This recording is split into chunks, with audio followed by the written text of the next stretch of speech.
Dandavats, devotees of the Lord. Good morning. Buenos dias. Los veo. Aha. Dandavats. Buenos dias. We're gonna start. Mela.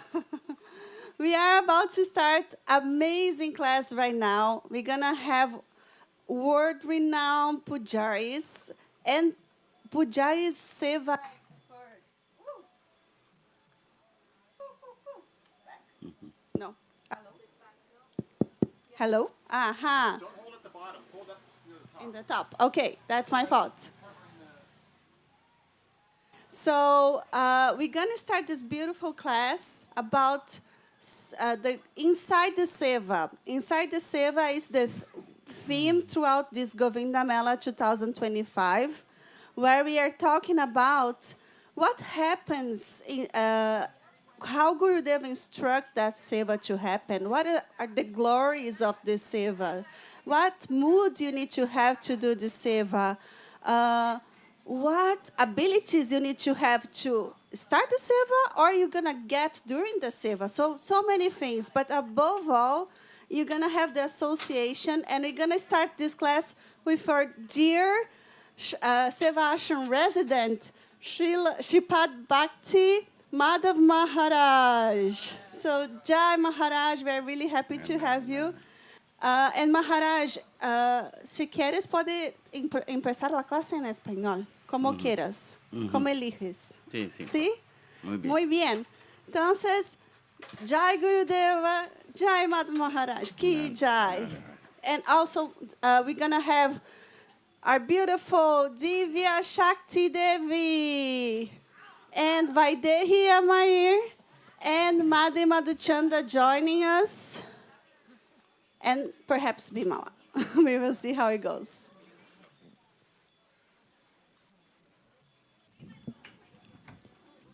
And then the other guests, maybe they could just, or the other panelists, they can just pass this mic.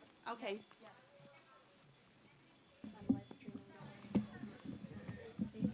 So Multi-talented. we have Madhu Chandan sit there with Maharaj because he speaks English and Spanish. Okay. And he can help everybody. Yeah. And she speaks, so she can sit next to Madhu Chandan too. Hi, Maharaj. Dandavats, Maharaj. We're not taping right now, are we? We're live. Oh, we're live right now? Yeah. Oh, hi. Hello, everyone. Jai Maharaj. Maharaj was going to start. I need one more chair for you. Hold this. Don't press it.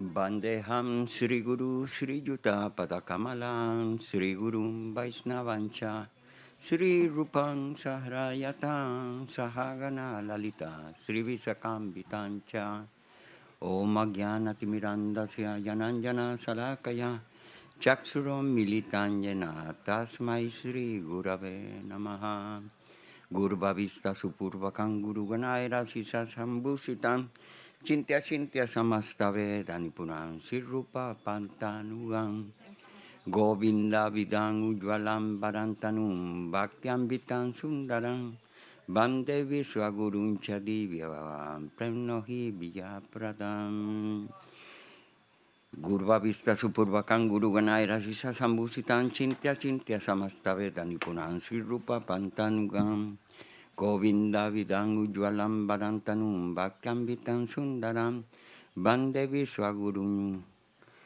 Chadivya Bhagavam Premnohi Vijapradam Devan Divyantratum Suchandavadanam Balarka Chelanchitam Sandrananda Puran Sadeka Varanam Vairagya Vidyam Buddhim Sisidanta Nirhin Subhakti Lasitam Saraswatanam Barang Bandetan Sukhatam Madeka Saranam Nyasiswaran Sridharam Vanchakalpataruyasya Kripa Sindhuvya Evacha Patitanam Pavanevyo Vaishnavevyo Namo Namaha. Panchatattvamakam Krishnam Bhakta Rupa Sarupakam Bhakta Vataram Bhakta Kyam Namami Bhakta Shaktikam. Dandavas Pranam, everybody. I happy to sharing here a little uh, experience we have in the life of the practice of service and offering Ashram Maharaj ki. to He has to go too. You both go. Srila Gurudev and His Grace the opportunity everyone can be fortunate to take for practice, service, surrender, life, and in this way, all through knowing the proper process to approach to divine goal of supreme prem love of God. Um, we get the success purpose of the human life. Um, my English is not good. I tried the best to You're express my wonderful, Maharaj. experience. But, I want to start giving some reference about the um, importance of the worship of the deity in the temple. This is one of the 5 principal practices to the devotee's life. One is resided in holy place, in the holy place. Other is take charanamrita, the remnants of the holy water, or the holy field of the Vaishnavas or Gurudev.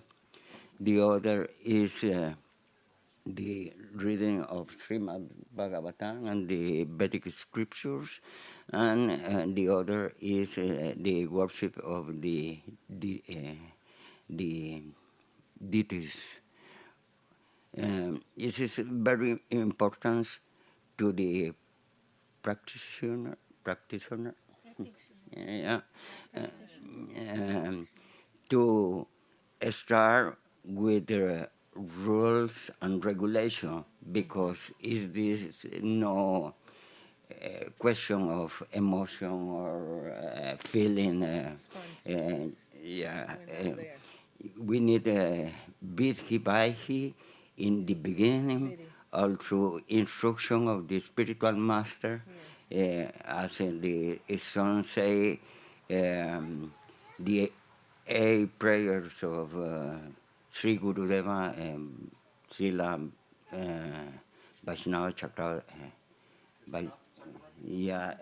wrote about the spiritual master. He is very spared to instruct us about how properly satisfy and worship the deity in the temple, do all the activities to satisfy the Lord.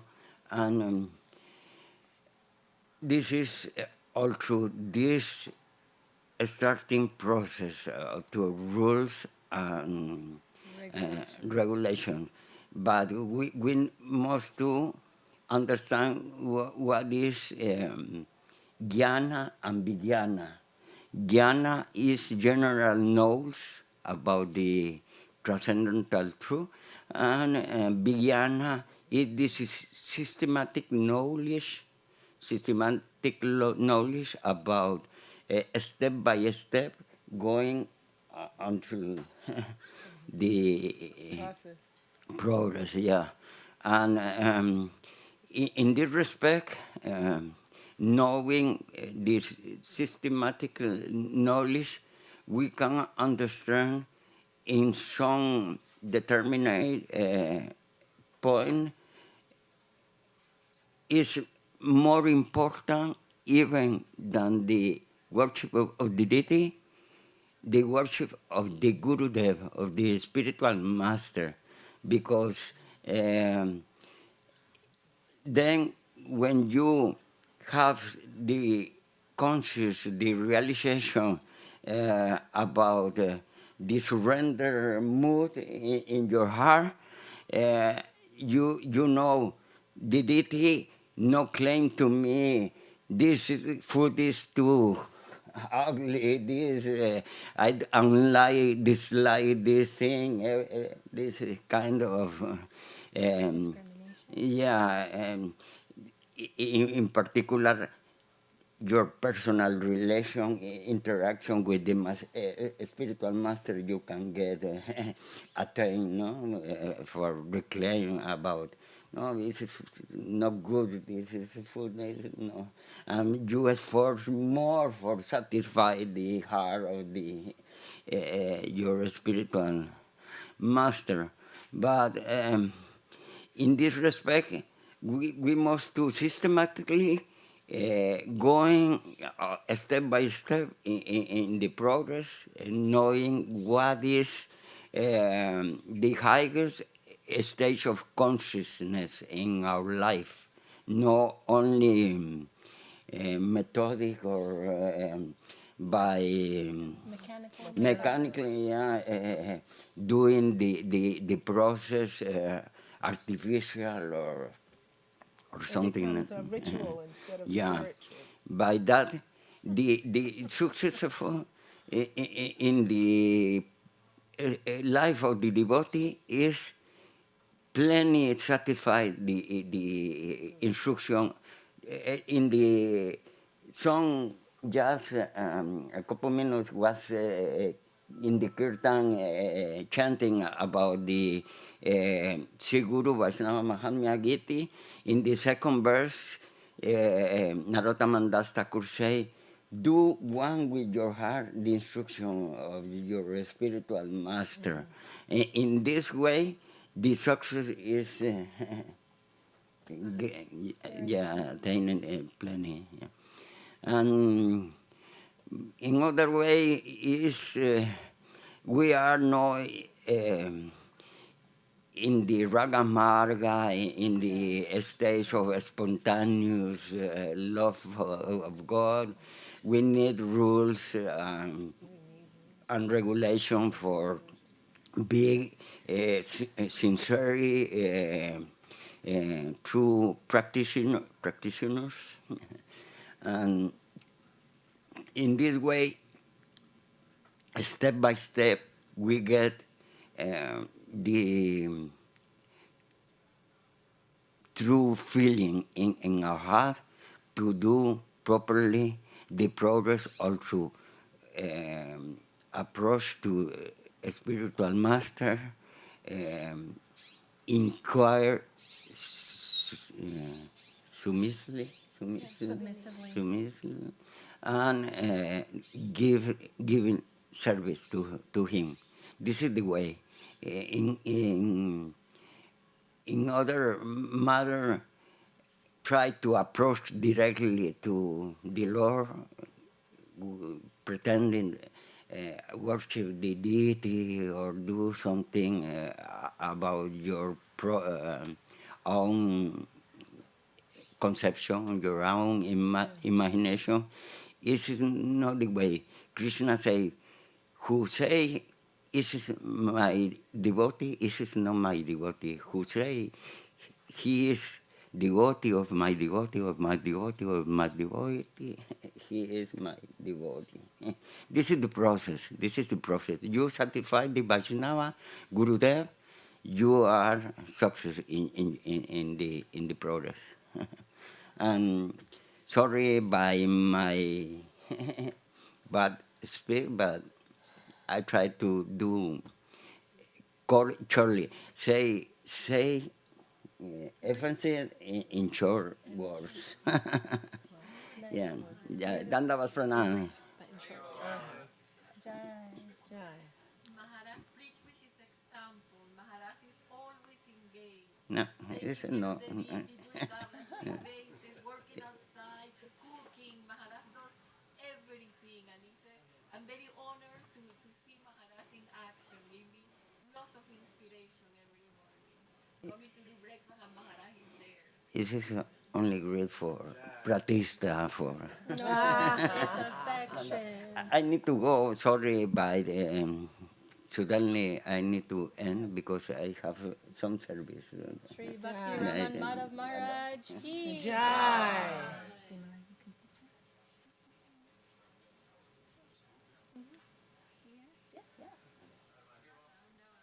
So we all just move down?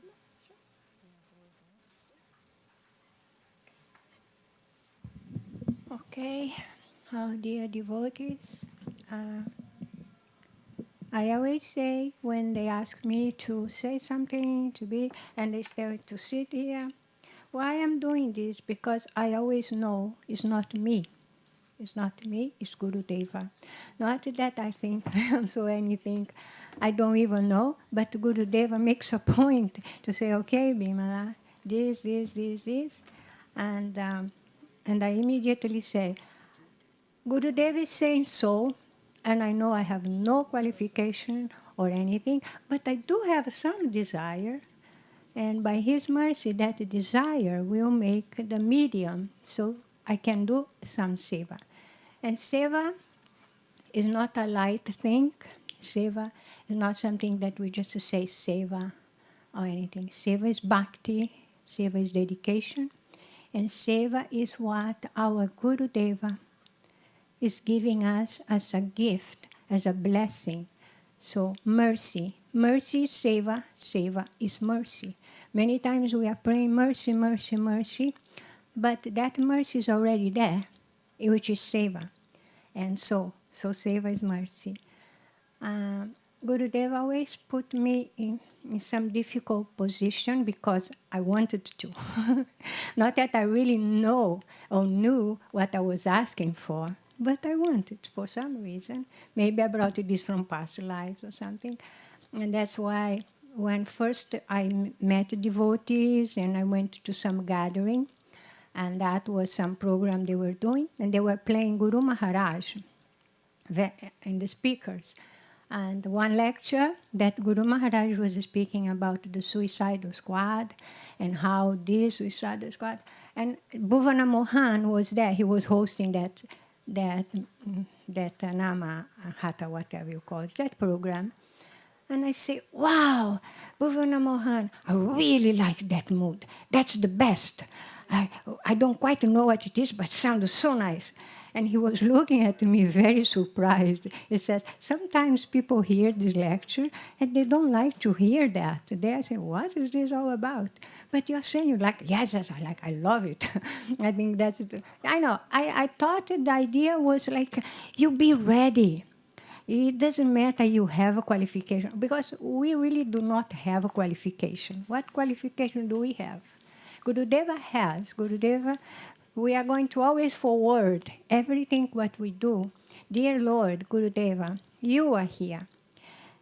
I am just your instrument. Please, like a crying baby. I have no fear of being crying baby. Says my mother that when I was a kid, in Italy they have this thing that goes back and forth, you know? And while they were going back and forth, I would be quiet. And as soon as they stopped, I would and say, oh my God, it is baby. I think I was a difficult baby. I want to be, rocked. So I mean, crying baby. Crying baby are being, maybe, I just made a funny example, but I've been to my Gurudeva, to our Gurudeva, a really crying baby, which allowed me to be there for anything that came my way coming from him. And each time, like the service at the airport, the service with people, anything. And it was not so easy to deal with so many people in a fast pace. I had no problem, because I'm always thinking, Gurudeva is here. Gurudeva, today we're going to the airport. You are going. I am just your instrument. In this way, things were like, under the proper vision, what it is all about. We are not there doing things ourselves, but we are the servant of the Lord and the Vaishnavas.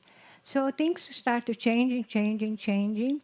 And then there was no more airport, but we continue with all these outside concerts and this, and same, difficult, but Gurudeva managed always to deal with the situation and people. Because people, who are we? We are not this body. We are the spiritual soul. That spiritual soul that is here inside this body is crying out, please, help me, help me. And we are so worried. Oh, I need the job. Oh, I need this. I need, need. We will always need. But that soul need being acknowledged will make the other things better. That we really don't believe it too much, but it's a fact. We want to attend to this, to that, and the soul is screaming and crying out, help me, help me. Please, listen to me. So that is what really, it is our relationship with Lord Gurudeva, the Vaishnavas, and being in ashram. Ashram is not just a physical place. Ashram is us inside, wherever we are that ashram. The physical place helps, but many of us cannot be here physically. There is home, there is family and work, but they are carrying that ashram with them. And that I'm coming to the puja now, because puja came to me after all that, that I was always outside, and so. But then suddenly that was needed, and then again comes this, whatever is needed. Suicide squad.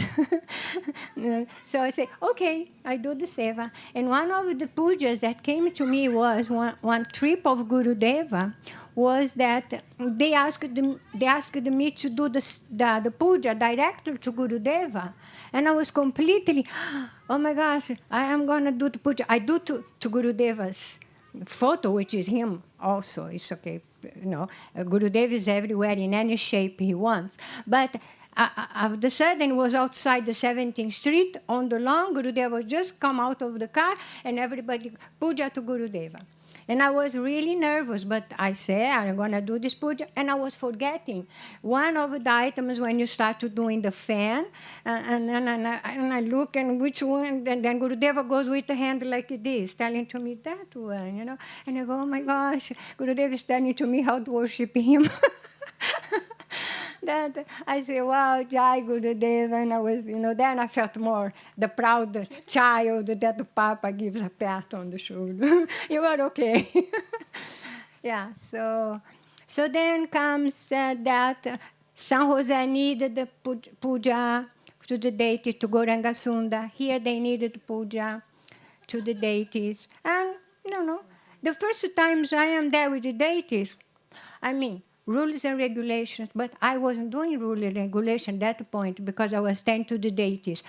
I'm a little afraid to be doing this puja here. I was serving Mahaprabhu, but it's different. Please, you help me. I am very nervous. I'm telling to them, I am nervous. And so then, I say, okay, I got to do it. And I started doing the puja. And beginning was really difficult. And I was making mistakes. And I was telling to the deities and Gurudeva, which I always say, Gurudeva, is not me, you are doing the seva. Because first we offer all the items to Gurudeva. And we say, Gurudeva, you are offering. I am not. We never have the qualification.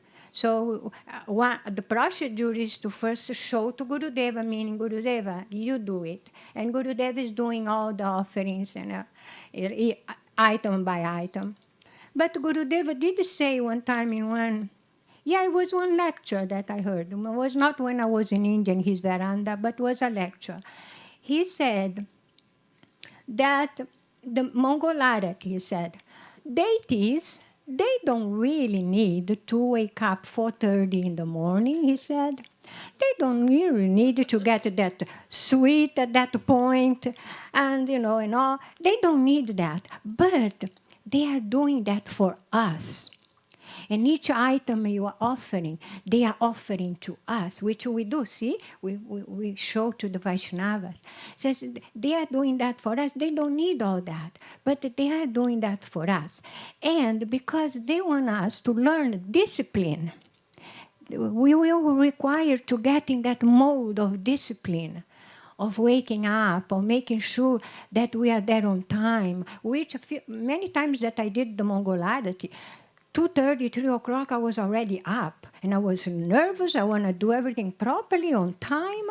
And normally, by my own self, I don't wake up that early. I'm not an early morning person at all. So I was doing that. And I know then when I heard that from Gurudeva say, well, they are doing that for us. All those items we are offering, they are giving to us. And we are thinking, I am doing the puja. We are not doing the puja. And that's really a blessing from the Lord to us. Now, another thing that puja helps us is with the practical. Practical. We read, we hear the classes, but when you're doing something, that's like when you go to school and the teacher talk, and then he gives you homework.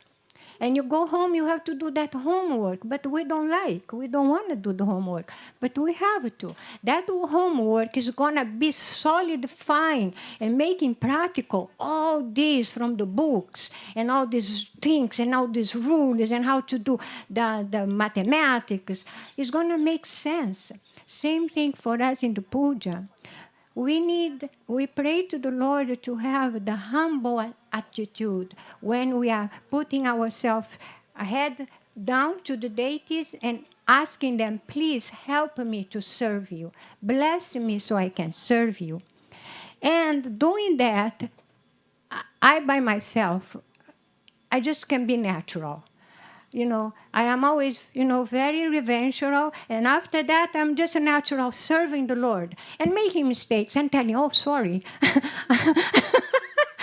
I mean, this one should be this way or that way. But then I see that this makes us, the puja is really a blessing for us because it makes us be like, I don't know, it's not, it's a little bit assumption to say that, like with family. And I remember when they asked Ramai Prabhu to say something about his puja, he was saying, well, first I thought I was serving some royalty. Then all of a sudden, slowly, by time going by, I think I'm just with my friends. I'm serving my friends. But that's his whole high up. He's already there. But it gave to me some of the feeling. If you are too stiff all the time, trying to serve the Lord, in how many rounds, it's good. I try to. But then I find a little bit, okay, I didn't do all the rounds, but I did some. You see? And really, and then you are just looking forward to do the puja. I am always, but people cannot do. I go, I do. I am always replacing everybody and going and doing three of a day, the pujas, 2 a day or more. And it's like, because you just pray from your heart. Please, I am getting that blessing from you all. Help me to just be more heart connection with no sahajism or anything, praying for that. And just be natural. Oh, I make a mistake. Oh, I forgot to bring the conch. Oh, dear Lord. And I ran out. The conch was not here. All those things that make you feel, okay, I am doing and I am really struggling to do the best and I'm doing as my possibility through Gurudeva, but also remembering that the puja is a very beautiful seva. No one should be afraid to do the puja. It's so amazing, so beautiful that you are offering, and then, the sudden you are there. You even forget how high this is, or you don't think anything. You just want to do properly. You just want to do this. The puja is so beautiful, and now this, and now that, and now this offering, and now that offering. And and it helps our devotion so much. I mean, if I have something to say, I do, but not saying properly. But anyways, I will say to you all, if you get the chance to that seva comes to you, just grab it and do. You know, I don't know, it's a little bit difficult. Don't worry about this. The first times I was put in that situation, I asked the deities themselves to help me. I asked Goranga Sunda, here I am trying to serve you. I have no idea what I'm doing. Please help me. But I did have that, somehow I have that heart. And really, I can see that this is a main ingredient. Seva can be mechanical, and we do not want it to be mechanical. We want to follow rules because it's beautiful. The rules are there, and things go so smooth and so beautiful. We want to do that. But if become a little bit, then when Seva comes our time, we go, oh, God, I have to do the puja now. Oh, no, please, may we never feel that way. And if we do, just take it out. Just throw it away. Say, no, you're not allowed here. No. Good, not good. We are not welcome here. Trying to really pray, Gurudeva, you engage me in any service necessary for you because he is doing. See how we show every item first to Gurudeva, saying, Gurudeva, you do it. He is doing it. But we are there by his mercy alone. And we just forget all, don't be stiff or anything, and say, my dear Lord, here I am for your seva. Please bless me, and just go through the motion. And it becomes really beautiful. And it's not like some duty. Now I have to do this. Oh, my goodness, again. It comes, but you just say, no. And you try to say to your heart, what a blessing. What did you do in past lives that you get that opportunity to offer so many items for the Lord? And Gurudeva say, they don't need to wake up 4 in the morning. They are doing this for you. They are doing so you can develop, you can have discipline. So puja, I will not talk too much because more people. Puja is really a blessed seva, a seva that we'll do if it comes our way with heart, with gratitude, and knowing that we are there with our dear Lord. They are there, and they are seeing everything, they are receiving anything. When you offer something to eat, they are receiving it, and you did it not so proper your offering, but they are accepting it because your heart, they don't want the item itself. They are developing for you, they are giving as a plus gift, that feeling in your heart. Now I'm here, I'm trying to serve you, my Lord. Now here, I made you some food offering, my Lord, the best I could. And when you're making that, you are also thinking that way. That is the bhakti, that is the seva, that is the puja. And so if I please, I wanted to convey this to all of you from my best heart. Always take this as a blessing to the Lord, from the Lord to every seva is really, really very, very beautiful and very important. Even if you Gurudeva will say, somebody asks, but what is seva, what is seva? Gurudeva say to the person answering, we were in India, if I tell you, just move this from this way to this way, you do it, that is seva. As simple as that. Oh, but what is seva? Maybe I should do this and I should do that. No. Is that consciousness? Is that a link? From Gurudeva to you. Mm-hmm. And that is really a blessing itself. I am praying to the Lord and to all of you to please keep in my heart that way. It tries to go away all the time. Mm-hmm. But through the mercy, through the causeless grace of Vaishnavas, our Vaishnavas are our link, and our I told me that I talk so much. So please, Vaishnavas, bless all. And remain this. Is everything beautiful and very happy, if you just let it flow its own beautiful way. My gratitude to all of you. Thank you so much, Jai Gurudeva, for listening. And please bless and forgive me anything, because I don't think there is anything to forgive, but just in case. Bimala Didi Ki Jai. Very beautiful. Is this mic working? Yeah. Okay. So very, very beautiful share from Bimala and Bhakti Raman Madhav Maharaj, who really, I mean, it's Bimala here in the evenings and at noon doing all of the pujas, and Bhakti Madhav Maharaj doing the Mangalartis, and myself as well. And this is a puja workshop. It's about puja, and with the idea to inspire others to consider learning how to do this service. And so in order to do this service, you need first initiation, second initiation, Gayatri Mantra, so that you can serve the deity.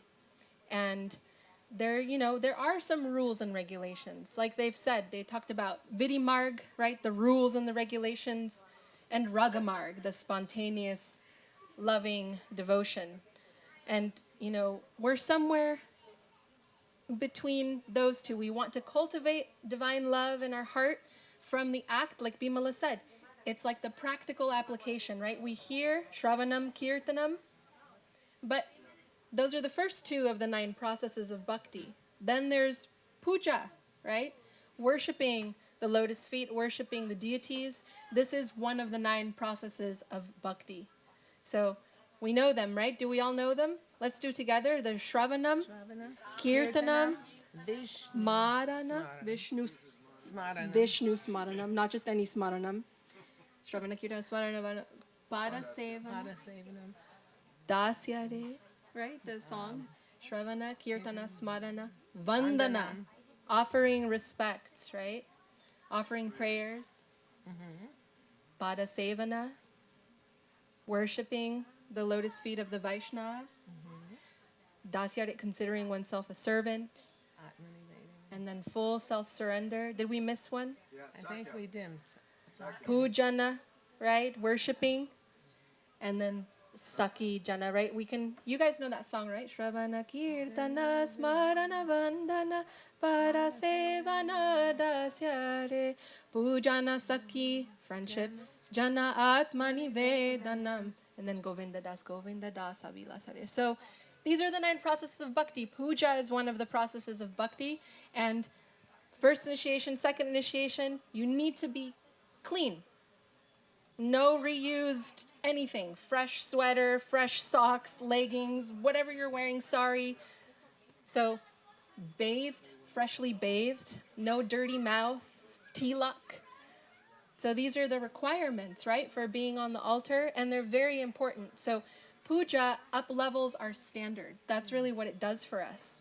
It makes us get up when we don't want to. It makes us pull away from whatever our mind is trying to absorb us in, and it forces us to fully engage in serving the Lord.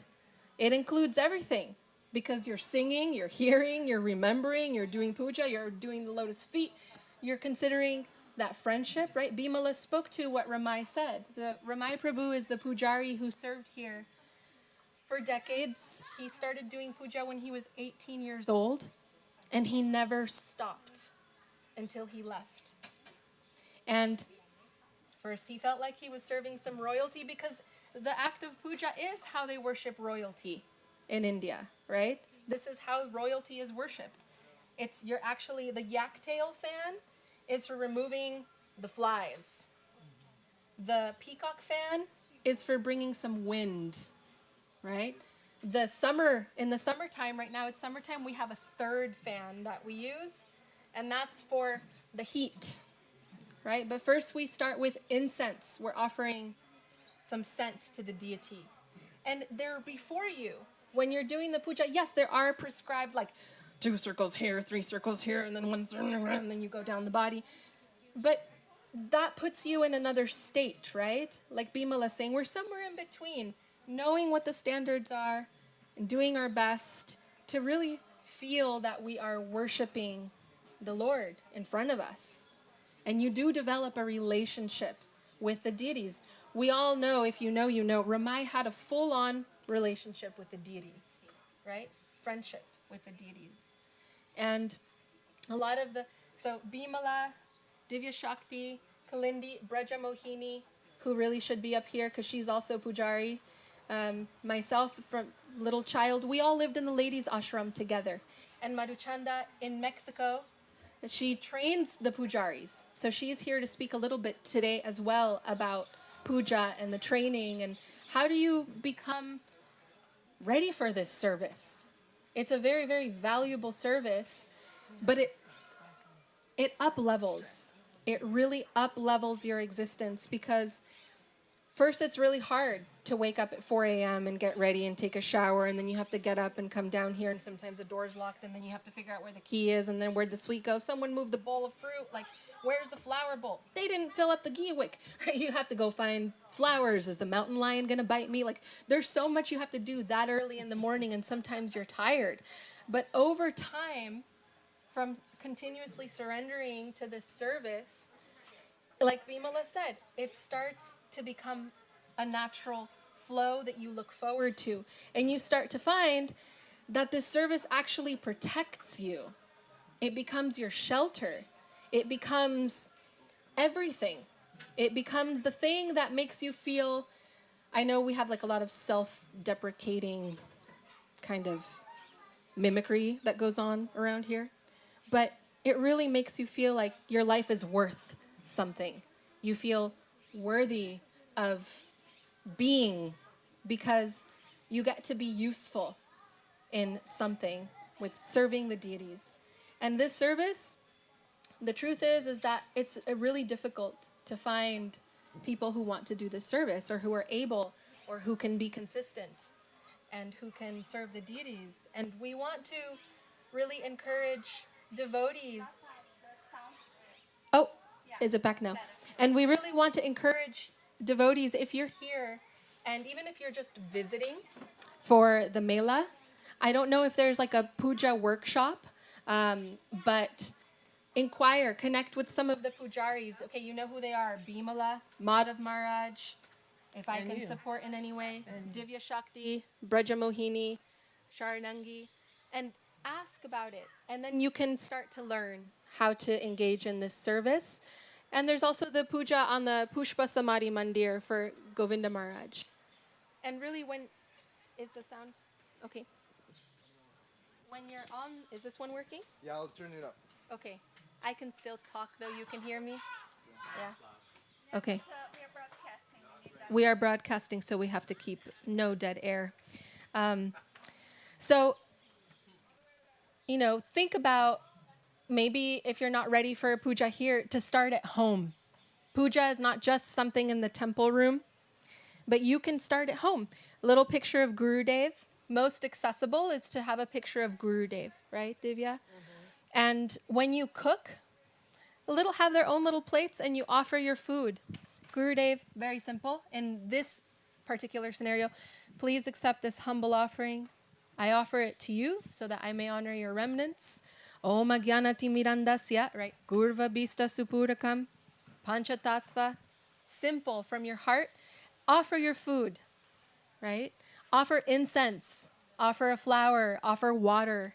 You can begin the practice at home, and through your home practice, it'll start awakening within you. It really, really will. And the deity will start to call you. And maybe you're doing home puja, maybe not. Maybe you're chanting your japa. Hopefully you are. No, maybe not. You are chanting your japa, and you're feeling called. So come to the artis, sing to the deities, and learn. And the cooking is part of the pujari seva because it also requires a similar standard. Being bathed, being clean, really no gossiping in the kitchen, no aggressive nature in the kitchen, right? It must be an environment that would be in the temple room. And if you read, is it Bhakti Rasamrita Sindhu? The nectar of instruction? There are a lot of rules of devotion, how you should and should not behave in the temple room. Should not praise somebody, should not chastise somebody, should not speak gossip, should not come in without bathing, washing your feet, should not come in without washing your mouth, must give left side to the deity when you bow down, always bow down. Don't touch your hair, don't touch your face, don't touch your feet, don't point your feet. There are a lot of rules and standards for how we conduct ourselves in the temple room before the deity, and in the temple room right before the deity. And it's important to learn those standards because they're not just, oh, now we're going to be like, oh, we don't do Vidimarg because we know about Ragamarg. No, those standards are there because they help maintain a devotional atmosphere and they help us to purify ourselves, because Krishna consciousness is cleanliness, body, mind, and spirit, right? It's all aspects. Atmanivedanam does include even these physical bodies. It includes everything. So why will we not make the best standard that we can with what we can, right? Being clean, mind, speech, all of these things. So, don't be high when you're on the altar, no intoxication when you're on the altar. Like, there's so many in the kitchen. There is just so important that, how will we receive? I know their lordships are very, very merciful, but we also have to do our part to receive. So this puja is an opportunity to really up-level your life. And puja also equals sankirtan. Sankirtan is also puja. Puja sankirtan, it's very, very important. It's the most important part of our life. And when we're chanting Mahamantra, then we're also worshiping the holy name. And so all of you, most of you that are here are pujaris. I know Rukmini must have an altar at home, right? All of these devotees, you all have altars at home.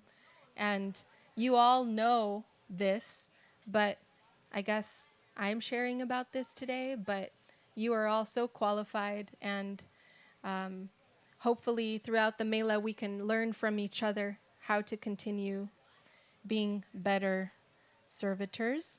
And I'm going to now pass the microphone to Divya Shakti. And I want to say something about Divya Shakti because it is so valuable. We miss you so much here. Divya Shakti is like her standard of cleanliness, of beauty. She's known for doing these services in Navadvip under Srila Gurudev's eye, right? His certification, beautifying the temple, the altar, the holy spaces, and keeping that standard.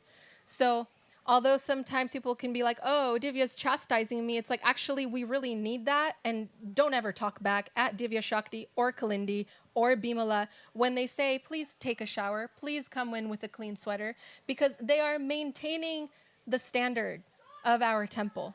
They are the pillars of our temple. Without them, this is a disaster. So please, let's do our best to remember honoring these Vaishnavis. And when they ask you to tie your hair back before entering the kitchen, or the altar, or to wear clean clothing, all of these things, they are important. And Gurudev, I know he values these standards. Just because he's affectionate doesn't mean there is no standard.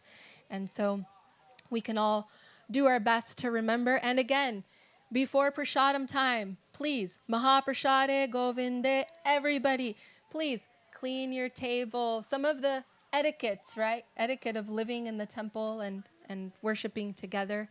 Very basic, but let's follow together. And that's it. I just wanted to share. And I'll just share, like, my mom was Pujari in Venezuela.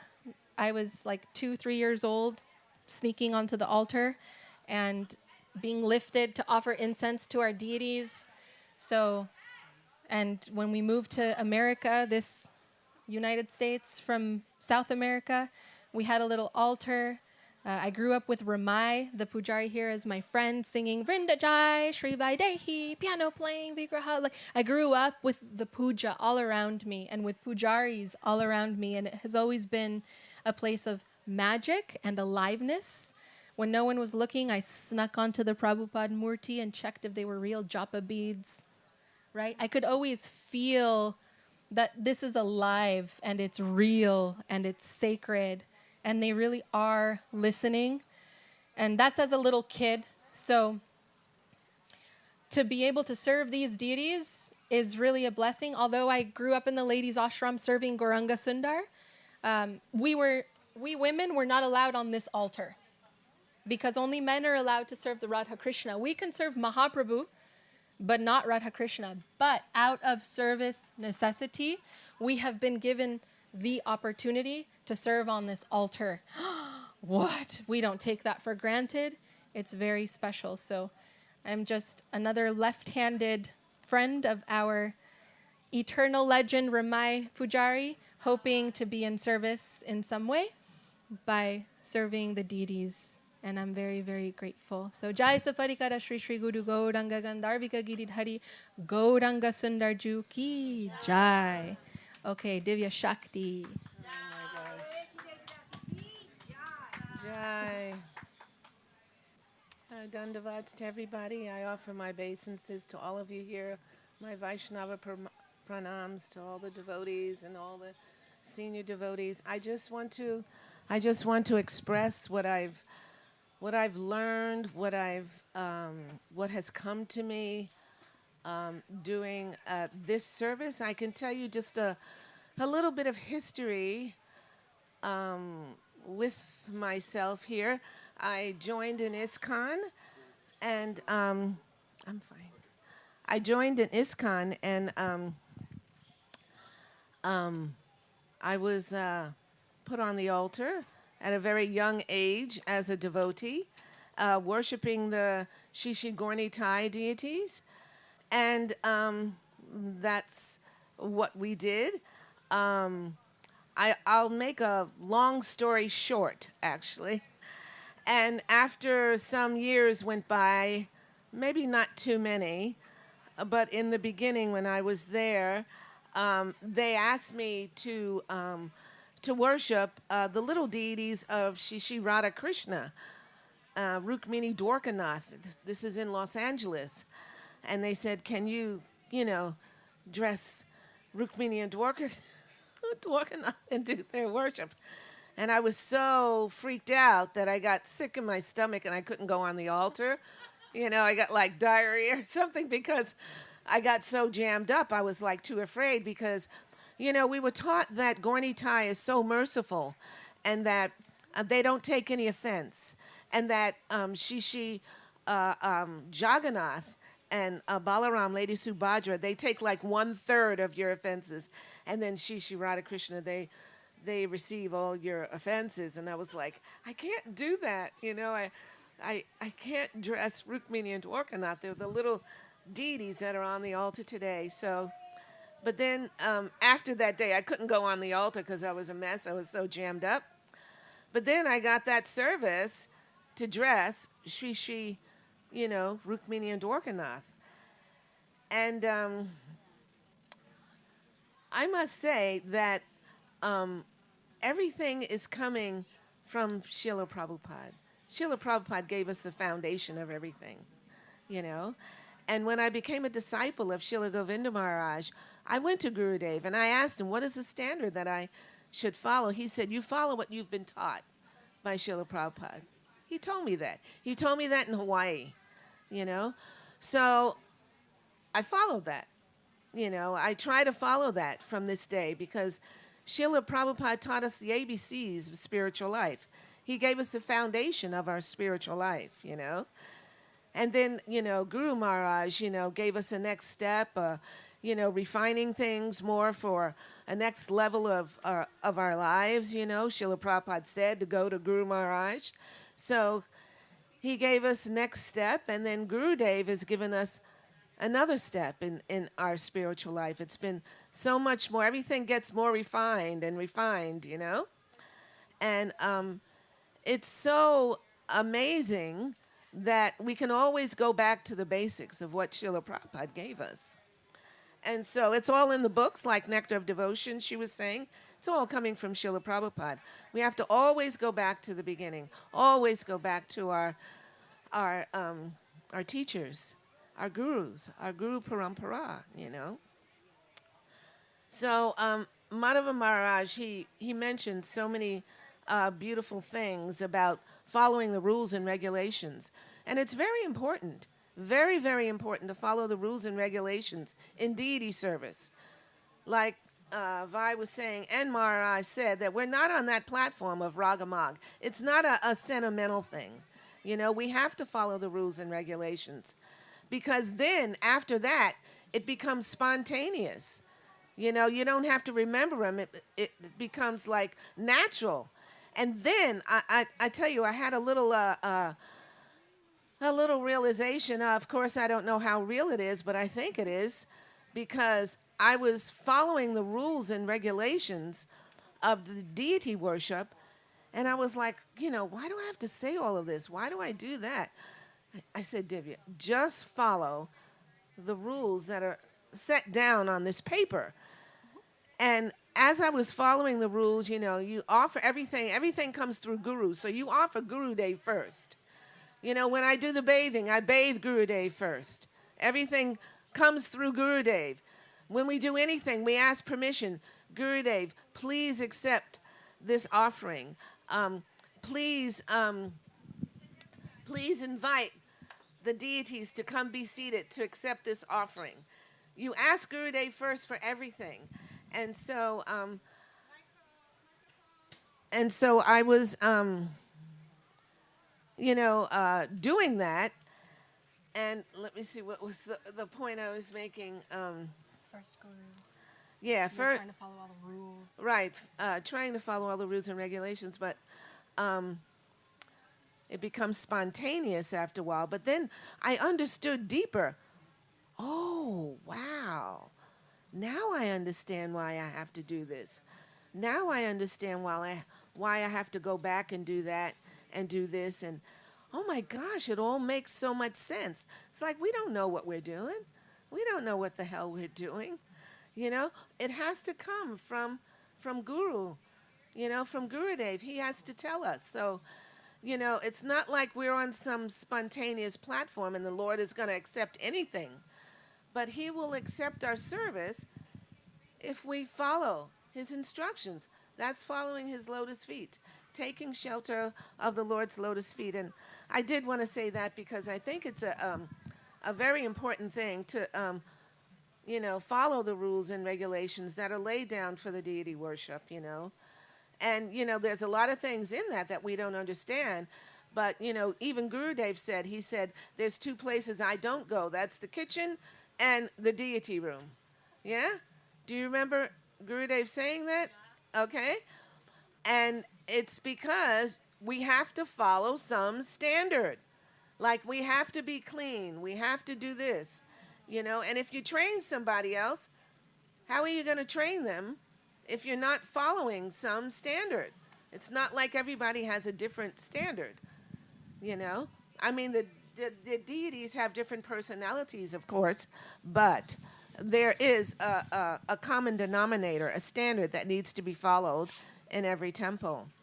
So that's what I've learned. I've learned that in the sense of doing the deity worship, like Rai was talking about, being clean, you know, in your body, your mind, and your words, and, you know, not to be familiar on the altar, not to speak on the altar, to focus on your service, and it's not a begrudging thing, oh, I have to do this now. It's actually enlivening, and I was feeling that lately. It's like, I'm happy to do this. I am so happy to do this service, and to try to do it the way Gurudev wants it done, you know? And to do it how I was trained, not my own idea of what I think my Gurudev will accept, you know? So it's very important to follow the rules and regulations like Madhava Maharaj was saying. And what else does anyone have any questions, first of all? Does anyone have any questions about the deity worship or deity service or, pardon me?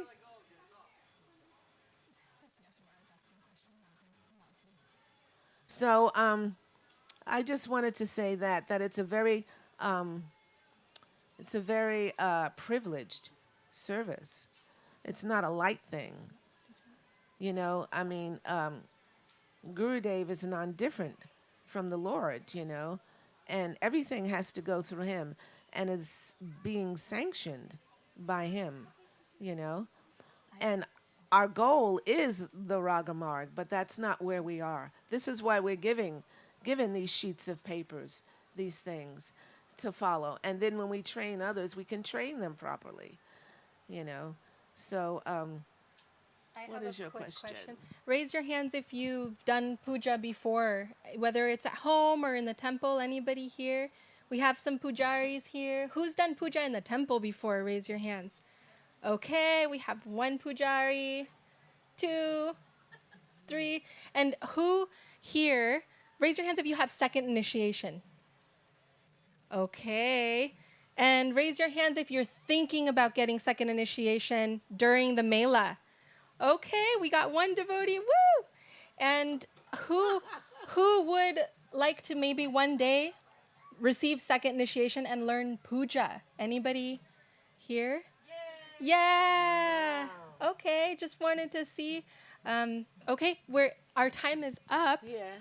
I just wanted to see what kind of pujaris we may have out there. So we'll hand it off to Anandamoy. Thank you so much for having us be a part of this and putting us all together, because we grew up together, doing puja in the temple, and Braja Mohini too. So thank you for the opportunity and for this wonderful workshop. And Divya will say something. Anyway, if there's anything else that any questions that anybody has about the deity service, I'd be happy to answer any questions. And I feel very privileged to be able to, you know, go on the altar and try to serve these deities that have been here or wherever they are in Salt Lake City or wherever, you know, as a service to my Gurudev. I feel like it's a blessing. And anyway, that's all I wanted to say. So. Divya Shakti Didi Ki Jai. Thank you so much, beautiful devotees. We are so inspired, and I'm gonna take notes about all of that for my life. But now I hope you guys help me welcoming to the stage Shripad Nyasi Maharaj. He's gonna be talking about remembering Srila Gurudeva, not only his time with Srila Gurudeva, but also the philosophy that Srila Gurudeva brought so beautifully to all of us. So please, Maharaj, come in. There is the stairs there.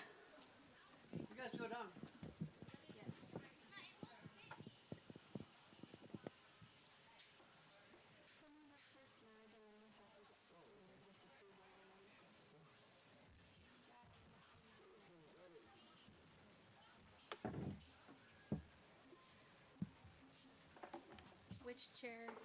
Oh, this one's good. We'll put you on this mic here. This is the main mic. Okay. Have a seat, Maharaj. I didn't see them sit these.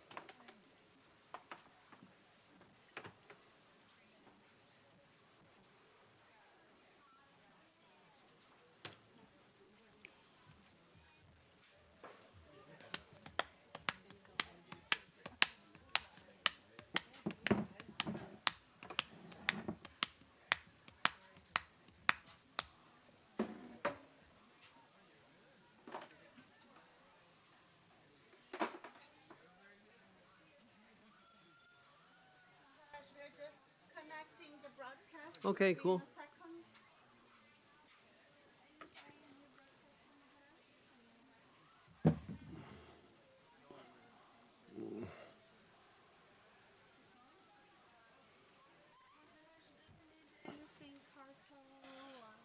Oh, we're going to chant?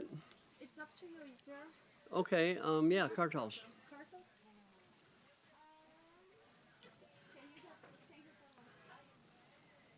Is there a mridanga wala?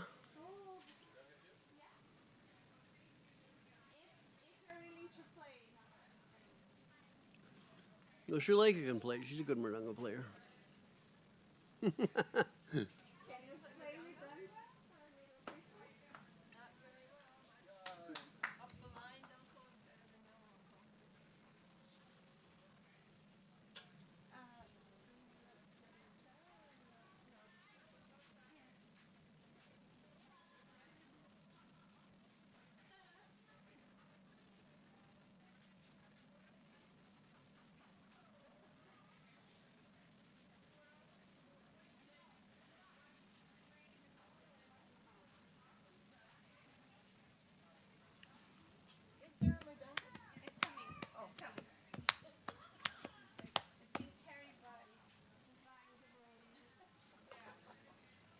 You mean it's not going to float here? Okay.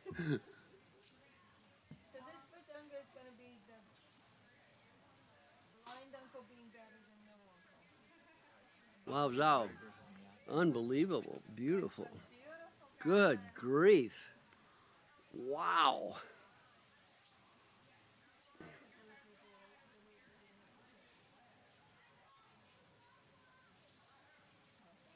Thanks, Ru.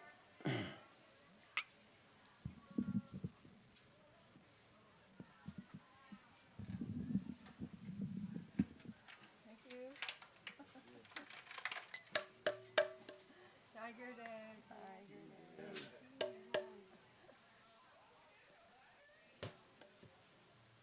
We are live, Maharaj. Okay.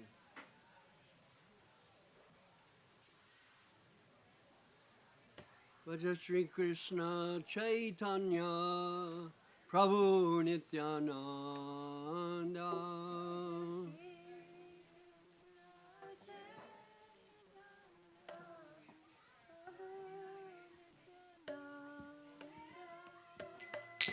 Shri Advaita Gadadhar Srivasadi Gaura Bhakta Vrindam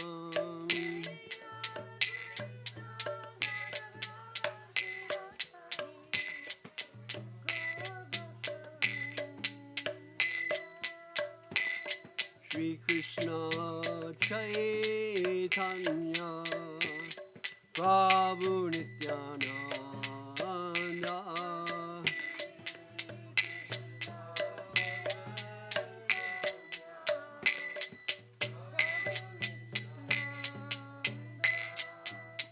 Shri Advaita Gadadhar Srivasadi Gaura Bhakta Vrindam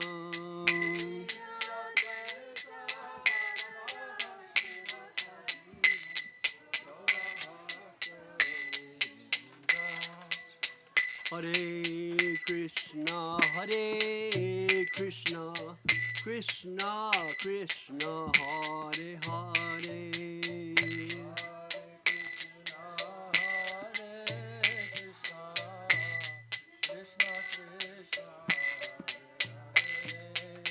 Hare Rama, Rama Rama, Hare Hare.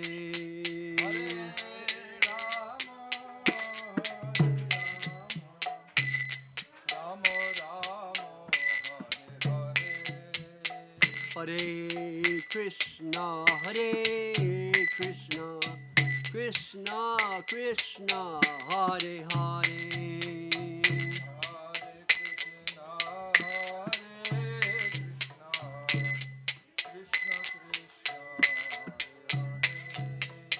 Hare Rama, Rama Rama, Hare Hare.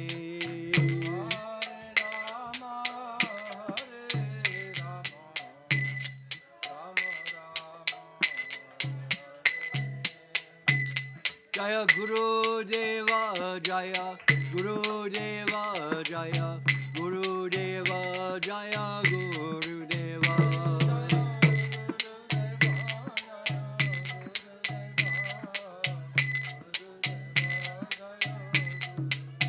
Hey Jaya Gurudeva Jaya Gurudeva Jaya Gurudeva Jaya Gurudeva.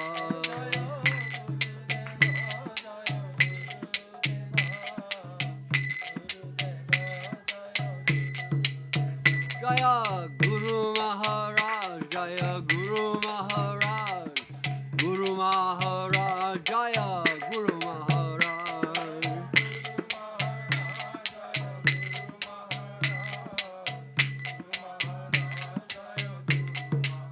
Hey Jaya Guru Maharaj, Jaya Guru Maharaj, Jaya Guru Maharaj, Jaya Guru Maharaj.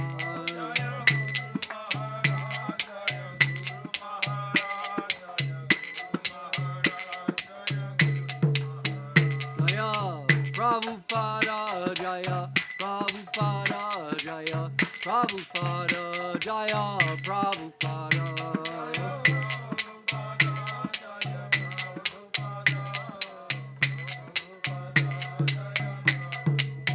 Oh Jaya Prabhupada Jaya Prabhupada Jaya Prabhupada Jaya Prabhupada.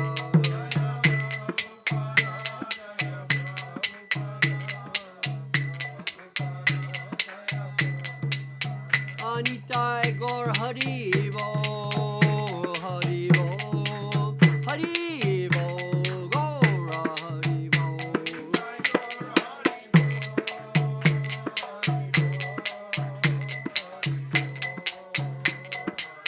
Anitai Gaur Hari Bo, Hari Bo, Hari Bo, Gaura Hari Bo.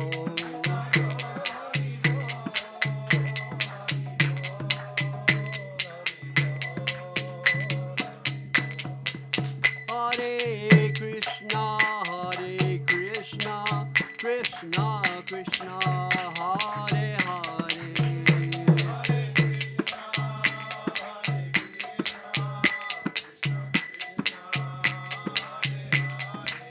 Hare Rama, Rama Rama, Hare Hare.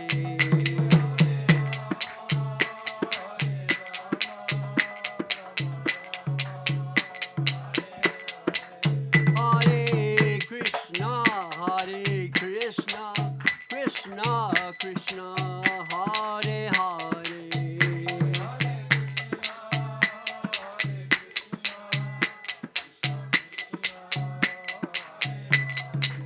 Hare Rama, Rama Rama, Hare Hare.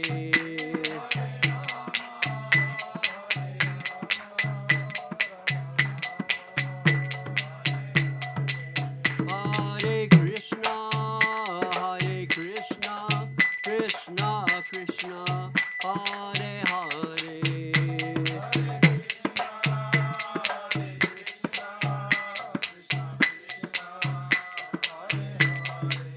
Hare Rama, Rama Rama, Hare Hare.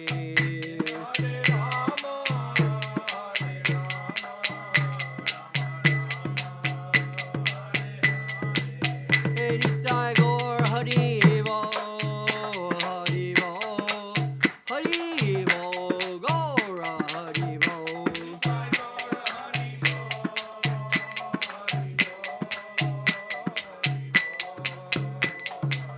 Nitai Gaur Hari Bo, Hari Bo, Hari Bo, Gaura Hari Bo.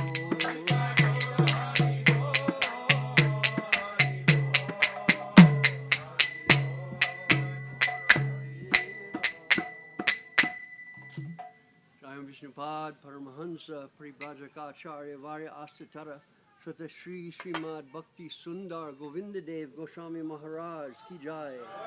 Jayam Vishnupad Paramahansa Paribhajakacharya Varya Astatara Srita Shri Srimad Srila Bhakti Rakhak Sridhar Dev Goswami Maharaj Ki Jai. Jayam Vishnupad Paramahansa Paribrajaka Varya Astatara Sata Shri Srimad Srila A.C. Bhaktivedanta Swami Prabhupada Ki Jai. Ananta Koti Vaishnava Brinda Ki Jai. Namacharya Srila Haridas Thakur Ki Jai. Srila Baladev Vidya Bhushana Ki Jai. Samaveda Bhakta Vrinda Ki Jai. Harinam Sankirtan Ki Jai. Nitai Gaur Premanandi Hari Hari Bol. Jai.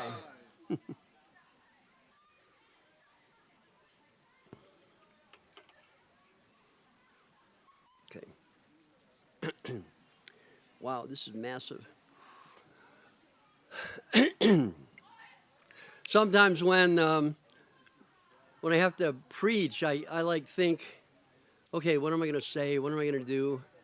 And then I just it just hits me every time. I always forget, but it hits me every time that, it's really not up to you what you're going to say. There's we're all participating in this kind of, amazing mystical transaction between, our beloved gurus and ourselves. And each one of us, I've felt it and seen it so many times, that each one of us, in this case, I remember with Srila Govinda Maharaj, almost always, I can't remember how many times, but almost always I would have this question in my mind. What am I going to ask you? I'm going to ask him, I'll ask him about this. And then I'm sitting waiting for him to come out or whatever. And then I bow down and sit up, and he looks at me and starts answering the question. Srila Govinda Maharaj was like that. How that works with the pure Vaishnava, I don't know. Directly reading the mind, just more like probably sensing the heart transmission and, responding through the communication through which we can, understand and perceive, responding to, touch us and enable us to begin to understand whatever our question was. And beyond that, to give us a sense of, okay, you've been alone for so long. You've been, without help, but now you've come to my lotus feet, or whatever he may think of himself like that. He's super humble. But anyway, now that you've come here, I have the capacity, based on the blessings of my Guru Maharaj, and he would often say also, Srila A.C. Bhaktivedanta Swami Maharaj Prabhupada. I have that, those blessings, and because I carry those blessings as we all know, it was the central point of his life, is to live a life exactly how his Guru wanted him, and, simultaneously and non-differently, acting according to the will and desire of Srila A.C. Bhaktivedanta Swami Prabhupada. And I always used to think that Srila Govinda Maharaj was, he seemed like he was more like Srila Prabhupada than, Srila Guru Maharaj was very, very solemn, and, his presentations were so precise and so laden with transcendental realization.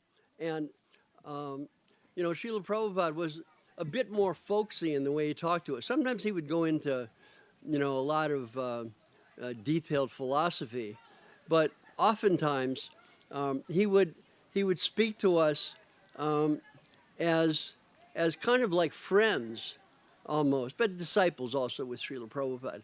But even more so with Srila Govinda Maharaj, he entered into a mood of friendship with us, which was, if you think about it, it's just absolutely astounding that such a high, great soul is in that kind of consciousness where he's, for the service of his Guru Maharaj, he's willing to, like, come down to our level and give us some realization, give us some understanding about, what life is about, what we're doing here after all these years, and, to give us fortification and strength as we endeavor to progress in our Krishna consciousness. I can have so many visions of Srila Govinda Maharaj in his chair in Navadip, and I forget. I'm trying to think of a specific example. I can't remember one right now. But anyway, it was like that. Always like fully focused and fully conscious on, on us. You just don't expect that somehow or other with a great Vaishnava. And, Srila Prabhupada and Srila Sridhar Maharaj were, a bit more distant. And, you could go in and sit with Srila Prabhupada in his room and ask him questions. I remember one time in Chicago, Sri Lake and I went in to ask some kind of stupid question. But anyway, but anyway, Chicago.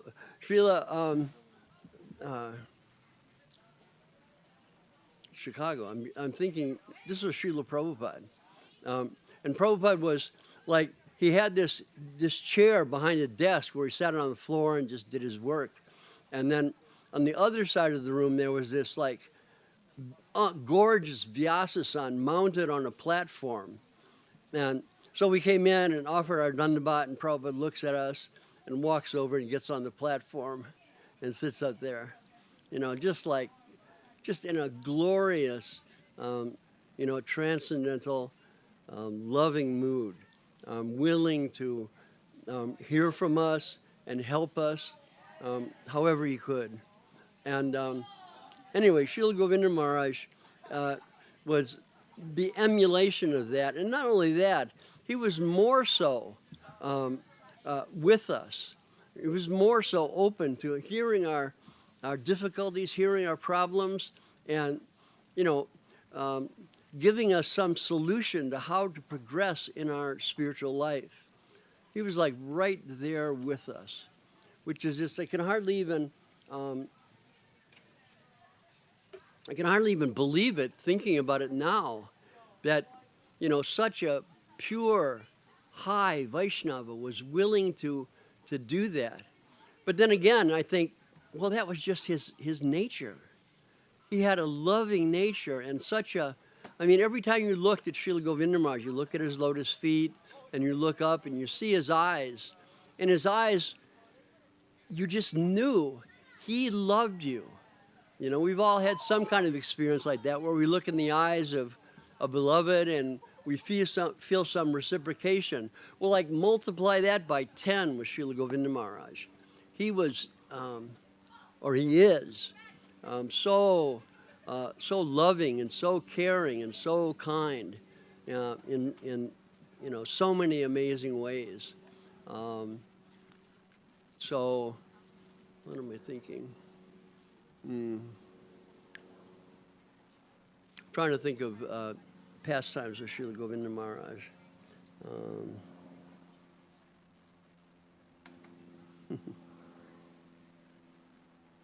Oh yeah, well this is just a slight little thing, but when we had a temple in Chicago, this was Srila Prabhupada, sorry. Yeah. Okay, so anyway, Prabhupada had heard that we were nearby this Lake Michigan, and he kept asking us to go over to Lake Michigan. And somehow or other, everything was busy schedule. We couldn't get it together. And finally, like Srila Prabhupada just said, this morning you are taking me to Lake Michigan. And, so 3 or 4 of us hopped in the car and rode over there with Srila Prabhupada. And Prabhupada, when he walked, he had his cane, and he walked with his head held high. And I guess it happened with Srila Govinda Maharaj also, but like somehow or other the dogs would come up and like offer Dandavat and then follow him around. And that happened clearly with Srila Govinda Maharaj. I remember that in India. He was just magnetic in that way. So anyway, Srila Prabhupada wanted to go to Lake Michigan. And so we went to Lake Michigan, walked over to the beach, and he walked along the beach, and some devotees tried to ask him questions, and he just like was somehow or other absorbed. I think, the Vaishnavas, the true Vaishnavas, the real, heart engaged Vaishnavas, they have a relationship with like everything around them. They have a relationship with the water, with the ground, with the trees, everything. I think I remember Srila Prabhupada commenting, so maybe Govinda Maharaj also, I can't remember, but commenting on the different natures of different trees. Some of them were like auspicious, and some of them were like, demoniac. Of course, we couldn't see that very well at all, but Srila Prabhupada could see that each particular living being around us is carrying the burden or the burden or blessing from previous lifetimes, and he could clearly perceive that. So it's like seeing that. We understood, as we understood with Srila Govinda Maharaj, that by looking at us, by looking at our face, he knew us.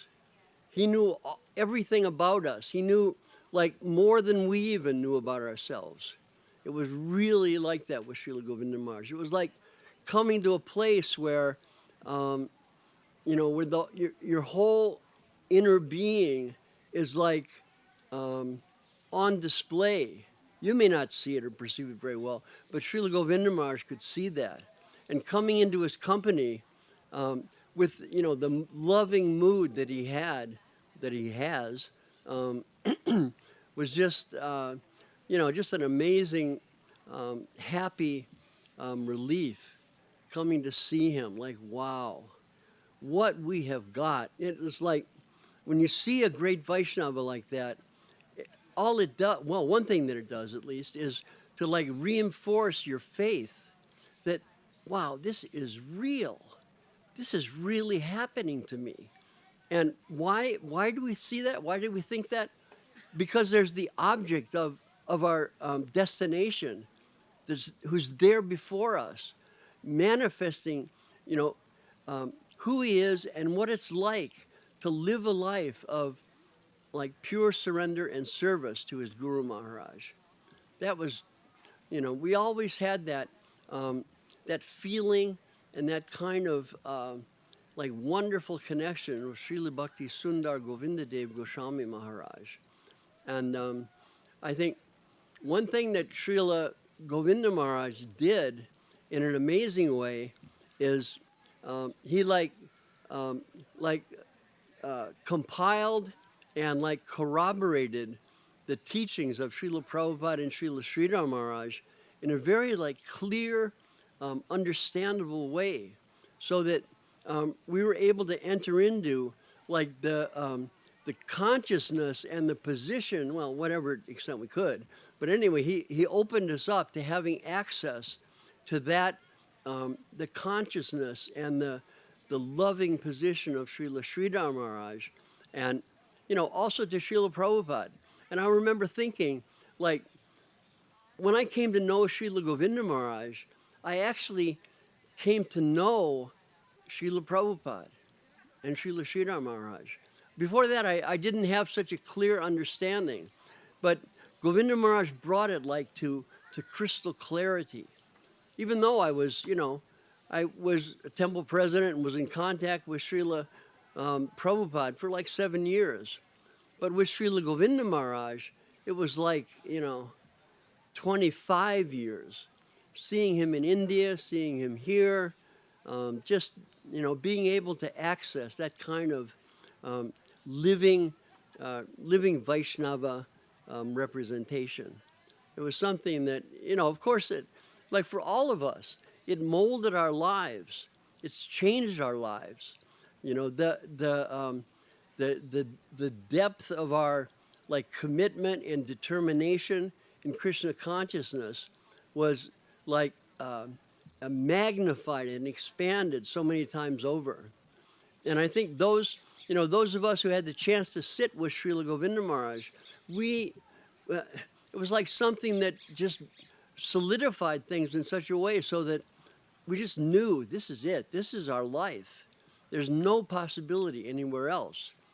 You know, because seeing in front of us, there was this person who was living a life of surrender and just, you know, constantly joyful, you know, funny.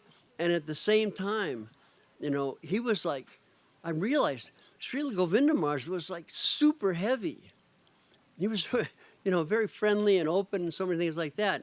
But, you know, contained within his presentation of himself in an open, friendly way, there was many things that were very, very heavy. He wanted from us, like, that we get serious and work on our you know, surrender and dedication. And it felt like, you know, he was like, you know, pulling us. You know, whether we liked it or not, he was pulling us away from, you know, whatever mundane attachments and connections were still there in us, even after the time of Srila Prabhupada and Srila Sridhar Maharaj. He was just, you know, always like, he was pushing us. And even now I look at his picture and I see in his eyes, you know, so much love, but, you know, simultaneously, he was like always wanting us to do the best, always wanting us to, you know, give ourselves more and more to our Guru Parampara. And, you know, again, that was because that's who he is, that's who he was. You know, just like living a full focused life on the service to his Guru Maharaj.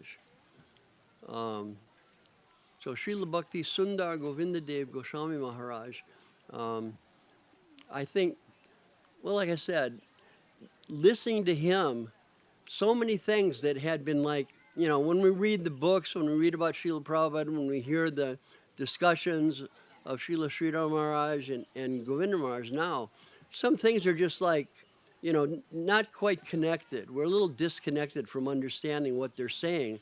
And, you know, that's how much we can perceive of that. But, like, even beyond that, we are, like, you know, so disconnected and so distant from the reality of our gurus and the reality of what they're telling us. But, you know, Srila Govinda Maharaj, he, you know, obviously he could perceive that, but at the same time, he could, you know, he knew how to reach into us, you know, each individually, touch our heart and begin to, you know, pull us out of our temporary illusion. Yeah, so even now I close my eyes and I'm seeing Srila Govinda Maharaj seated on his chair in Navadip and trying to place him here. Oh yeah, okay, upstairs. Yeah, seated and just, you know, bestowing on all of us the like exuberant, fulfilled life of Krishna consciousness. He was just, you know, always in that kind of mood.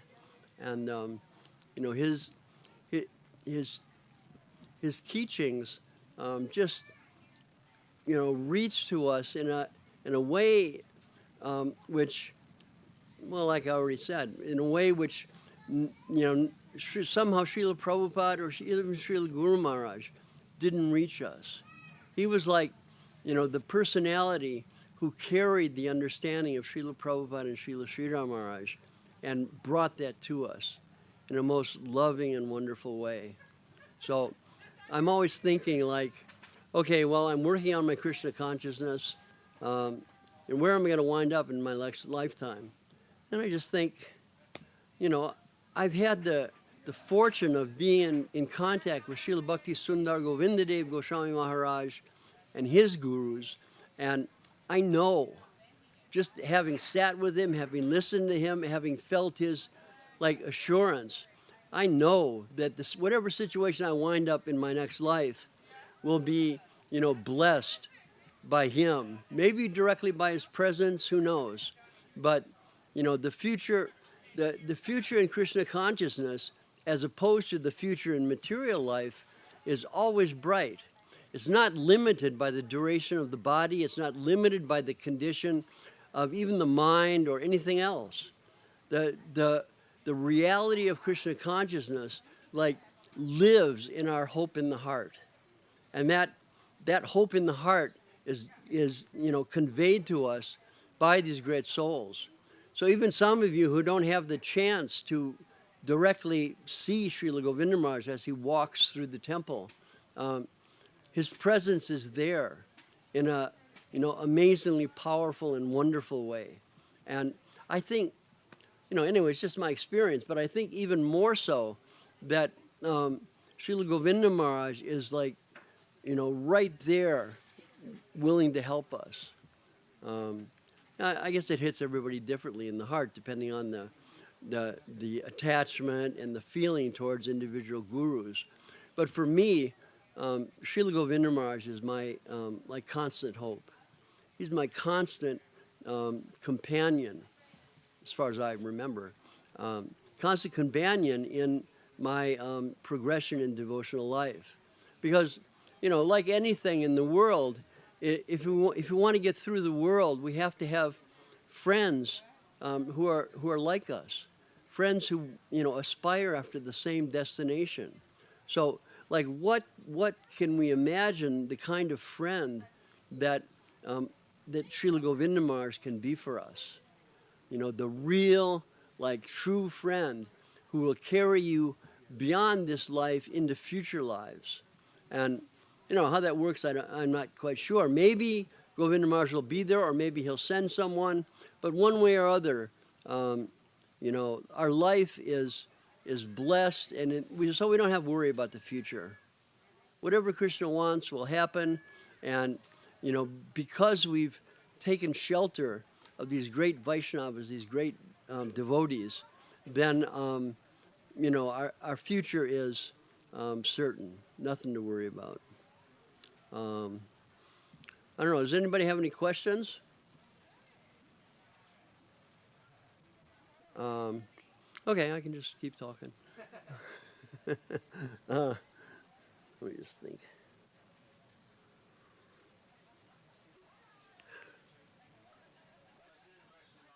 Yeah.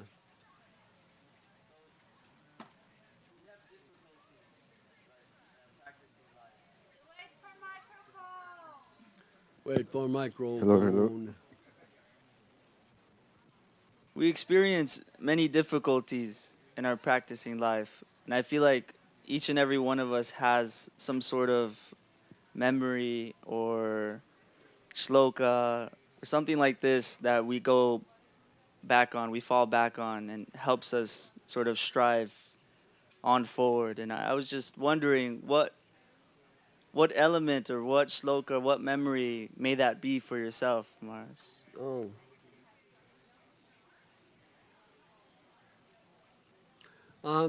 Yeah, I think, because I'm not that scholarly, but I think that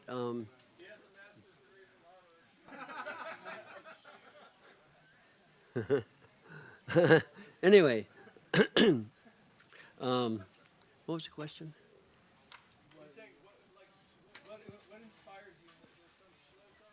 Oh, okay. I mean, the main thing is the prayers that we sing to our gurus. That's the main thing. Particular shlokas, and I've learned different shlokas throughout my life, but really the applicability of shlokas in terms of how it hits us in a deep way, that must be channeled through a real Vaishnava, a real guru. And, to receive these things through them with the hope and the knowledge that they're going to constantly be there with us, that's always the best way. And of course, we all have shlokas that have hit us in a particular powerful way and things that help us to remember. But I think whatever shloka has hit us in that way, it's necessary to remember our only access to those shlokas is by the grace of our gurus. So, somehow or other, to perceive the potency of the shloka, the teaching, to perceive it in the light of our transcendental parampara. We are receiving from above. We open any one of our books and start to read. This is not, just ordinary reading or memorizing or anything like that. This is, and to remember and try to understand and realize how, wow, I'm sitting here looking at this book and there's a transmission coming through. And it's not just the same words or the same paragraphs that everybody else is reading, but rather it's a transmission that's specifically designed to hit me in a way that's necessary for me. And, knowing that, these things are way more than just books. They're living truth. And the only way they're living truth for us is because they've been, given to us by our gurus. And, to remember in that context and to receive things in like a grateful way, feeling, of course, unqualified and not properly in proper consciousness to receive these things, but accepting that this is happening somehow or other to me in spite of, all the mess I've gotten myself into. This is being given by those great souls who, look at you. Sometimes I remember thinking, whether it was Srila Prabhupada or Srila Sridhar Maharaj or Srila Govinda Maharaj, that when they looked at you, they saw not the 99% of clutter that's there in our consciousness, but they saw that 1% or whatever it was of sincerity. And that was, for them, that's like reality. Everything else is just, external fluff. And, the great Vaishnavas, they look at that and they see who we are and they see what we need. And their only business, their only thought is how to help us. How to help us in our spiritual life. Reaching into so many channels. And like I said earlier, it's when you come before the great Vaishnavas with, carrying burdens in your heart or questions or all these things, if we sit with submission and try to hear with the mood of, I'm receiving this from the divine. This personality is not just giving me help along the way, which is also, of course, happening, but he's much more than that. He's the representative of the absolute truth who's now in connection with us. So, these things come in a transcendental way through our parampara system. So it may be that, like myself, I have two disciples, but thinking that, these, I don't have very much. I'm not very qualified, but to see how people respond to, just simple things that you say, you can see that there's something else going on here besides, my own consciousness of what I'm trying to present, what I'm thinking about. There's a transcendental transmission, and things are received in a different way, exactly according to the necessity of that person's, present circumstance. Krishna is always with us in the form of Sri Guru. Of course, we worship Mahaprabhu on the altar, and Mahaprabhu is the divine personality. Krishna covered by the heart and halo of Srimati Radharani, who descended to help us all. But, he's there, he's so kind, but it's a very high thing. And our access to Mahaprabhu, to the deity, to Giriraj Govardhan, all these things, it's all totally dependent on our connection with our gurus. everything has to be built from that point of, connection and surrender with Sri Guru. And that's the like sure and certain way. We don't have to worry about, oh, I'm not a very good memorizer, oh, I can't remember anything. We don't have to worry about that. Because Krishna, doesn't require any external capacity. Krishna just wants us to try. He wants us to try to give ourselves, back to him through the agency of his, beloved devotees. That he wants to see. And so, like, it's accessible to everyone. Anybody, whatever the physical or mental or intellectual capacity, doesn't matter. Krishna will be there for us, giving revelations in our heart exactly according to our necessity. So like I've said, we just have to look for that. Krishna is God. He's with us. And why is he with us? Because we're trying to take shelter of his beloved devotees. So he'll always be with us. He'll always help us. We just have to bring that to the fore more and more through our practice. Bring it to the fore of our consciousness.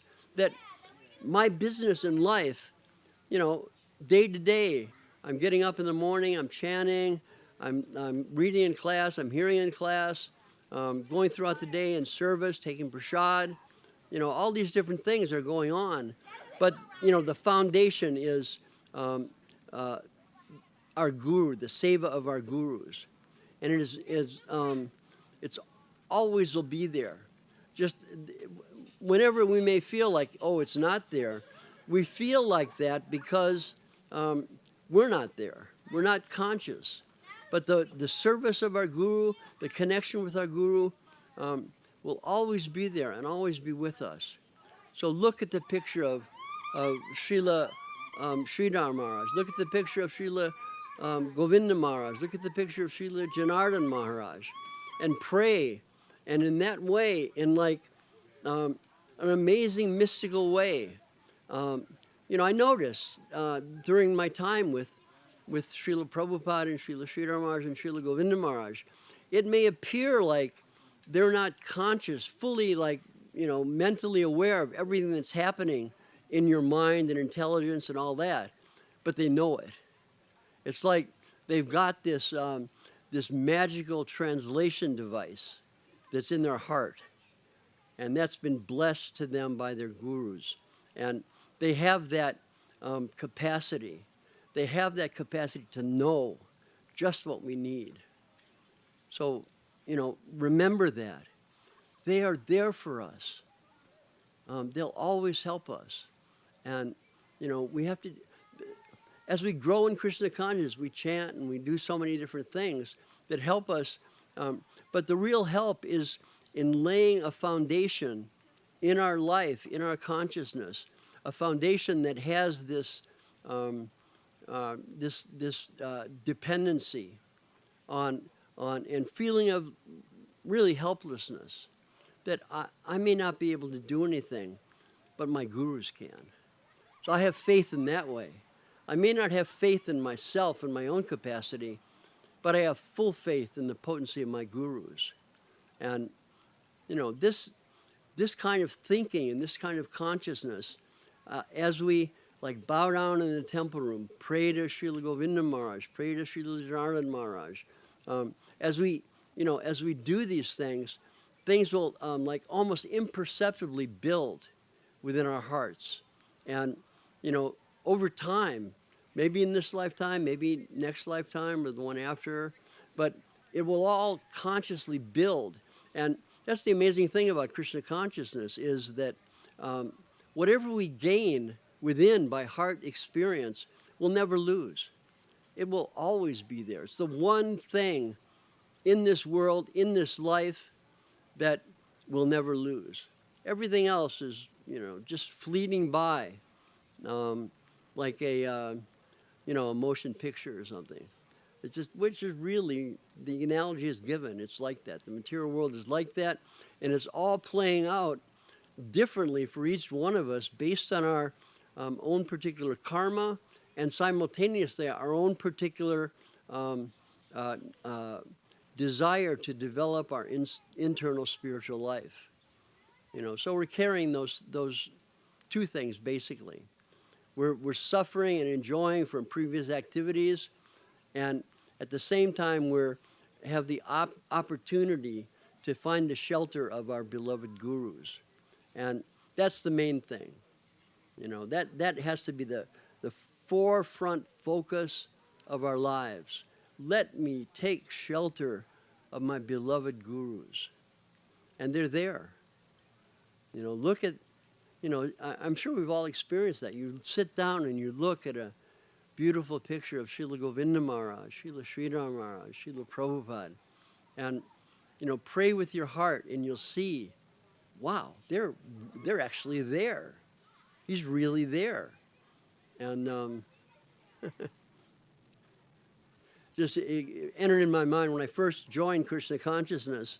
It was in Detroit, like late 1969, and so I just been a crazy hippie and stuff like that. So I came into the temple room and I bowed down. There was like little Jagannath deities at that time, and so I bowed down and was looking around the temple room, and I looked up at this picture of Krishna standing there with his flute and with a cow next to him, like in Vrindavan.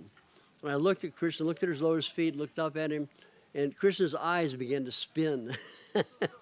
And I was thinking, wow, he's really there.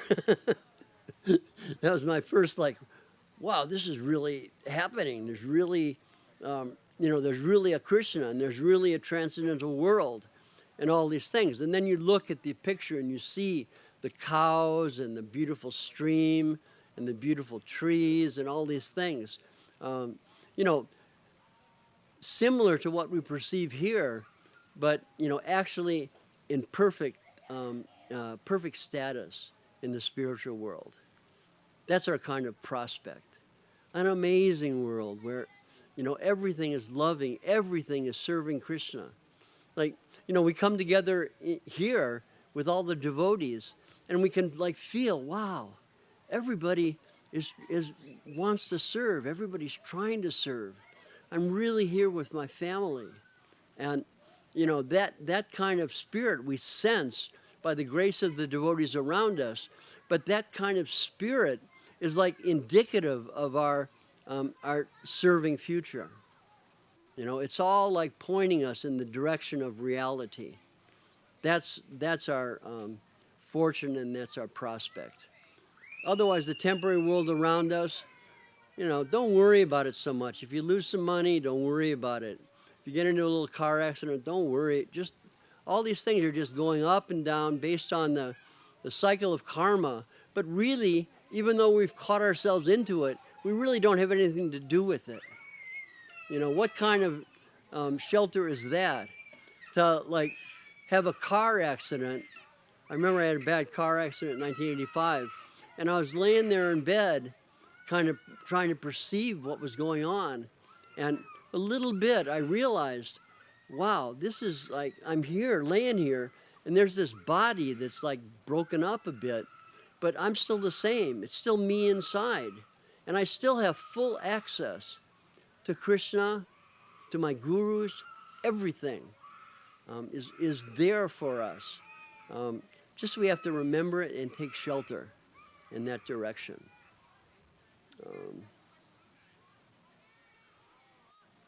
Anything else? Any directions? Any interest in direction? Okay. Well, I have talked for a while, haven't I? Okay. So no questions.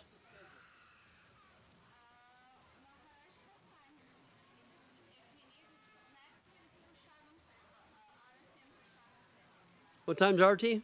12:30? Yeah. Okay. Sure, no questions. Yes.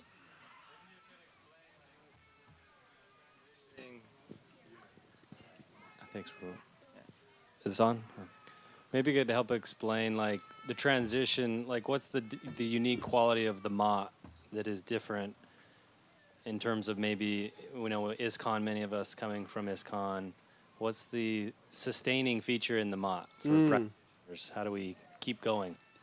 Well, I mean, of course, those of us who are disciples of Srila Prabhupada, there's a reason why he directed us to Srila Sridhar Maharaj, And sometimes I talk to my godbrothers and they say, well, Prabhupada gave us everything. And why do we need to go to Sridhar Maharaj? And I just said, like you think you got everything from Srila Prabhupada? You got 100% of what Prabhupada was giving us? Of course you didn't. And of course, because of that, Prabhupada full well knew that we needed continued help in that line. So, it's just a very logical progression to go from the help that's given to us by Srila Prabhupada to further illumination on the depth and reality of Srila Prabhupada. Like I said earlier, really even sometime with Srila Sridhar Maharaj, it increased my understanding and feeling of what Srila Prabhupada gave us. But in Srila Govinda Maharaj, I feel like, it really cemented my understanding that, Srila Prabhupada has given me life. He's given me so much. And the only way I'm able to see that is by the grace of the Vaishnavas who are able to give me that vision. So to always remember that, however we're going on in whatever situation we're in, to try to place ourselves in our lives in such a way so that we get help from the devotees around us. And of course, the understanding is to get help from senior devotees, devotees who've had more experience, devotees who've had, lived a life of Krishna consciousness. So that's one of the main focuses and motivations that I have in coming to Santa Cruz is to see Srila Janardhan Maharaj. Even though he did join a little bit later than me, but actually I just talked to him today, 1972, he got sannyas from Srila Prabhupada. That was very unusual. There were not that many sannyasis at that time. And that 72, I think, Sri Lanka and I just been sent to open a temple in Cleveland, which is really beginning type stuff. But already there was, Srila Janardhan Maharaj living in India with Srila Prabhupada, connected with Srila Prabhupada, receiving sannyas and the life of full absorbed dedication in spiritual life. So that's, how long ago? 72, 50, 3 years? That's a long time. And what's that? 52 or 53? 52?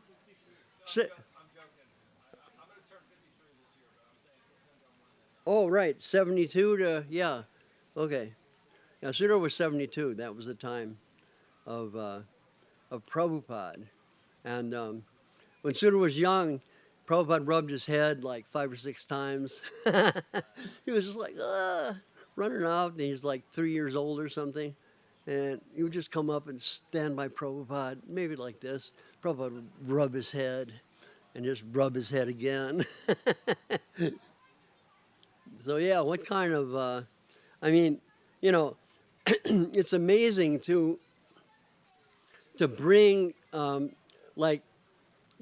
children into the world, but how much more amazing is it to bring children into the world who are, devotees, people who will take to Krishna consciousness in a natural way.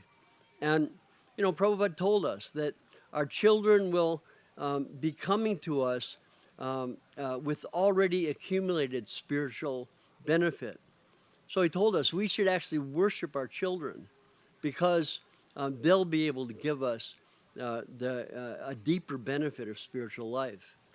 And that was Prabhupada's mood. And people, we all generally felt like that. Of course, you raise kids and you got to do stuff and like that to discipline and all that. But, the real understanding, the real feeling in our family was given the foundation by Srila Prabhupada. And that was you're together for service. That's it. Secondarily, you may have kids and you may function in a household life and all these things, but never lose sight of the fact that you are doing service.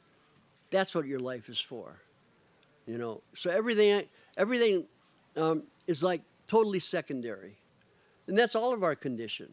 We're all in a particular position in life, doing different things in different ways, but all that stuff is secondary. The real thing is service. How do I consciously engineer my life in such a way so that I'll be in a position to increase and grow in my devotional service? How I can like set things up in such a way so that I will progress. You know, that it just the natural flow of my life will be in the direction of surrender. You know, that's the way to set up your life. To see to it that, you know, you may have a job or, you know, kids, married life, all that, but you know, the primary thing is service, and everything else is in service to that service to our beloved gurus. That's, you know, that's it. And, you know, working on that and meditating on that and trying in that direction, you know, we'll all get so much help from our transcendental guides. So, Jai. Arti? Okay. Dandavat. Thanks for listening, everybody. Jai Gurudev. Jai.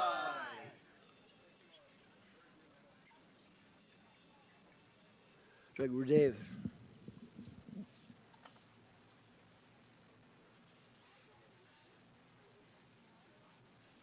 We have stairs on the other side. Yeah, I know. Here, take the star. Put on your head, man.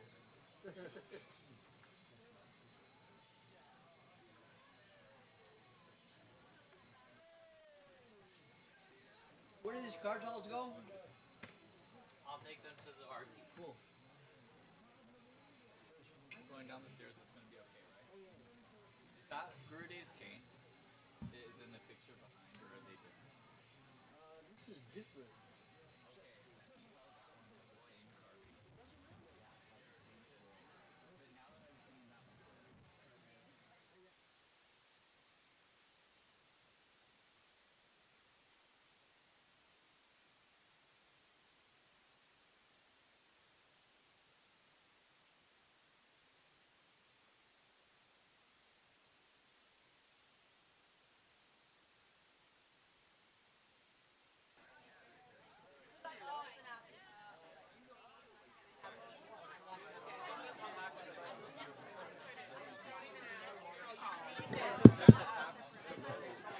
Dandavat, devotees of the Lord. How we doing? I know we are doing Prasadam Seva, so I don't expect everybody. Hello, hello. But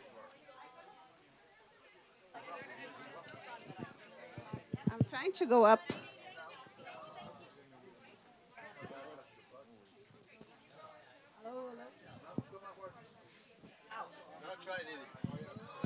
Okay. Dandavats, devotees of the Lord. That was just a test and a fail, but now we are back.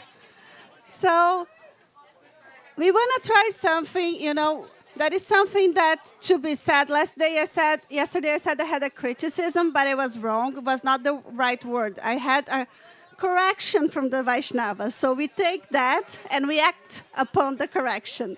So somebody asked me to say Mela, and you guys say Govinda. And then Ramachandra suggests that we say the whole name, Shri Govinda Mela. So let's try again. I'm going to say Shri, and then you get the good part, Govinda, and we all go together for the Mela. Sounds good? So everybody's happy? Okay. Shri Mela! Did it feel better for you guys? It felt better in the heart? Let's do it again. Shri Mela! Aha, I felt too. Okay, I think that's better. We found it.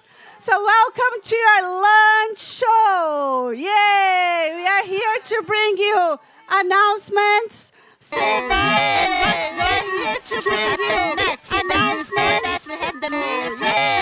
We are here to bring you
yeah. Indians are bringing all the announcement.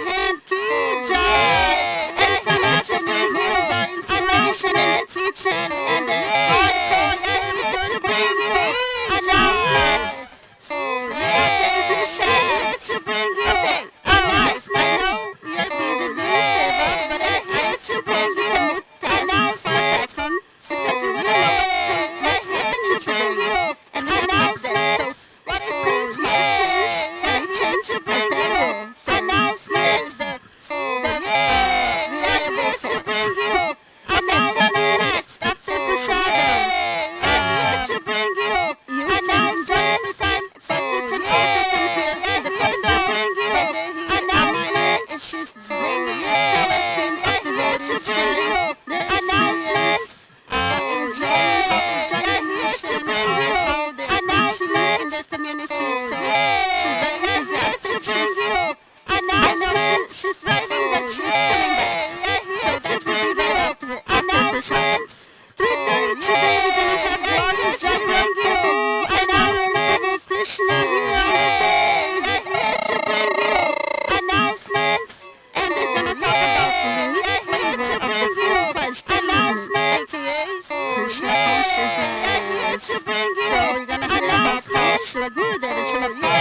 make this a devotee. And then the lion went, sorry.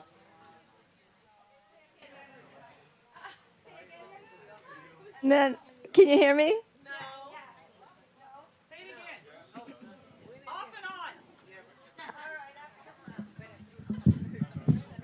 This is,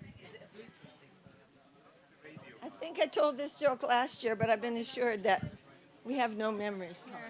Let's trade. Okay, so if you meet the mountain lion, remember the example of the great sage who met a lion.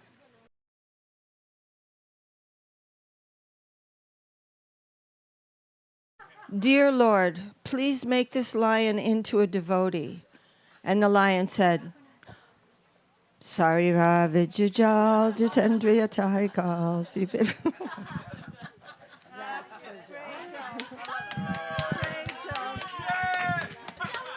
That's the Bhakta approach.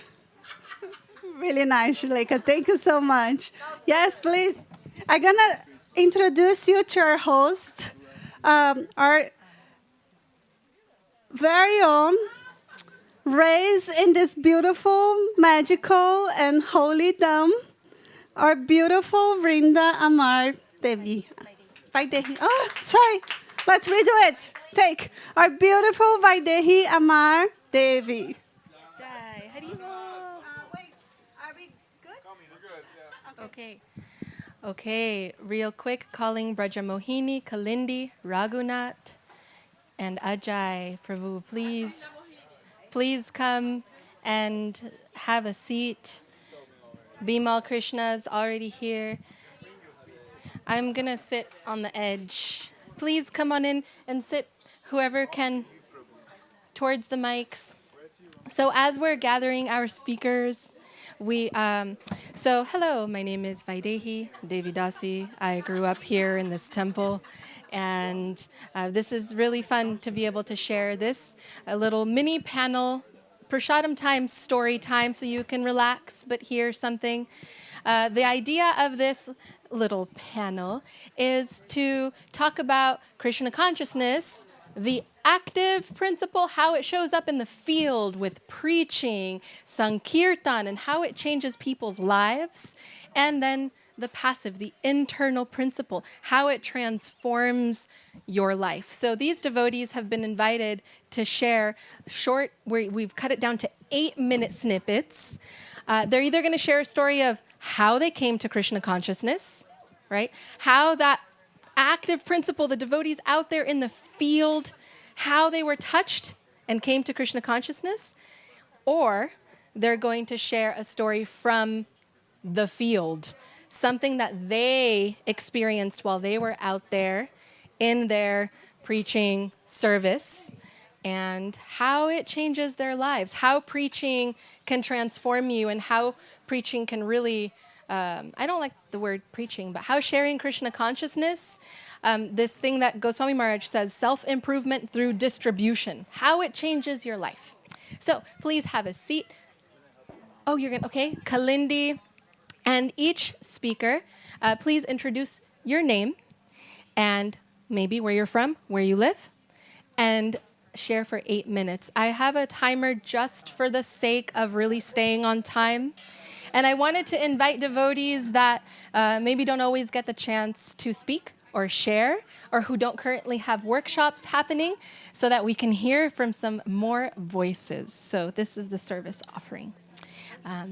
Come on up, Bimal Krishna will help you. And Krishna Ashraya, please come on up. 2 devotees, and please have a seat. So how would you like us to use the mic? Okay. So we're going to be passing the mic, and I'll give you like a 2-minute warning.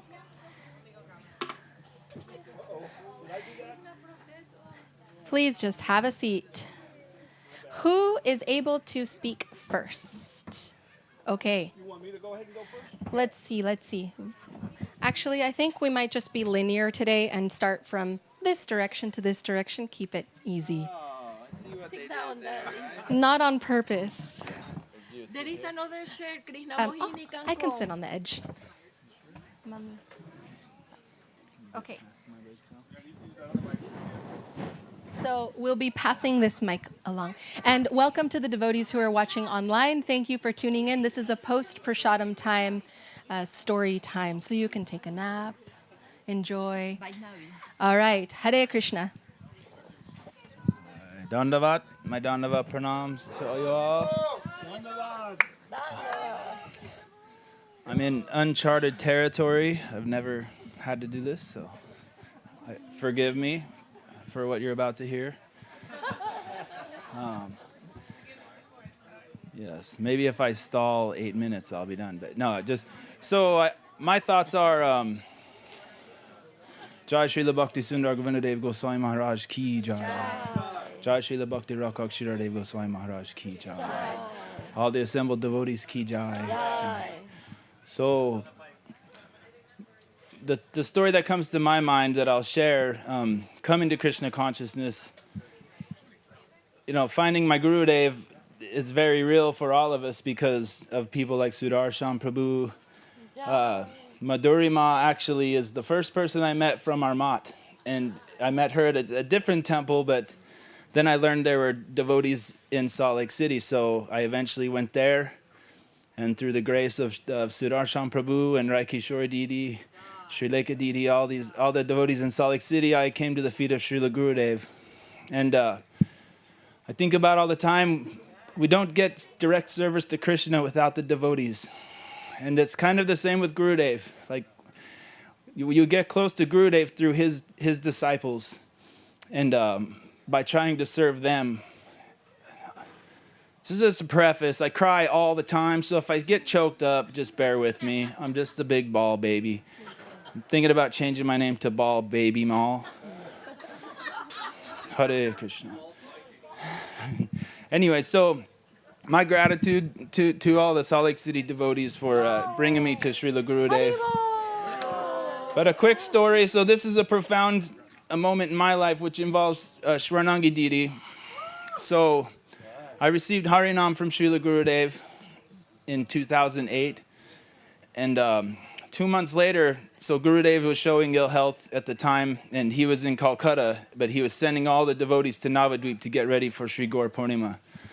And so just being there, I knew that I didn't know how long Gurudev would be with us on the planet, physically manifested, but I really wanted a connection, a Diksha connection. And so I just, I thought about it all the time, but so one day I was kind of feeling helpless, and I was sitting in Govinda Kund guest house. For anyone who's been there, you'll feel the vibe. But I was talking to Shwarnangi, and it was getting kind of late. I think Arati was happening, and I was speaking to her, and I just was expressing my sincere desire to receive initiation from Srila Gurudev. And she said, Prabhu, sometimes when we have, when we're requiring something, like we go down and if we bow our head to Srila Guru Maharaj, then we can say a prayer to him. So I said, okay. So I went down to the Samadhi Mandir, and I, as sincere as I could possibly be, which isn't very, but I just prayed, that I'd never forget Krishna consciousness and what it is. And so if you've been there, we all know Guru Maharaj's Samadhi Mandir is right next to the Nat Mandir. It's about 10 feet away. So I said my prayer, I offered my obeisances, and I stood up, and I literally walked from the Samadhi Mandir into the Nat Mandir, and Ashapurna Didi comes through the front door, and she says, Bimal Krishna, tomorrow you're receiving second initiation from Srila Gurudev.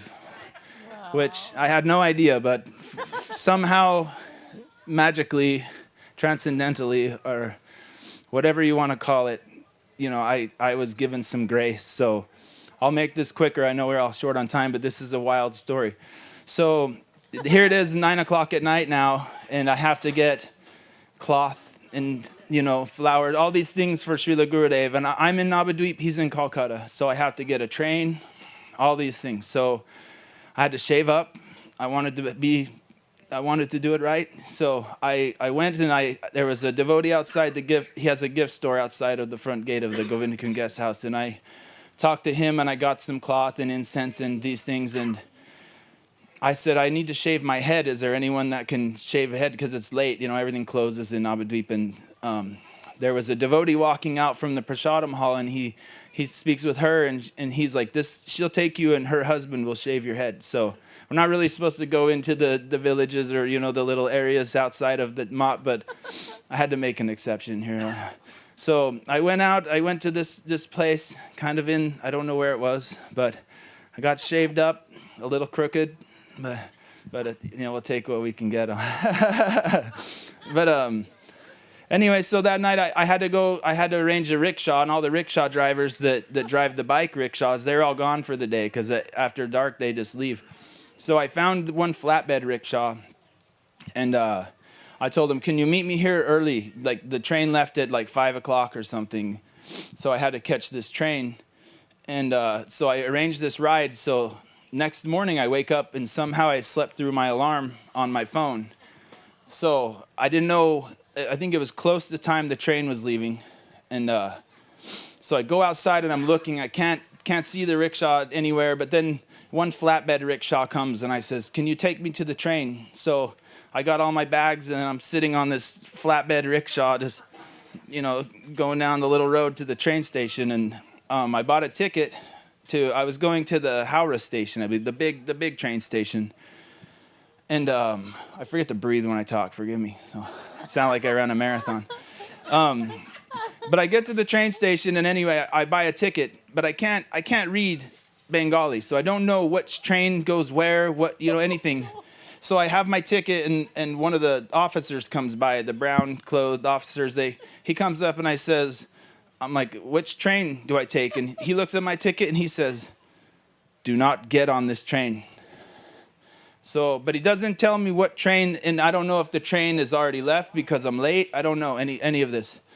So I'm sitting there, and I'm like looking around. I'm looking at my ticket, and then there's another Bengali gentleman sitting next to me, and he's all, Calcutta? And I'm like, yeah, Calcutta. And he goes, Calcutta. Points to the same train and says, Calcutta. So what am I to do? So I think if I get on this train, it could take me anywhere. Or if I don't get on this train, I miss my opportunity to receive initiation from Srila Gurudev. So I just had to follow my heart. I thought I'm getting on the train because I can't miss it. So even if I'm going to try, no matter what. So I get on the train, and it actually wasn't to Howrah station. It was to the train station that was closer to the Mat in Dum Dum Park. So I actually got there a little bit quicker. But I received Gurudev's mercy. Myself and one other devotee received initiation that day. Srila Gurudev garlanded me with the garland that the other devotee had given him. So like some special mercy, and I'm only here from mercy, and we can't understand why, but all devotees like you, and Jai. Jai Om Vishnupad Paramahangsa Parivajakacarya Stotrasta Sri Shrimad Srila Bhakti Sundar Govinda Dev Goswami Maharaj Ki Jai. Vimal Krishna Prabhu Ki Jai. Oh my God. If I'm not incorrect, I think that was the last time Gurudev gave Gayatri. So there was a group of London devotees. A group of London devotees, like a week later, wanted to receive, and he couldn't give at the time due to health. But very, very fortunate. Wow. But I didn't know that. But wow. So beautiful. I'm so happy to hear that. Please, I apologize. Forgive my offenses. I'm not such a good speaker, but I'm going to try to relay something. I'm very happy to be among all of you, and I really feel humble to see all your exalted self and your beautiful preaching ability, So I just want to thank the immeasurably the big amount of mercy that we all receive from Srila Prabhupada, because we are here because of him, and whatever great mercy came into my life is just because Srila Prabhupada, and I never can forget that. I was a distributor of Srila Prabhupada's books in my youth, and in my naive, innocent nature, we thought we were saving the world, but we were saving ourselves one book at a time. Because Srila Prabhupada, I had the immense mercy to get to the lotus feet of Srila Guru Maharaj and Srila Govinda Mela. I love Srila Prabhupada so deeply in my heart. I never saw him in person, but when I had the grace to be in the presence of Guru Maharaj, I felt and seeing Srila Prabhupada. And that was my way of seeing Srila Guru Maharaj and asking the Srila Prabhupada disciple, how was Srila Prabhupada? Was it like that? So I received whatever mercies in my life is because Srila Prabhupada, no doubt in my heart. And I say that because the treasure to have Srila Gurudeva, Srila Govinda Maharaj, this loving, high elevated being, so connected with us, to seeing us, like to be in his intimity and into his room, into his veranda, to be able to do his laundry, to bring his clothes. That was the best service. I remember when we used to distribute Srila Prabhupada's book, they used to tell us, this is in the mood of the gopis. This is the gopis' mood to go out. Many nice stories when we were going out, how we used to take the same roads, and out of the blue we decided to take another road, and then there were people that needed to talk to us. But actually, when we were talking to those people, we were telling them what we needed to hear ourselves, And that's the magic when we try to give what we receive, The mercy that we kept disappear, but the mercy that we distribute, the mercy that we give, even with our imperfect conditions, with our falling soul, with our many anarthas and everything. But if we give, we receive. And the best way to learn is to try to teach others, and that was my experience. And I always relate that the first time I saw the devotees, I didn't have any idea about anything. That was in Washington, D.C. in 1971. I used to get rides to go to some English classes. That day I didn't have the ride, so I had to walk to connect with my uncle that was going to give me the ride home. And then I saw these wonderful beings dancing on the streets and chanting.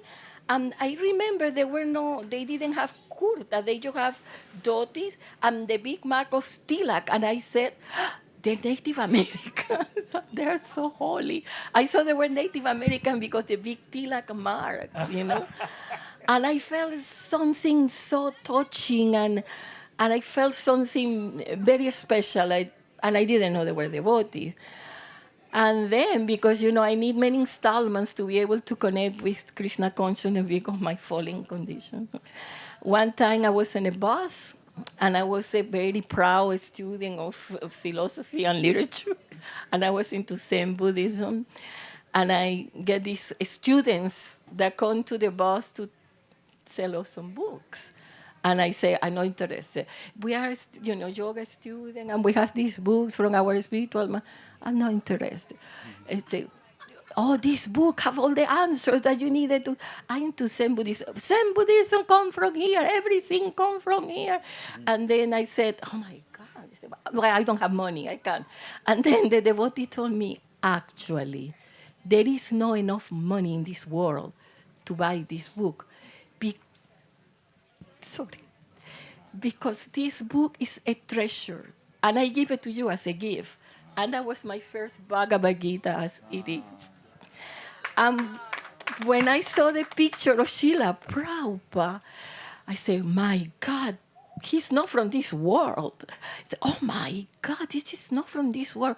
Srila Prabhupada, and the devotee used to tell me the dignity of the Acharya with a beautiful garland. And I was completely attractive. And I remember in one darshan here with Srila Gurudeva talking about the power of attraction of Srila Prabhupada. He said, irresistible. And we all have experience of that. We were young, we were crazy, we were into so many other things, but Srila Prabhupada got us with the power of attraction. And I remember Gurudeva saying, I'm Guru Maharaj's disciple, but my mood is like Srila Prabhupada. And I was, oh my God, Anyways, Srila Prabhupada brought us to the lotus feet of Guru Maharaj and Srila Govinda Maharaj. And that's our great, great fortune. And we are so lucky. We have to transmit this. And I'm so happy when Vaidehi Norman told me, when I was telling him, oh, Vaidehi, you're taking care of so many kids. And Vaidehi said, Kalindi, that's the future. And I thought that was very special and very sweet. That's the future. Dandava, forgive my offense. All glory to our beautiful guardians. That's for you. So I promised Vaidehi that I'd do only 5 minutes, and I'm going to try my best to do that. So I was 13 years old, and I was with my mom, and I was into being a hippie, so I'd grown my hair long. My mom was always bugging me to get a haircut. And these two devotees walked by, shaved head, Sika, Tilak, Kurta, and my mom looks at me and she says, why don't you get a haircut like that? And I said, oh, Mom. And then my next encounter was I was 14 years old. I was at this mall, and this devotee came up to me. They had the Krishna book, the little paperbacks. It has the volume 1 has a picture of Radha and Krishna. And he was holding it in one hand, and with his right hand, he was rubbing the feet of Radha Krishna. And it just caused me to look, and I kept looking, and I kept looking at the picture of Radha Krishna. And I didn't have the money to buy the book, but it created a real deep impression within me. And then I was 14 then. And when I was 15, I ran away from home and hitchhiked from a teenage runaway, hitchhiked from Jacksonville, Florida to St. Louis, Missouri, and ended up having contact with the devotees. And after a month, I ended up moving into the temple. And that's my story. And then in 1983, I lived at the temple in 62 South 13th Street in San Jose. That was when I first got involved with the moth. And then in 1990, November of 1990, I went to India, and that's the first time I met Srila Govinda Maharaj. But I didn't get initiated at that point. Then in San Jose in the summer of 92, I took first, and then here at the Soquel Ashram in 1998, I took second initiation. And so that's my story.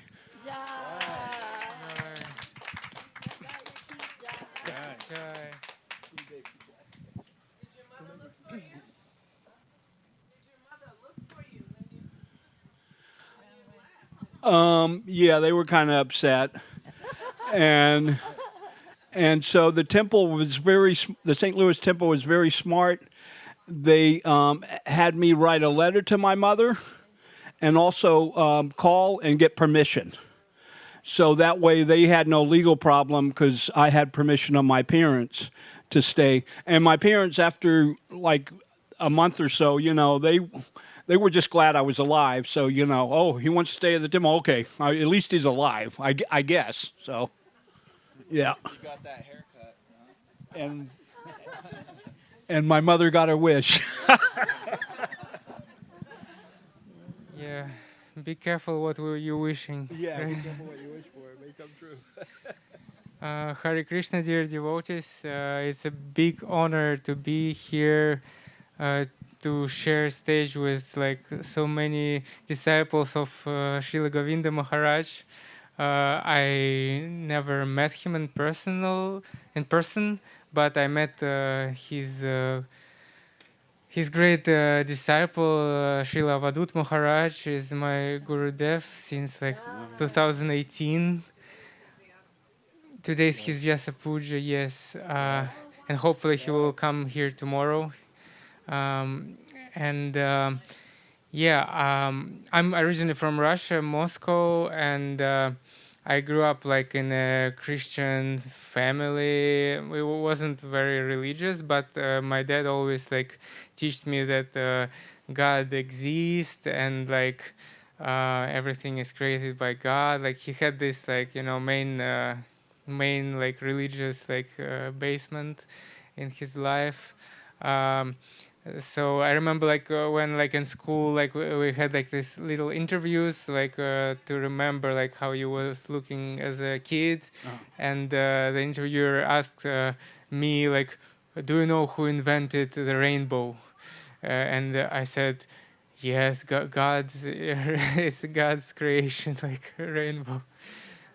So then one devotee that I didn't know that he's a devotee. Actually, I knew that he's vegetarian, but he never shared, like he never preached to me. He just invited me to do like a photo shoot for them, like doing like some wake skating, like extreme action. And I remember like he brought like all food he prepared at home and brought like everything. Like all his friends was like meat eaters, but he was vegetarian, and he shared like a plate with me. Like and later, like many years after that, I realized that it was like prasadam. It's like offering to Krishna. So I met like devotees a couple times in the streets. I think they was offering books, but I wasn't really like interested at that moment. But then like I guess like I got older and got like more curious about like meaning of life, and like went through a couple like crises like in personal life and like professional life. And I was like not satisfied, you know, like with all like amazing life that I had from some perspective. Like I was still like struggling. So I met another group of creative people. Like I met them through sound first. Like I mean, I started like listening to some music that they was making, and they was like integrating some Vedic like philosophy in there. So I thought like, oh my God, these guys, they're like they know something like unique. Like and I just like reached out to them like and went to their like show. And then like they start talking like all the way that they was talking only like about some yogic like Christian like Vedic philosophies, like very like deep, like very I never like I thought like, oh my God, these guys can hang out like all night long, like and like talk about this type of stuff. Like it's like so unusual. Like and I was charmed by that. And I started like come often to their association. One of them invited me to the biggest like ISKCON temple in Moscow once. He said like, yeah, like don't worry, like, but we have to give dandavats here. Like I mean, the full bow.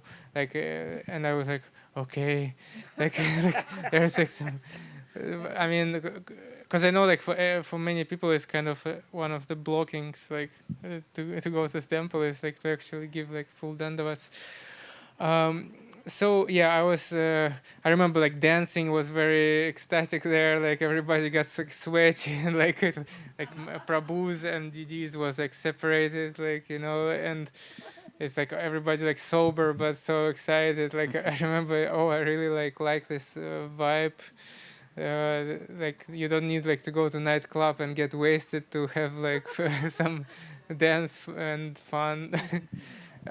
So then I visit Namahatas like of ISKCON, and then I heard that there is like another temple, like some different like mystical, like these guys they knew that there is a temple in Moscow like of Sri Chaitanya Saraswat Math, but they never like told me where it is. Somehow like I had to figure out it myself, and I saw like advertisement we have like Jagannath restaurants all over Moscow. It's actually Avadut Maharaj early project. He started the first like chain of vegetarian restaurants all over Russia. So I saw like a poster, like some yoga, like in Kuznetsky Most district. It's like central. I thought like, okay, maybe I should go visit this yoga studio.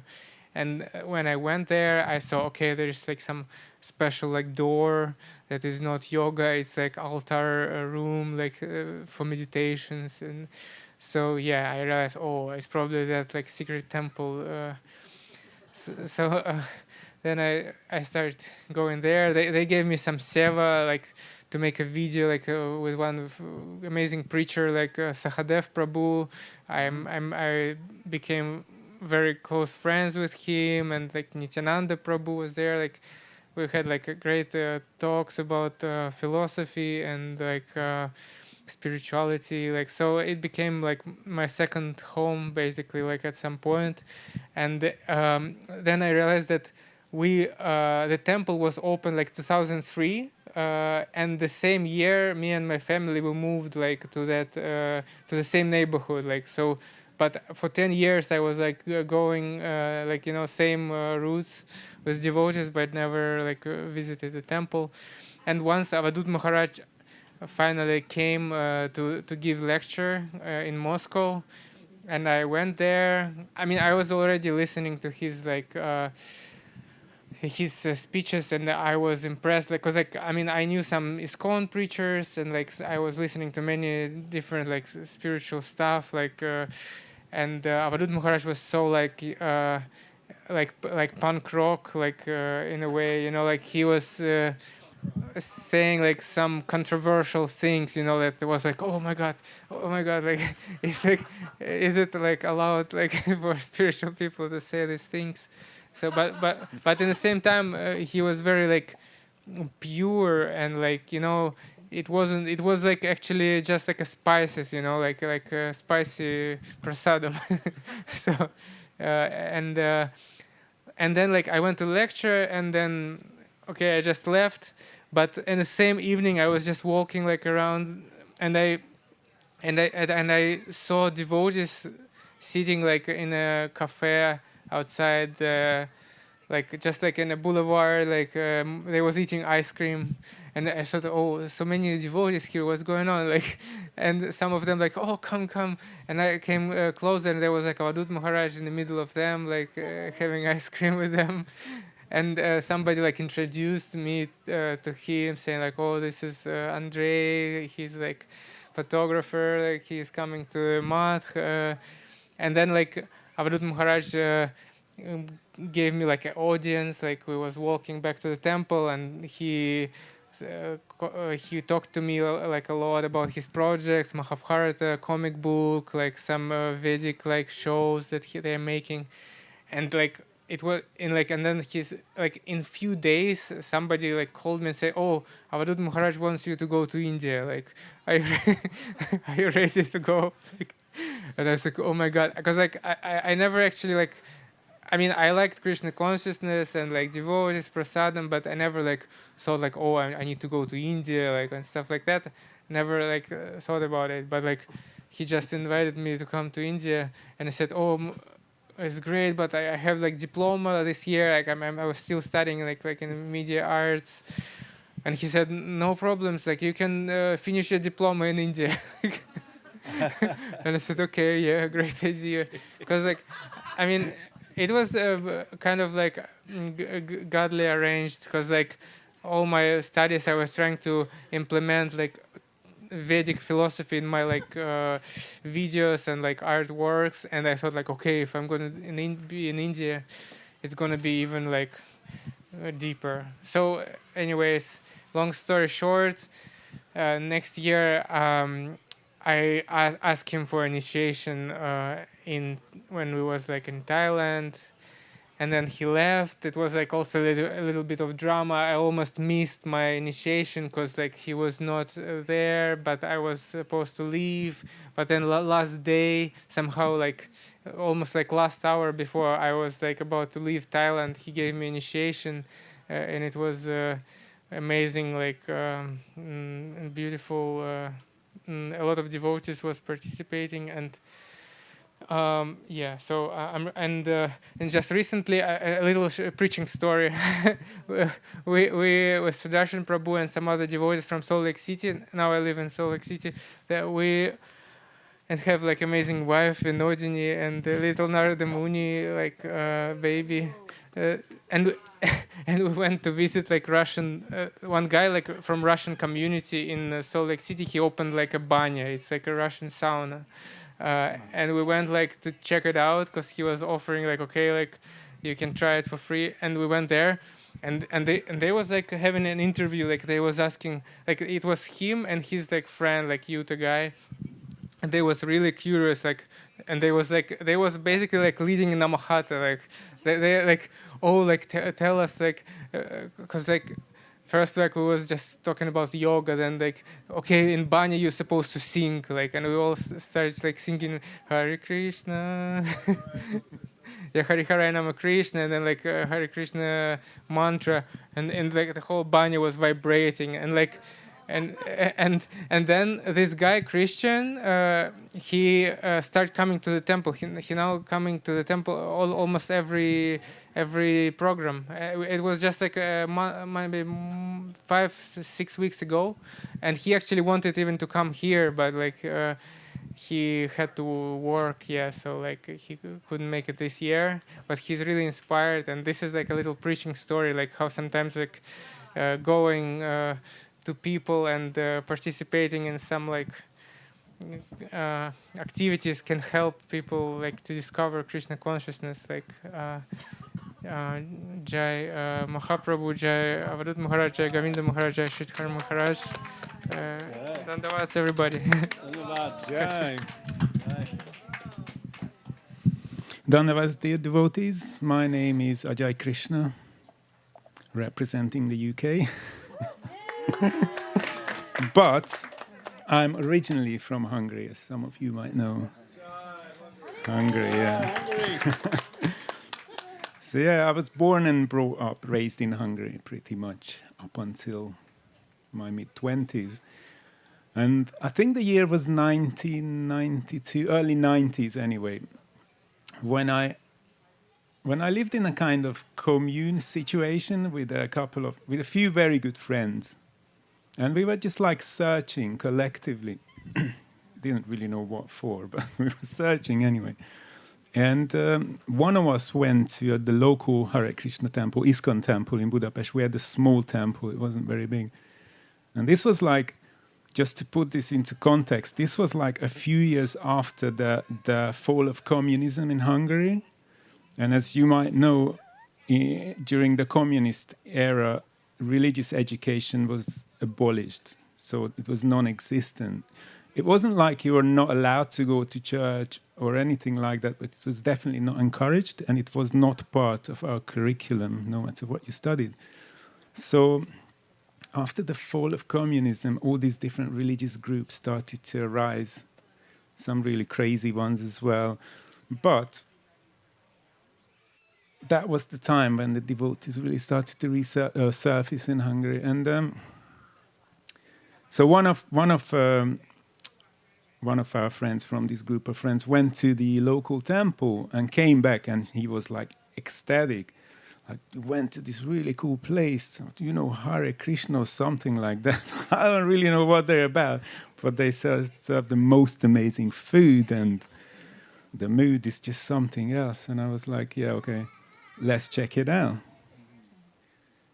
I guess many of us met the devotees through Prasadam Seva. I'm not the only one. And so I remember, yeah, before I went to the temple, because he then started to go fairly regularly, and I was just like postponing it, like, yeah, right, I'll go one day. Then he came back one day with a box of prasadam, and I opened the box. He brought it for me. I opened the box, and it was just like the most amazing looking food I've ever seen in my life. And I tasted it, and I really didn't like it. I was like, what am I going to do now? This looks fantastic, but I just cannot stand this. It was like, I remember the flavor of jeera the first time in my life. It's like, this is so weird, I can't eat it. And I was really puzzled. I didn't know what to do. No paprika there. No, there was no paprika in it, no. And I have to admit, I couldn't eat it, and I had to bury it in the garden, because I, for some reason, knew this is not to be discarded. So I anyway buried it in the garden. That was my first encounter with the devotees. And then it slowly started to progress from there. Then eventually I made it to the temple with these friends of mine. And the mood was very solemn in a way, but also very kind of serious. In those days, it was like you went there and you knew it's like, this is a serious thing. I'm not sure what they're talking about. It's very serious. It's very, I'm interested to find out more. So we started attending regularly. We started going to Mangalarati. We didn't know what was it about, but it was so cool because it was different. It was not what we were expected to do, you know, as young people in their early 20s, and I loved that aspect of it. That I don't care what this is, but this is different. I'm in, and and then started attending the temple more regularly, but always kept a distance. I never was the type of person who went full in, and like many of you, much more fortunate than I am. I always kept the distance, and I was like, yeah, let's just figure out what this is about. And I longed it out. It took me 20 years to take initiation this way. Throughout those years, I did serve in various ISKCON temples. I never lived in one, never stayed in one, but wherever my life took me. In Hungary, Krishna. Okay, here we are, back online. Okay. Where was I? Yeah, so... yeah, so during those years, during the 2 decades, I did various different services in temples around Europe. But what I was going to say, in Hungary, it wasn't that clear what devotional service actually means. We heard about it all the time. You must do devotional service, but they really didn't quite make it clear what they meant by it, because we certainly couldn't set foot in the kitchen to chop some vegetables or even to wash some pots or anything like that. And I was like, I don't understand this. And only when I left Hungary at the end of the 90s, when I moved to London, and I went to ISKCON Soho Street. And the minute I stepped in, I got snatched up and told, like, Prabhu, we need some help in the kitchen. Go downstairs right now. And that was the moment. This is an important moment because that's when the penny dropped. Like, oh, okay, this is devotional service. This is what it is in practice. And because I'm a practical person, that suddenly it just clicked. It made sense. And yeah, anyway, it's a very long story. I don't want to long it out, but that was a significant moment. And then after that, I still spent several years in ISKCON, served in England, and then in Helsinki, Finland, when I lived there. And when I returned to the UK, when did I return to the UK? 2009, yeah. That was soon after I met my wife, Ratnavali Devidasi, who first told me about SCS Mat, Srila Gurudev, Srila Guru Maharaj, and I'd not heard anything about SCS Mat before. But when I saw what the community is like, how different it was, and how it's like a big family, and how warmly they welcomed me, and I knew this is my path. This is where I want to go. It wasn't that clear, as you probably remember. There was a lot of resistance as well from my side because of my past. But then I slowly, of course, eased up, and here I am now, trying to do that little I can. I can't do much. I'm not really the man of words, and I definitely can't preach. I'm not the person to stop people on the street and talk about spiritual things. But I try to preach maybe through my photographs. That, hopefully helps to draw some people in.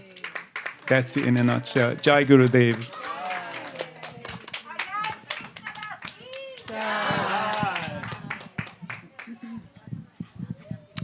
Dandavad, everybody. I'm trying to be cooperative. Well, Vaidehi asked me to sit up here, so I'm sorry. So I never know what to share, but she suggested,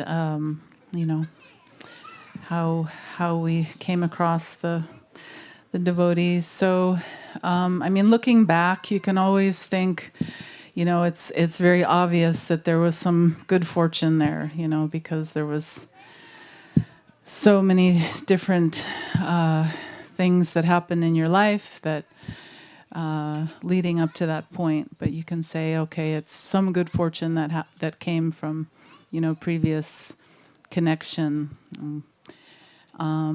But I was, as Kalindi was saying about the, is Kalindi still there? Oh, you're still there. Can't see you. Was telling the story of distributing books and also receiving books from devotees that were distributing books. But I think, well, I grew up in the 80s, the 70s and 80s, but I was young, you know, teenager, young adult in the 80s. And then, so there were some popular songs that had the Maha Mantra, actually. One of them was George Harrison, but then there was a couple other songs too that had Maha Mantra, but that was a little bit later, but yeah. But I did, in some of my travels, I was in Colorado, and I was in the Colorado-Denver airport, and I had my backpack, and I was going through the airport, and I was approached by a devotee in the airport with a Bhagavad Gita, and she was so sweet, and she came up, and she had a Bhagavad Gita, and she's telling me about the Bhagavad Gita, and, you know, I was always appreciated books and loved to read many different kinds of books, and so I had the book in my hand, I'm looking at it, you know, and I'm like, oh, I really just don't have any money, and I don't remember what she said, but, you know, she's like, well, you really should have this book, and I said, okay, well, you know, and I pull out some change, and maybe $1, a couple dollars, and she said, that's fine, just take the book. So I started with having that Bhagavad Gita. Now, I remember that I looked at the pictures. As far as reading it, I had a box of books that I had that was like, okay, well, these are the books that I know are very important. I have to read these books, but in the meantime, they're just in this box, and I'm carrying them from one place to another. So I had the Bhagavad Gita, and then somewhere along the line, I also got the Higher Taste. Now, I did read the Higher Taste, and I remember at that time, like, really, like, hearing it and going, wow, this really makes a lot of sense, and they're explaining, you know, why we need to be vegetarian and all that. And I didn't become vegetarian, but I read the book and I did agree with it to a certain level internally. I was living in Boulder, Colorado, and I had a friend that there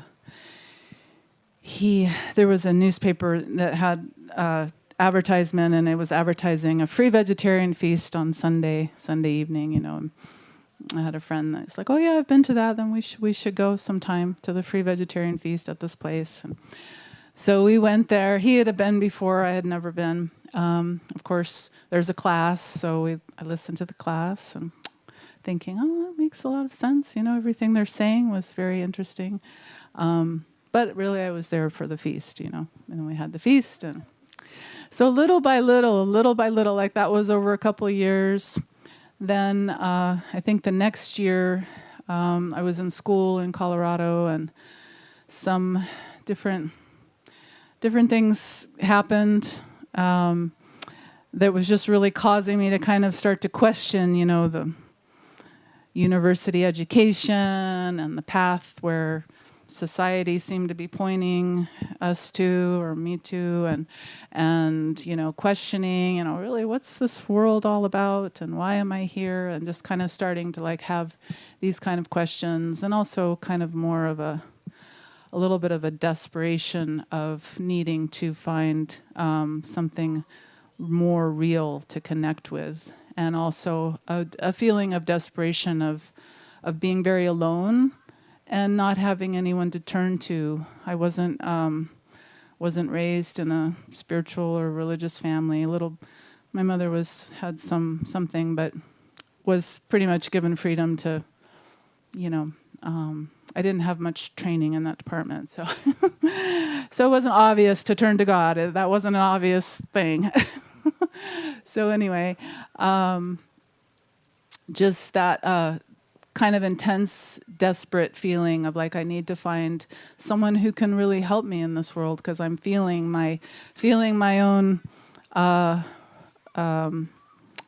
karma. I don't think I thought of it as karma, but I could just like feel this push of my own reactionary experiences that kept happening, and that I just felt like I was just going to keep doing the wrong things and keep not knowing where I was going. So kind of a conscious feeling of like, okay, I really need to find someone that can really help me out of this situation. I know it's not my parents. I know it's not my professor at the school.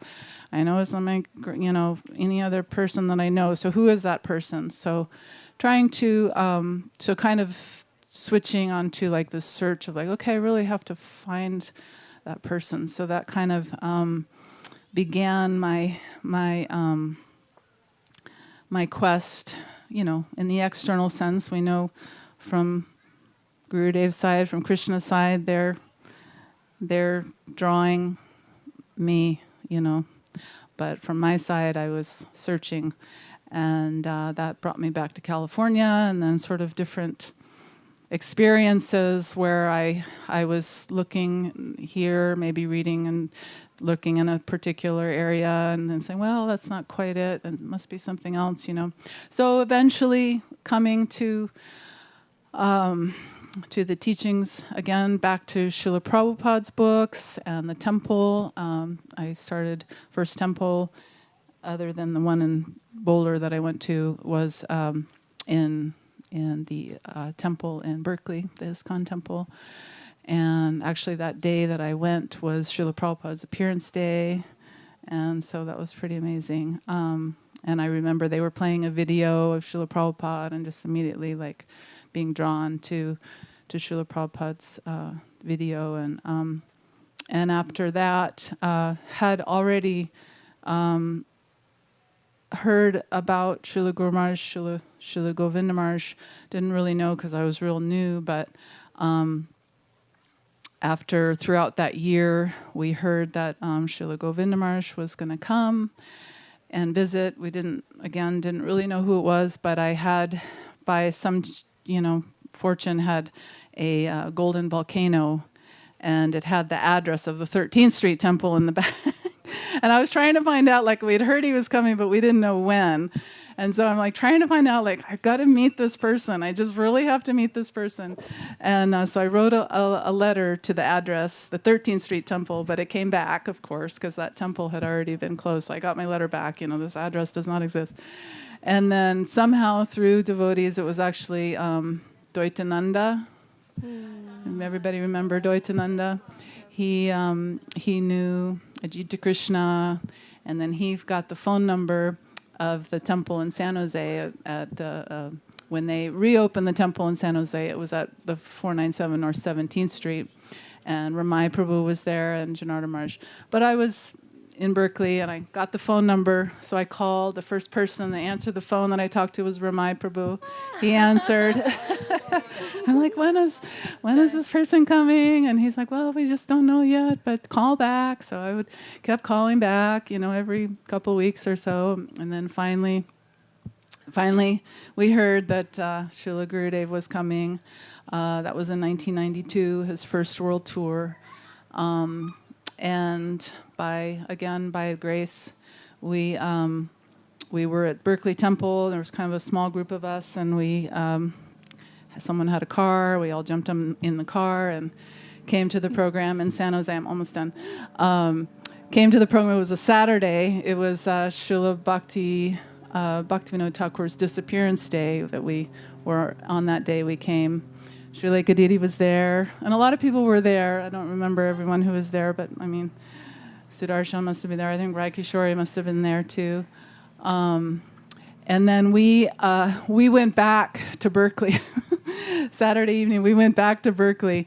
And so I was in Berkeley for that Sunday feast in Berkeley at the Berkeley Temple. And I was just like going around going like, why am I here? I got to get back to San Jose. I got to get back to San Jose. Why am I here? And I just remember the trip back to San Jose. Finally found someone. I didn't have a car at that time. we were like stuck in traffic or something, and I just remember it was like the longest. It felt the longest, like in eternity, just to get back. Like you're just thinking, I'm not gonna make it back. I gotta get back there. I gotta get back there. I'm not gonna make it back, but finally did. And by the grace of the devotees, I asked if I could stay while Srila Govinda Maharaj was here. I think he was for like a week, or was it 2? It was like a week, I think, or 10 days maybe, or something. If I could stay, so they put me on the floor in Bimala's room, back in the back on the cement floor. Yeah, you can stay. And Saraswat was in the kitchen, everyone was cooking, and I came in the kitchen. Is there something I can do? So she said, yes, you can roll the gulabs, because she was cooking gulabs with a big wok of ghee, and you have to stir them.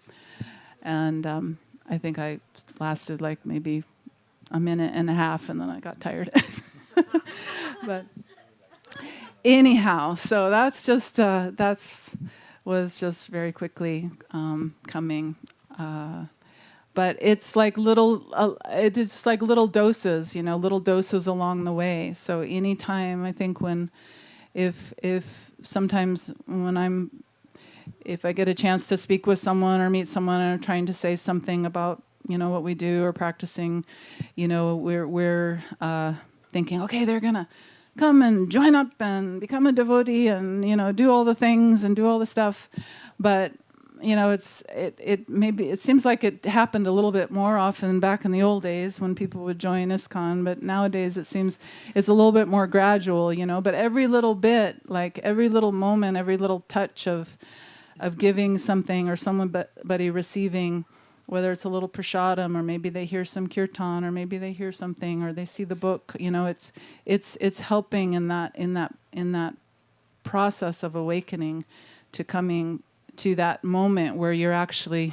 wanting to ask, why am I here and what is my highest goal of life and how can I connect, with something deeper and something higher. So I'm grateful for whoever the beautiful devotee was who gave me that Bhagavad Gita in the Denver airport, and all along the way, everyone who continues to help me in my spiritual life, and Kalindi Didi, who when I did end up moving into the ashram in San Jose, Vaidehi was, I think, 6 years old, and Kalindi was there, and she took care of me. She was taking care of Vaidehi, and she also took care of me, so I can say Kalindi and Bimala and the devotees and Yudamanyu Prabhu, who was there, who was the Sankirtan leader at that time, they, without their help and guidance and assistance and affection and everything, it's just like so much dependence we have on each other and our senior devotees and our friends and family, and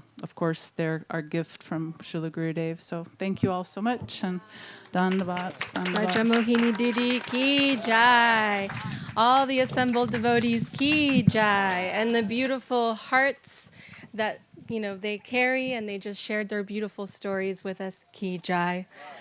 And I just wanted to say a couple of things as we're closing here. It takes, in the world of marketing, it takes a minimum of 7 touch points before you can convert a cold lead that turns into a warm lead into a client. Minimum 7 touch points. And so you can see here, throughout these devotees' lives, these little touch points, like Braja just said, these little touch points, which means that each and every one of you going into the world and sharing something, maybe it's a garland that you gift someone. And they're like, oh, wow, this is special. I'm keeping it in my room. And you tell them, don't throw it away. Just hang it on a tree when it dries up. Or you give them a gulab jamun from the feast. Or you bring them a plate of prasadam, or share a book or a quote. One saint, a saint once told me, his name is Bhaktivinoda Thakur, right? These little teeny touch points can change a person's not just life in this lifetime, but their soul, the trajectory of their soul. And we all know the verse, right? In this grand, big, vast world, who will come in contact with a guru, a bona fide spiritual master? That is so rare. But each and every one of you carry Gurudev, Sri Chaitanya Saraswat Mat, in your hearts. And I remember Manasa Krishna Prabhu telling me when we were living in India, we were talking, because we've been preaching buddies since forever, And wow, what will happen when Gurudev goes? And he said, I heard him saying something like, the Sri Chaitanya Saraswat Mat will exist in the hearts of every single devotee. And I was like, really? He said that? Whoa, wow. We were just like talking about the apocalypse that was coming and Gurudev leaving. And so it is true. It is true that we have a very special opportunity and self-improvement through distribution, right? We talked about the 9 processes of bhakti earlier today in this workshop that was about puja. And there's Shravanam, Kirtanam, right? We're also doing worship. But this Kirtanam is the worship of Hari through chanting, through distribution. Distribution is extremely important. It is really our principal service, is to share in this world, because you can change the trajectory of a soul. And here are all of us, right, that are here have been transformed and changed because some devotee in this pandal did something to share about Krishna. So this is a must, and we have to continue this and continue this distribution. And this was the inspiration of this panel today, to share about how when you get in, yes, we can chant and we meditate and we read. That is so important for our internal practice. We need that. But there is something even more powerful that happens when we activate that functioning Harinam Sankirtan gift that we've received from Mahaprabhu, the mood of Audarya distribution. There's some very special magic that will transform us. Today we said puja up-levels your standard. Doing puja to the deity up-levels your existence and your standard on some level. It teaches you discipline. It teaches you cleanliness. It teaches you doing it even at 4 a.m. in the morning, and what can happen when you stick to something and don't quit. Soon that difficult 4 a.m. wake-up becomes nectar, becomes sweet, becomes unparalleled energy that you can't get from caffeine through the rest of the day, right? In the same way, sharing Krishna consciousness, distributing, up-levels your entire existence and your capacity to even receive. I've experienced that as a teenager, and I continue to experience it, and this is the only thing in this world that makes me happy. And it is the only thing that makes us happy, for real. Nothing of this, no pleasure of the world can match that happiness. The only coolest thing is maybe like a brand new iPad so that we can share, right, about Krishna, or the tools that we get so that we can share about Krishna. We have some amazing workshops coming through the weekend, through the rest of the week, and I'm really interested in that podcast workshop with Lavanya. And thank you so much for being here with us. This is just a little post-prasadam story time, little nap while you're sitting in a chair. And thank you to these beautiful devotees for sharing. Bimal Krishna, Kalindi, Krishna Shraya, Raghunath, Ajay, and Braja Mohini. Thank you to the team here for staying with us. And tomorrow, if we're able to have the time, same time, 2:20 p.m. to 3:20, we'd like to do another series with a few more devotees who really feel inspired to share. I will come around and ask, and if you feel like you really want to share, please let me know so I can write your name down. I'll hand the mic to Anandamoy. Is there any announcement you'd like to make? And so next workshop, right, with Arun Krishna Prabhu and Jayaram Prabhu in, what is it, the Samadhi Mandir? No, here. Sorry, I asked you and then I didn't prep it. So Anandamoy will tell us what's happening next. Thank you so much. Hare Krishna. Jai, before you leave... Jai, before you leave the stage, hey, Braja, before you leave the stage, I have some offering. Yeah, this was made by Kalindi. This was made by Marie Didi. She's doing all the garlands. I don't know where she is in this moment, but she collect all her garland prasadams and she dried and she made this pupuri as an offering for you guys. She prepared all year for this moment. Yeah, this is prasadam. So, yeah, thank you for all. Yeah, if you see her, you let her know that you got it. She'll be really happy. Thank you for sharing your hearts with us. Dandavads. Very nice. Murali Prabhu, do you need a minute before we bring the other class? 6 minutes? Yeah? Okay, all right. So we're going to just prepare 2 minutes for the next class.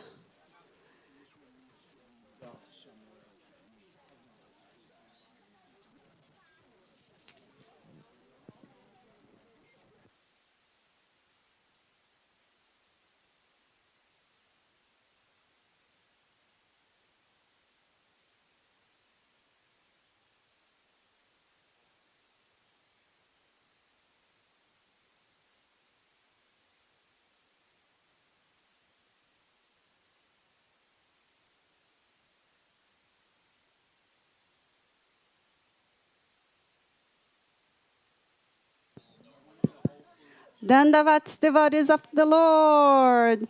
After these beautiful stories, and I think Vaidehi said really well that that's the entry door, how we open Srila Govinda Maharaj's door for many, many people. I want you guys to also help me to welcome the beautiful devotees that not only enter these doors, but they are really making a big open door and teaching us how to make it even bigger and bring more people.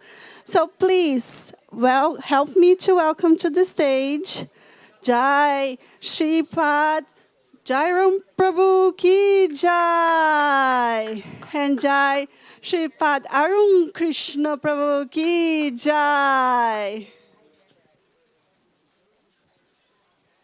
Shri!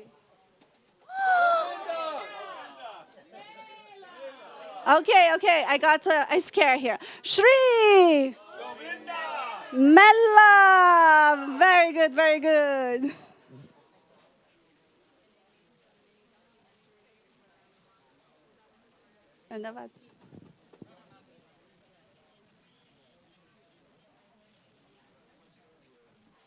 We are super happy to have you guys here. Jai.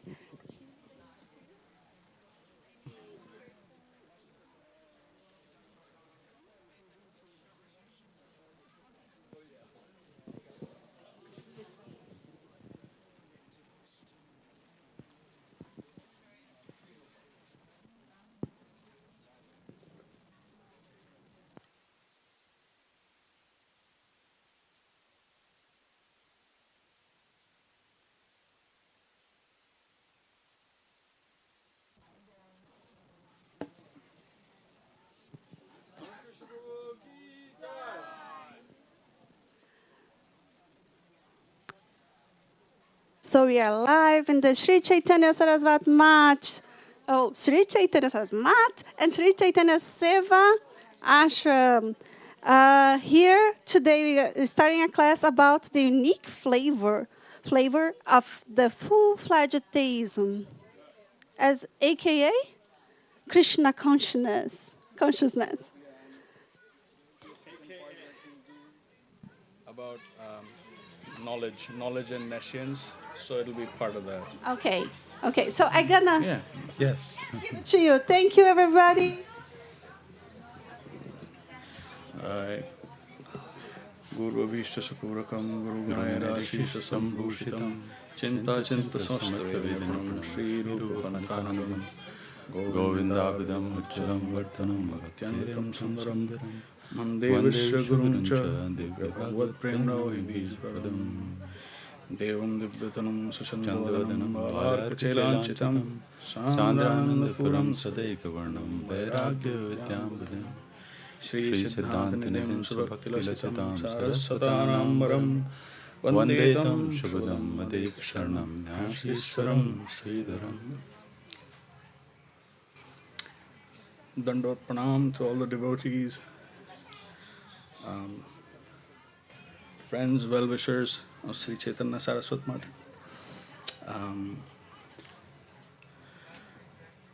So in 2 parts, we'll try and do some service here for you.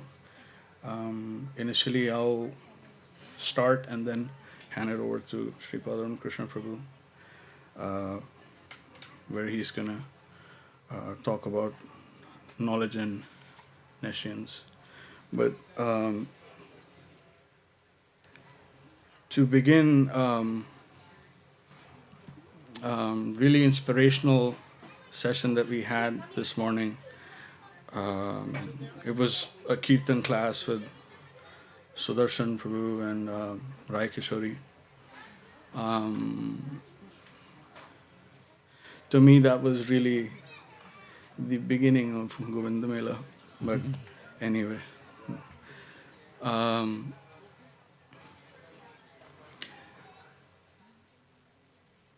when we preach, we become representatives of our Guru, which in our case is Srila Govinda Maharaj. And for some time it was like, what is the mood, and the different aspects, what to say, and the technicalities and all of that. But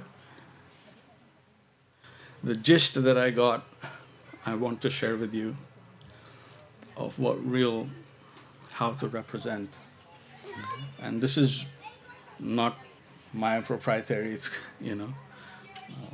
Govinda Maharaj and Param Guru Maharaj and so forth. So someone asked that how should we preach, or what should our mood be about finer topics. So like that. So Param Guru Maharaj was quiet for some time, and then he started to talk about Lord Ramachandra. He says Ramachandra was Raghuvanshi. It's like Krishna is, we say, Yaduvanshi. He's Raghuvanshi. So there is a kavya by Kalidas, Raghuvansham. It's one of the Mahakavya. So he gave the example, like in the beginning, what Kalidas says about himself before even beginning. So he says, Kwasurya prabhavo vansha, kwacha alpa vishayamati. So he compares here himself with, he says that Raghuvanshi that I am attempting to talk about is like the sun. Surya Prabho Vansha. And me, Kwacha Alpa Vishayamati. My mind is like an insect. It's completely absorbed in mundanity. How will I open my mouth? What will I say?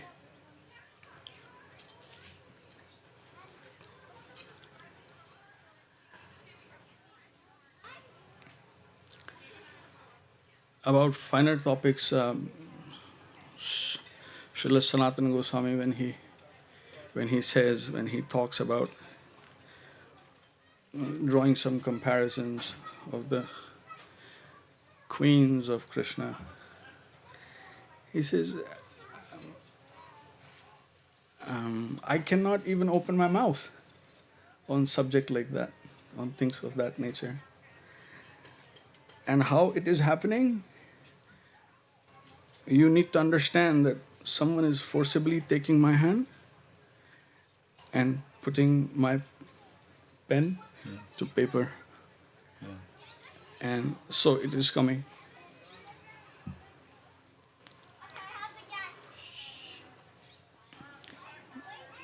These finer topics are not within our purview as jiva, as the tattva, as a jiva tattva. This is a function of the higher potency, the inner potency. We can only invite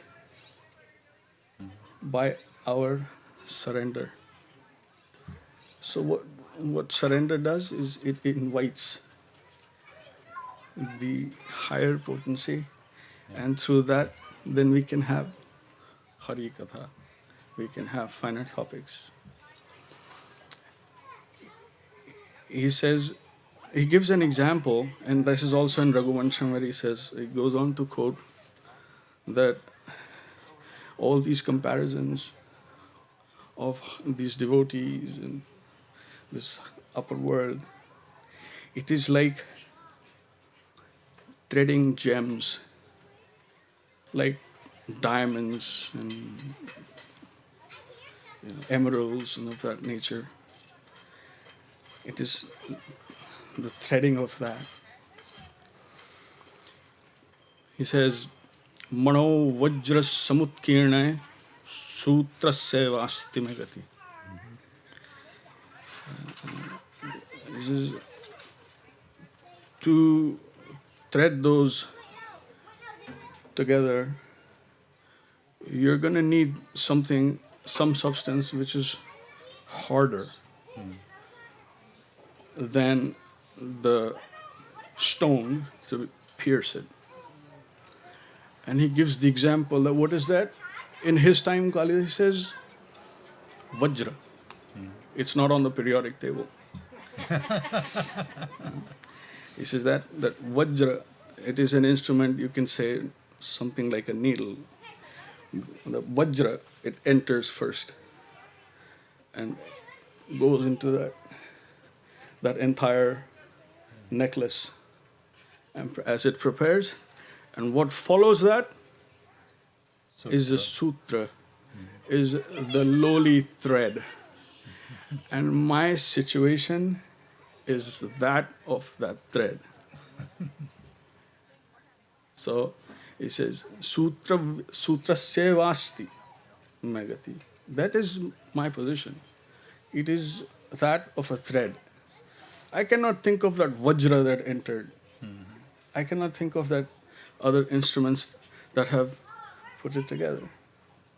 So that, he says, is the gist of how to represent. He says you cannot enter the domain of the super subject as a subject. You cannot. It's just not possible. We have to come to the point of being an object. Yes, you play with me the way you want. You play with me the way you want. All these things have already been done by Rupa Goswami, Srila Sanatana Goswami, all these stalwarts. And what they say, we have to take on our head. And that is the real standard of Sri Chaitanya Saraswat, that we aspire. We will not compromise in any respect on that. And that is the standard that we have. And we are able to articulate that because of our acharyas. They have given this to us, that this is the standard. Nothing less. Yes, at times when we have to, then we put in effort, we put in our intelligence, we put in all that. But factually, this is another level of energy that needs to work through us. So, but that is the standard. That is how we speak of the finer subjects. Otherwise, not. It is not appropriate.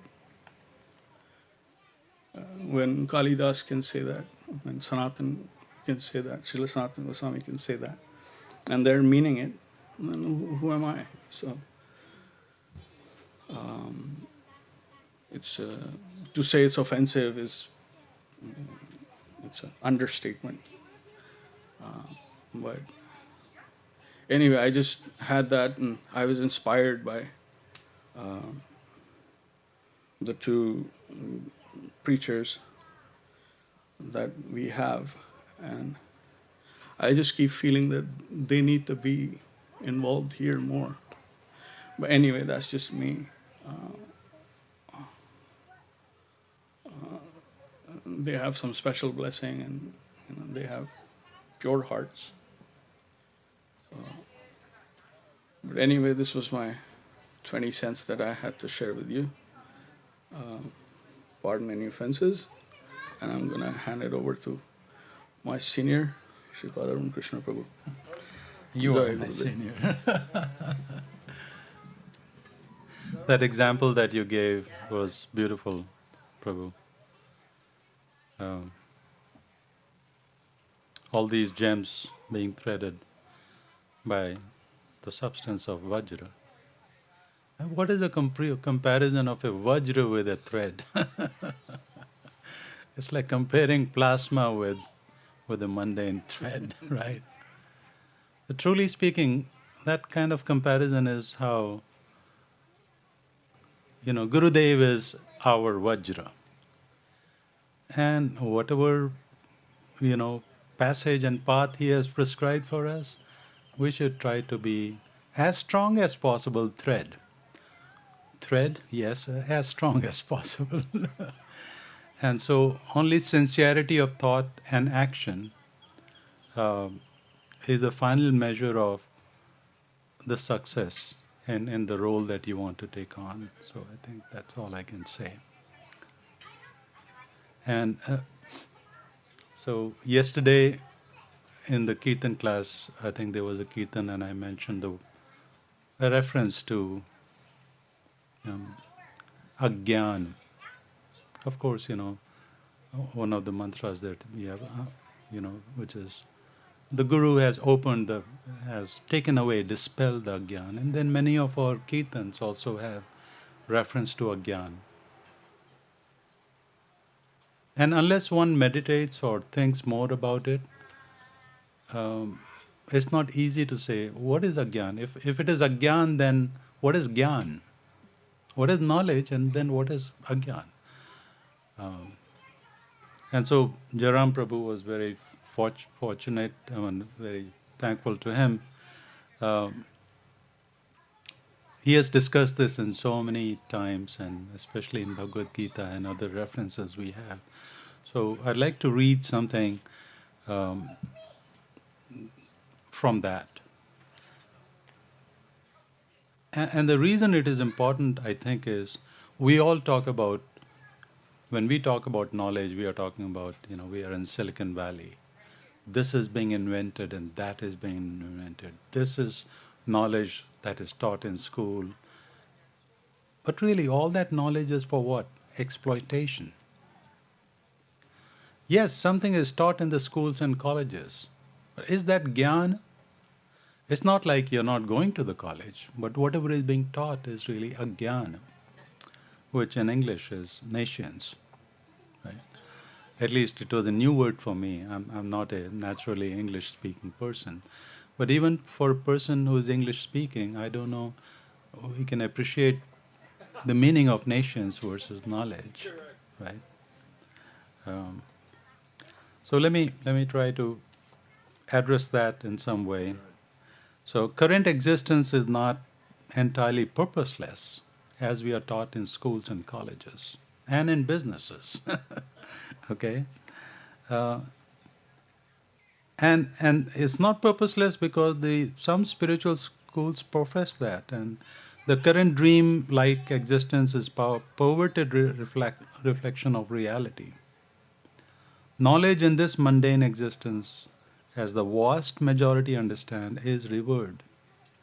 The masses respect and follow the intelligentsia in almost all civilized societies. This so-called knowledge is nothing but complex mental labor. That's what it is.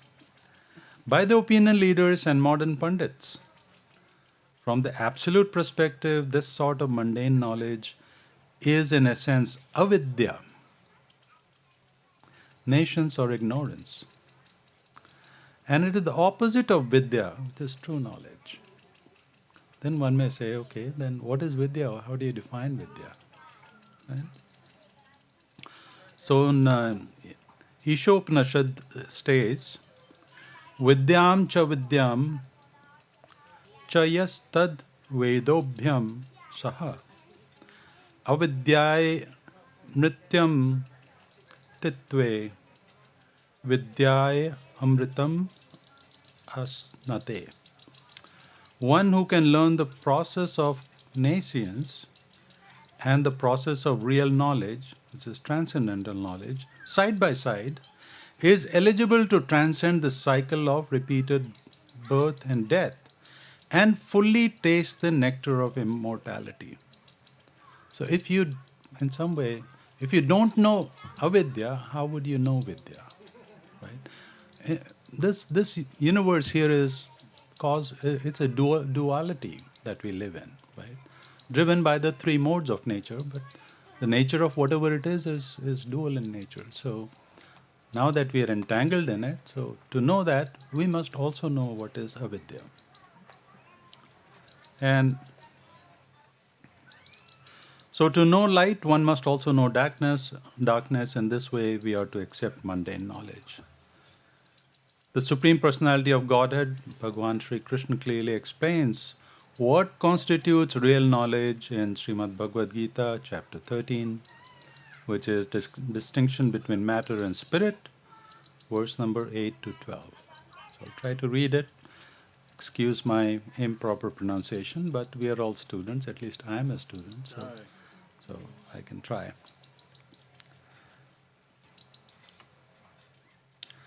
Amanitvam adambhitvam ahimsa shantir arjavam acharyopasanam shaucham stharyam atma vinigraha indriyartheshu vairagyam anahankrita evacha janma mrityu jara vyadhi dukkha dosha sudarshanam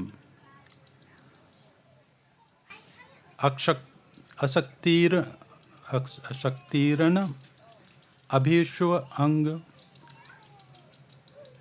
putra dara grahesh grahadishu nityam ta samachittam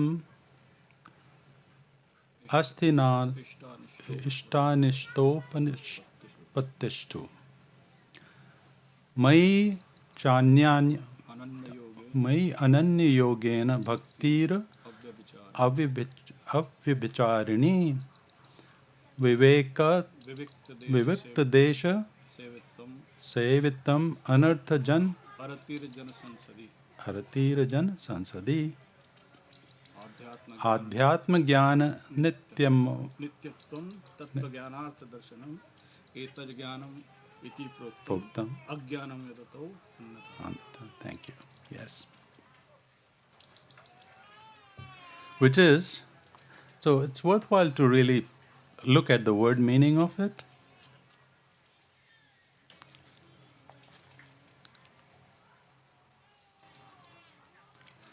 So itat jnanam, which is the following qualities denote knowledge. What are they? Atmanitvam, the quality of desirelessness for honor. Everybody here is chasing honor. I mean, when you're in business school or in business, what are you taught? The pyramid of human desire. From the gross to more subtle to the more subtle. And then, higher up is pride, ahankar that you want, right? So, which is the quality of desirelessness for honor. Adambhitvam, which is having pridelessness. Now, where in our school is this taught?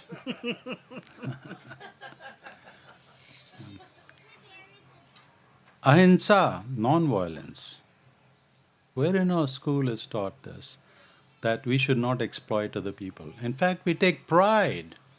How can we compete or ride on the shoulder of other people and get more, extract more, exploit more? Right?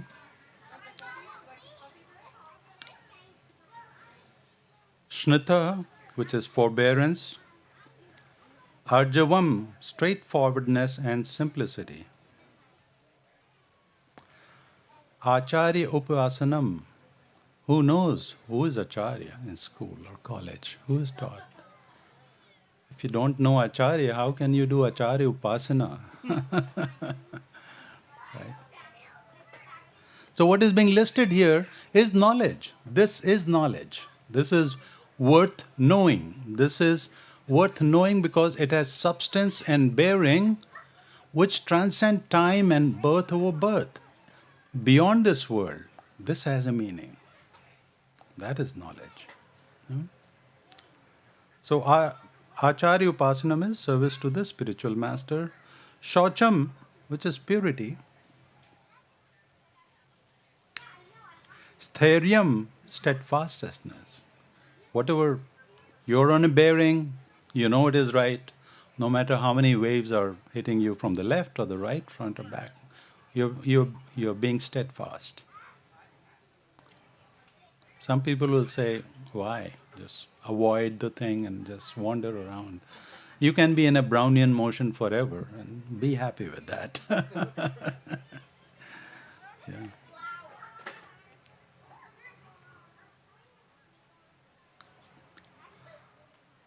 Atma Vinigraha, which is self-control. And this is something that I see is what we teach to our kids and so on is total lack of control is what is taught. You know, you can come up with whatever notion and call that, oh, this is the new idea and let us embrace that. These are typical signs of no self-control, no desire to know what is worth knowing and what is not, what is persistent and durable and good versus temporal, ephemeral. Right? So,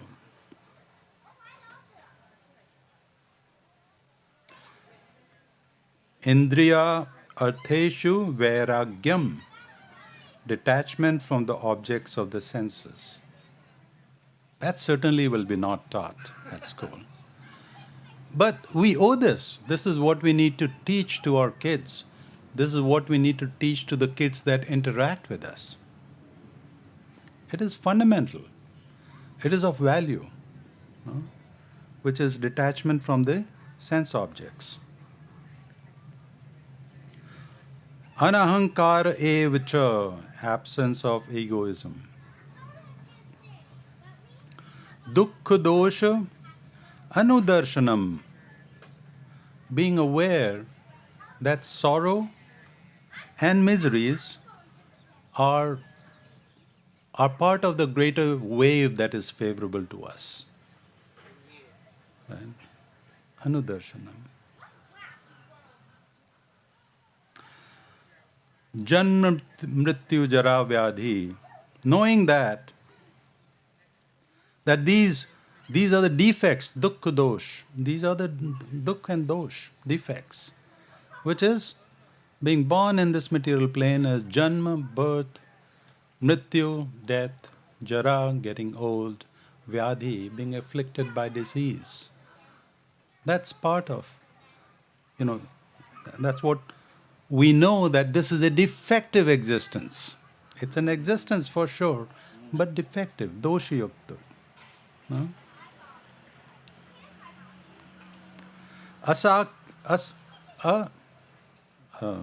Sakti is being attached, and asakti is being not being attached.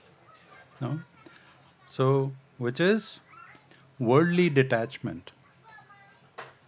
And it is interesting, in this worldly plane, the only way to experience in the worldly plane is by quantum entanglement. That's the only way you can observe anything. Your eyes are observing and ears. At the fundamental level, your brain and this body, that machine, the only way it is perceiving is by entanglement. That's the nature of this material world. This entanglement is binding you like a rope in the sansar. Understand that. Anasakti is not being entangled by it. Try to avoid it, minimize it. It can be done. How it can be done? impossible to do. But then there are inspirations. There are inspirations all over, which is, at least the one that I remember, Prabhu, is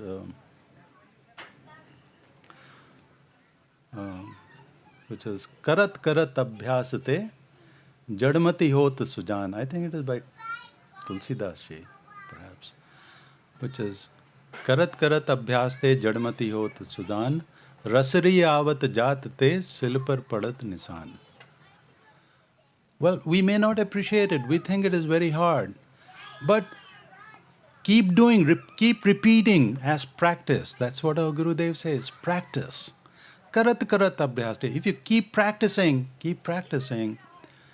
then even the hardest material like a granite, and if you have drawn water from a well, I don't know how many of you have drawn water from a well with a rope, and you would see it on those wells that so many people before you have pulled the rope, flexible rope, jute rope, but then with practice over and over again, even that granite has developed an indentation.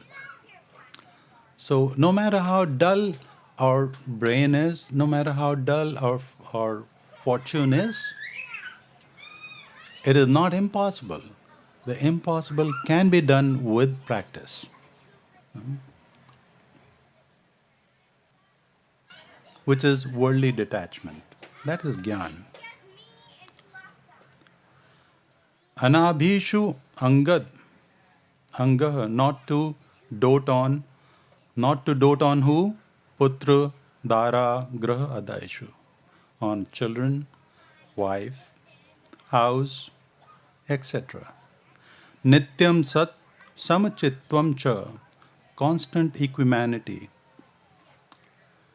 Ishta Anishta Upapatastu, in the desirable or undesirable circumstances, Cha, and Ananya Yogena, single-mindedness, Avya Vicharini, undeviating, Bhakti, devotism, Mai, to me, Bhagavan is saying to me,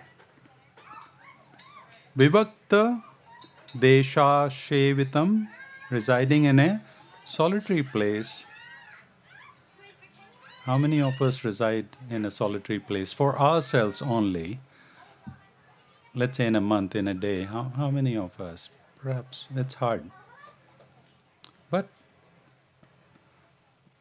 when you are in a solitary plane, then you can ask some fundamental questions of existence, me and this existence, why it is. Right?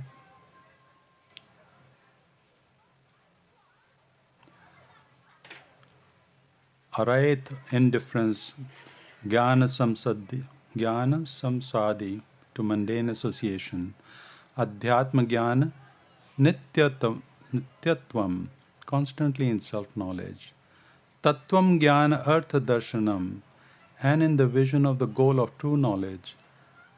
Thus, iti, proksham has been proclaimed by rishis, yat. Anything else, anyatha atha agyananam, beyond this, everything else is not gyan, agyan. So this is the definition of gyan, and so when our scriptures or kirtans are talking about agyan, we are talking about knowing agyan so we may know gyan, and the path of the knowledge is as prescribed and described by our Guru. So that is that. Beyond action, reaction, and the pursuit of knowledge is the stage of Jnana Shunya Bhakti. That is what our Guru talked about, right? Pure, unalloyed devotion. Srimad Bhagavatam states, Jnane prayasam udapasya namanta eva. Can you complete it? Yeah. Prayasha jita jitao pyasi taisat salokam. And the Param Guru Maharaj translates that Udapasya as those who hatefully reject the pursuit of all kinds of knowledge, dedicating their lives only to hear your glories and pastimes from the pure devotees, offering their mind, body, and speech to you, they completely conquer you. He gives the manual to conquer himself, the one who cannot be conquered. He gives you that. So, who is unconquerable in all the three worlds, he is telling you how. No? So, we are very fortunate to be connected with Sri Guru and Vaishnavas, our true well-wishers. They are constantly encouraging us on the path of progressive immortality. So, there are so many more things that can be said. So, I would just kind of read the part because they are all beautiful. And Jnanena tu tad ajnanam yesham nashitam atmanah tesham aditya vaj jnanam prakashayati tat param. This is from Bhagavad Gita, chapter 5, 16. And the next one, tad buddhaya tad atmanam tad nishtha tad parayanam gacchante apunarvritti jnana nirdhut kalmasha. For a person whose divine knowledge has awakened, their ignorance is destroyed, and their wisdom, like the shining sun, reveals the supreme reality. Those whose illusion has been completely dispelled by knowledge, jnana, now, the real jnana, always think of me. That is the purpose of jnana. The Supreme Lord, I am their meditation and they abide in me alone. And singing my unending glories in pure devotion, thus they are liberated from the mundane. So, very beautiful. And then we know this one, Vidyate Hridaya Granthi, Chidyate Sarva Sanshaya, Shriyante Chasya Karmani, Mai Drishte Kilamantarmani, Kilatmani. The knot of misconception in the heart is severed, all doubts are slashed, and the vicious cycle of karma comes to an end when I, the Supreme Being, is perceived. We jivas are not perfect, contrary to popular belief, that the soul naturally progresses to complete Krishna consciousness without any endeavor. We need help. We need external help from Sri Guru, sadhus, and shastras. And constant practice, sadhana, practice, to awaken to the plane of pure consciousness, our original healthy status of existence. Sri Krishna explains in Srimad Bhagavad Gita again, Baunan janmanam ante jnanavan mam prapradyet Vasudev sarvamiti sa mahatma sa durlabha. And somewhere else, there is a definition of who is a mahatma, right? But anyway, this sa mahatma, such mahatma is durlabh. It is hard to find. What is it? So after many births and the enlightened soul, blessed with devotional association, realizes that everything of the nature of subordinate to Vasudeva, and thus he surrenders unto me. Such a great soul, Mahatma, is very rare.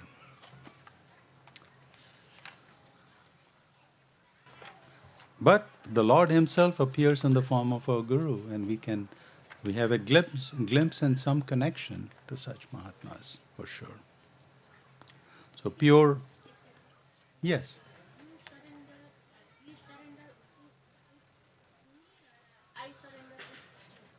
No, this is what is being said by Sri Krishna to Arjun.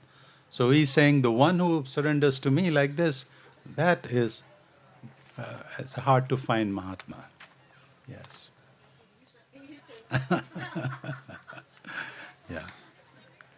So pure unalloyed devotion to Supreme Lord is thus understood and realized to be eternal occupation of the soul. That is the Sanatan Dharma of all living entities. Matchit mat gata prana bodhayanta parasparam kathayantascha cha mam nityam tushyanti cha ramanti cha. Always thinking of me, those surrendered souls converse with me, enlightening one another with the nectar of their devotional realization, ever content and ecstatic in their divine nature. And we saw a glimpse of that in the earlier class. Right? So,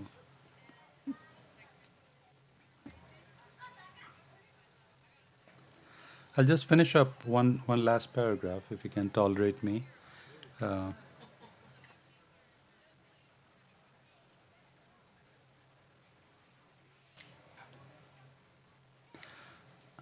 अन्य अभिलाषत शून्यम ज्ञान कर्मध्ये अनुवर्तनम अनुकूलन कृष्ण अनुशीलम भक्तिर उत्तमा. अन्याभिलाषित शून्यम ज्ञान कर्माद्यनागतम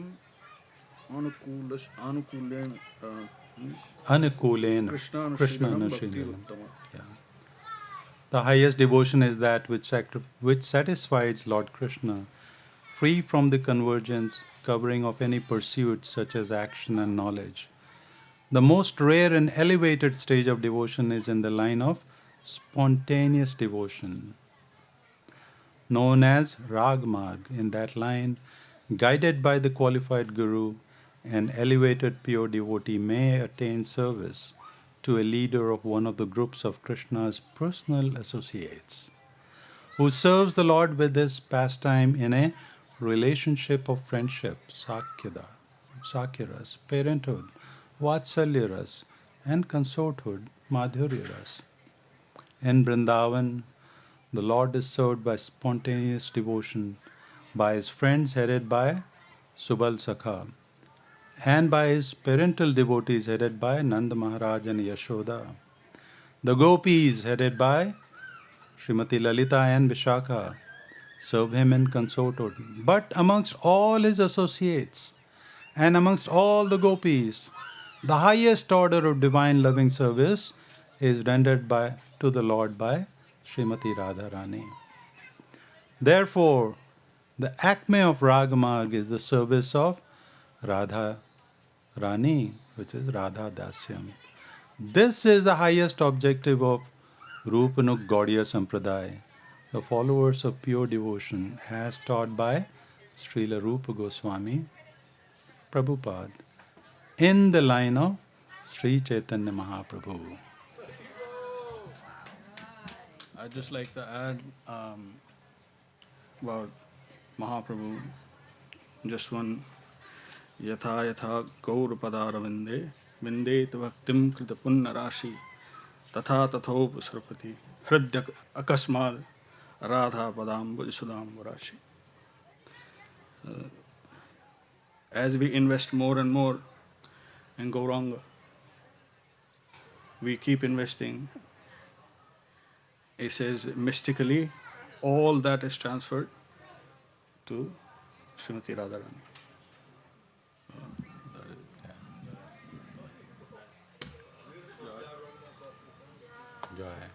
Jai Gurudev, and glories to all the Vaishnavas who have nourished us. Yes.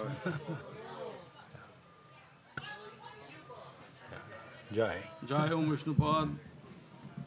Srila Bhakti Sundar Govinda Dev Goswami Maharaj ki jai. Jai Om Vishnupad. Srila Bhakti Rakshak Sridhar Dev Goswami Maharaj ki jai.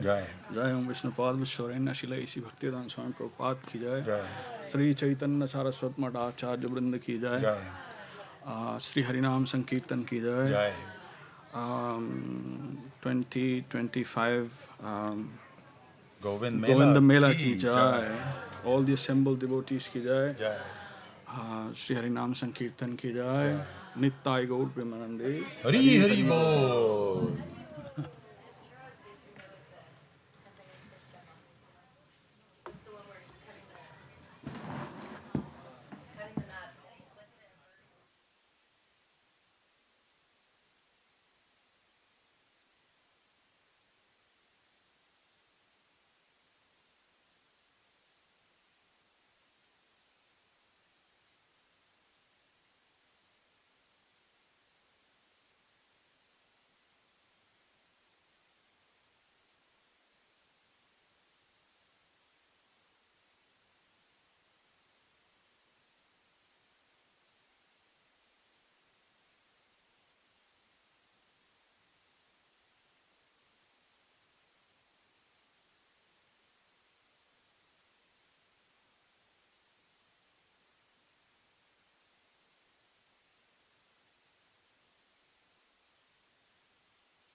That is Vidyate Hriday Granthesh.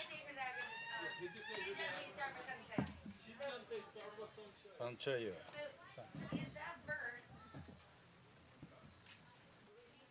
Verse is Hare Krishna, is the antidote to the quantum entanglement situation that we have going on. Yes. Because it's It The- says, Yeah. not to interrupt you. Yeah, please. The quantum entanglement is a process. This is not a process, as you can see. So this is like it happens. Like it's not a vidhi. It's an event. Just so, and that's it. No more quantum, nothing. Because Krishna speaks that verse. That's his speaking to Buddha. Yeah. So he's saying Drishte mai, because it says Drishte mai khilatmani. Mai means me, so that's him. Khilatmani.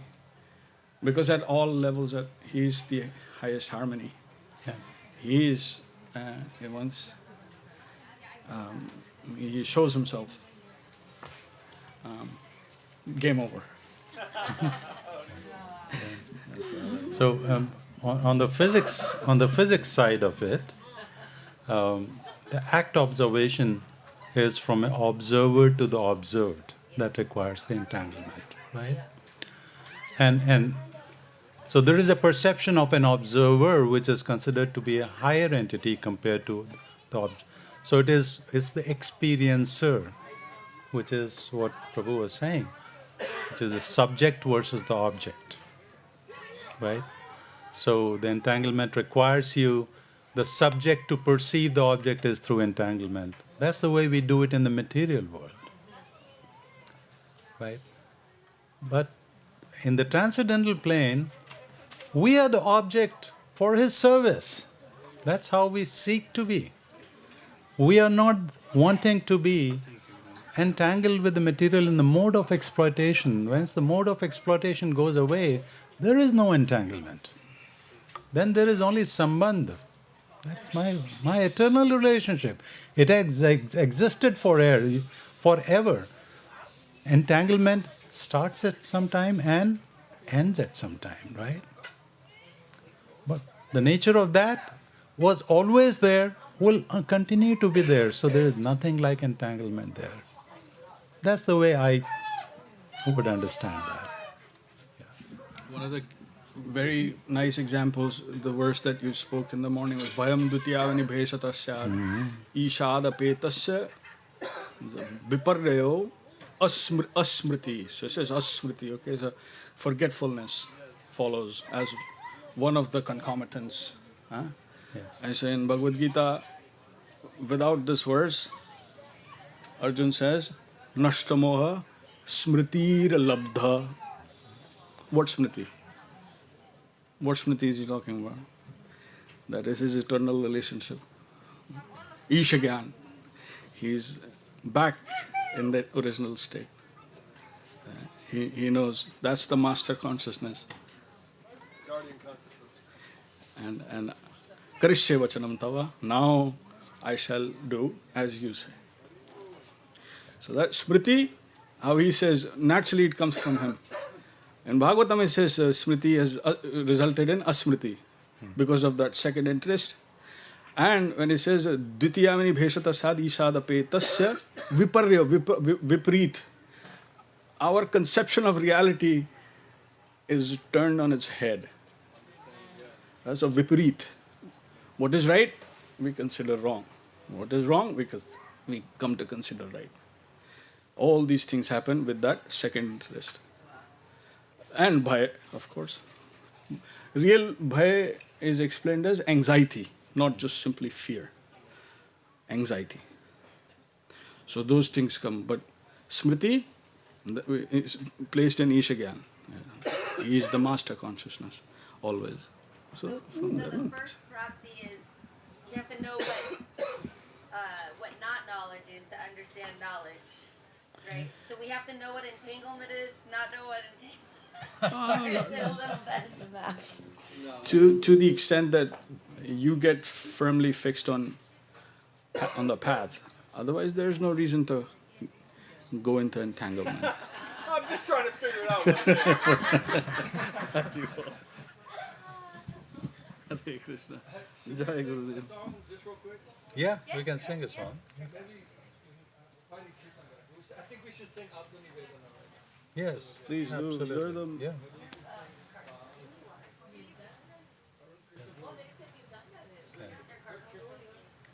Kirtan guide. कोई ले आएगा उसको Yeah, let's get a kirtan guy.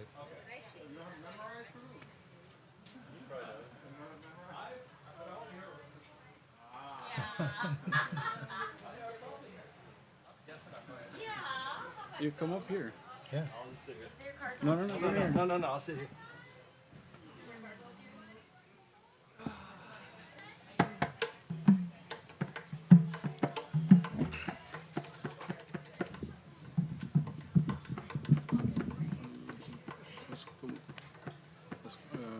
How to give him his mic. No, please. No, I can. Please.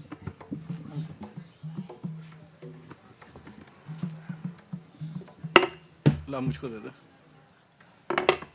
एक उसको दे दे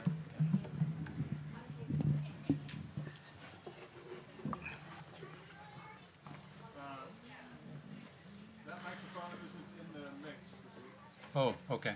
172. Yeah.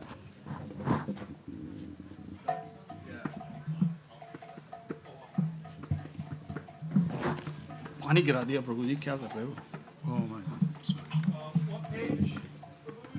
172. Thank you. It's okay.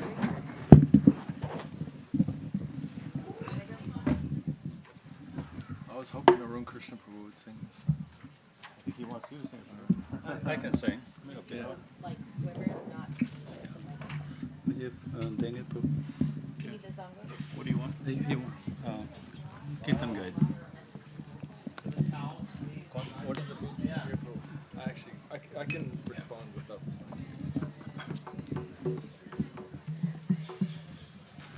आत्मनिवेदन तुया पदे कोरी होइनु परम सुखी आत्मनिवेदन तुया पदे कोरी होइनु परम दुख दूरे गेलो चिंता न रहिलो दुख दूरे गेलो चिंता न रहिलो दुख दूरे गेलो चिंता न रहिलो चौड़िक आनंद देखी दुख दूरे गेलो चिंता न रहिलो चौड़िक आनंद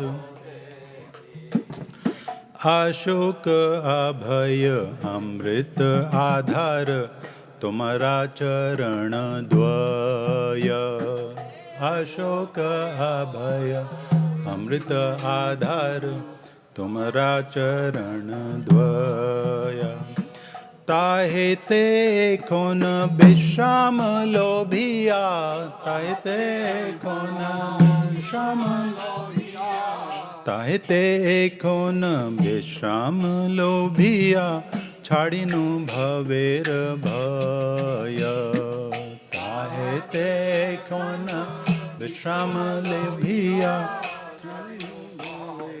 भय तोमारा संसारे कोरीबु सेवन नाइबो फलेर भागी तोमारा संसारे कोरीबु सेवन नाइबो फलेर भागी तब सुख जाहे कोरीबो जतन तब सुख जाहे कोरीबो जतन तब सुख जाहे कोरीबो जतन होए पदे अनुरागी तब सुख जाहे कोरीबो जतन होए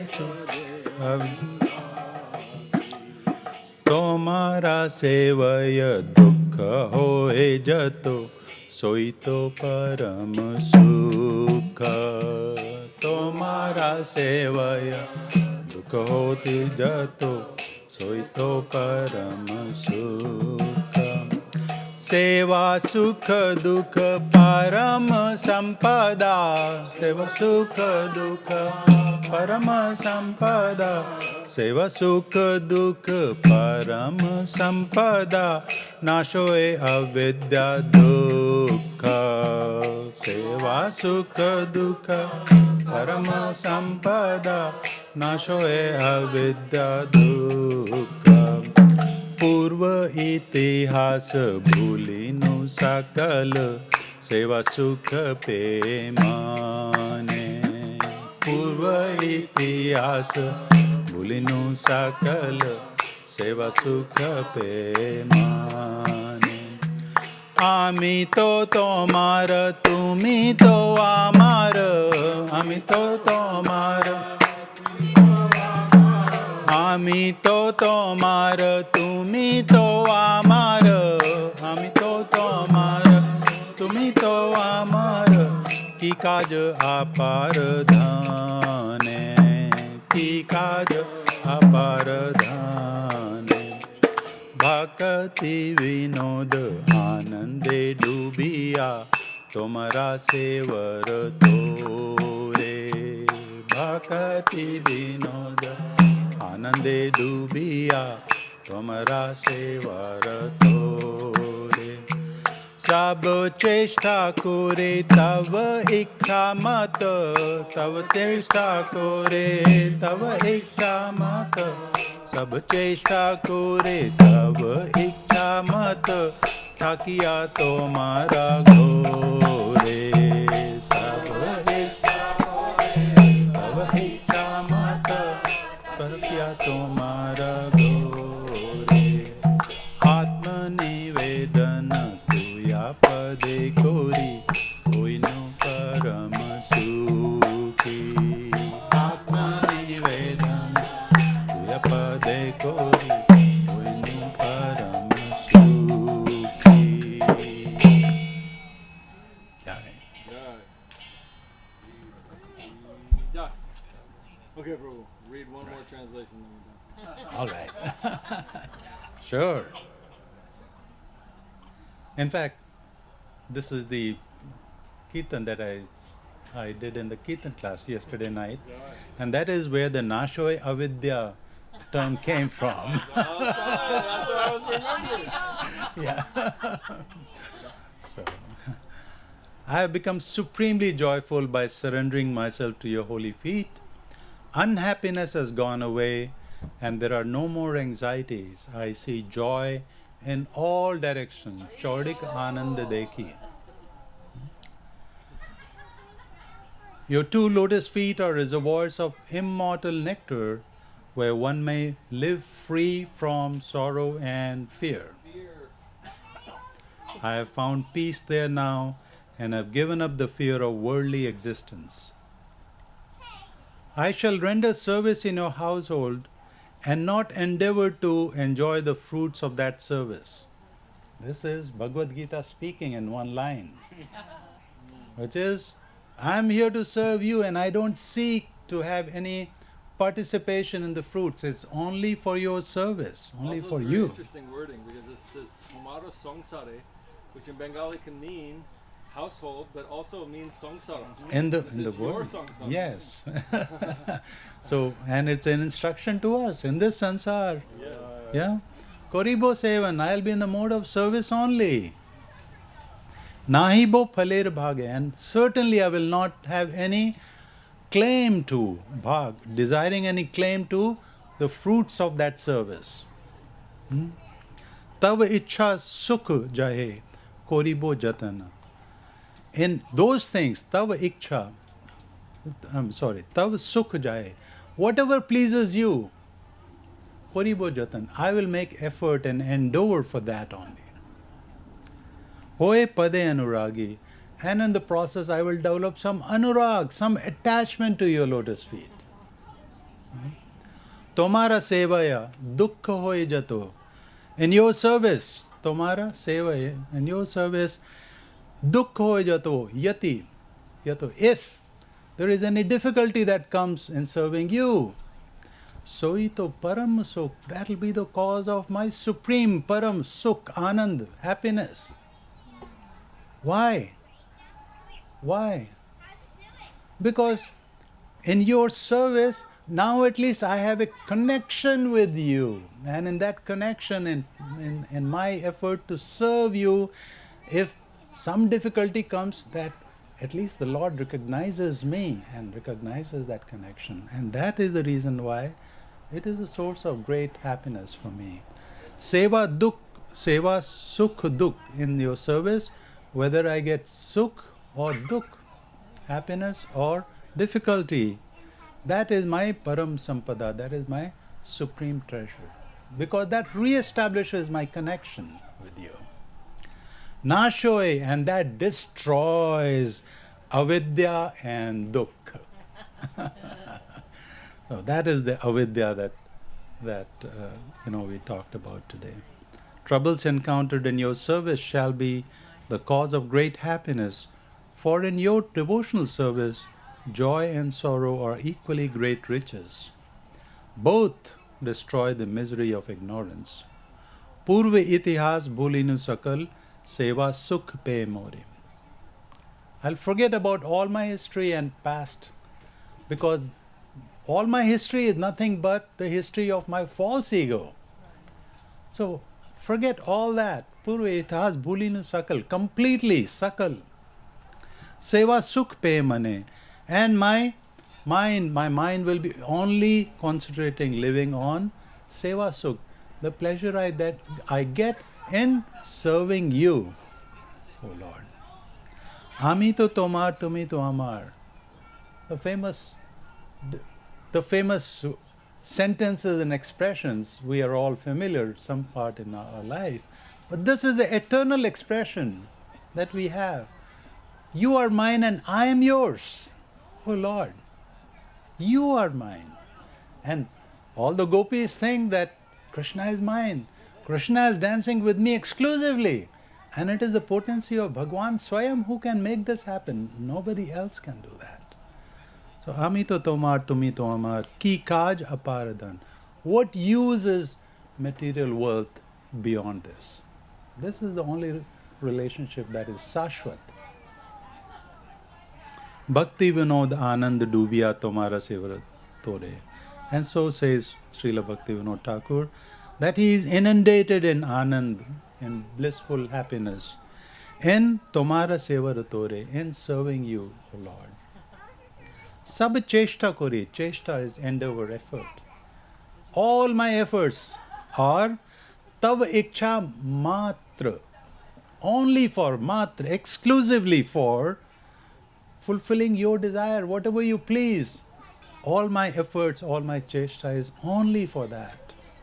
Thakiya tumhare ghare, and so I live in your house. Such a beautiful song. Yeah. Jai. Jai. Jai.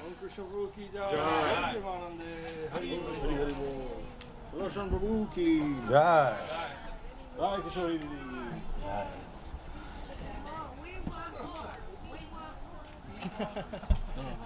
What? You gotta leave them hungry, right? That's the whole thing. We will have Kirtan program in the evening today. Yeah. That's right. Every day of the year. I just do all the I want to be well, you don't get that. There is yes. It's me and Brenda. She's not there At least it wasn't mango lassi or something. Yeah. Water will dry. My mother. Very nice to meet you. Wow, I am lucky to see you. Super excellent.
I know, me too. Sometimes I get it.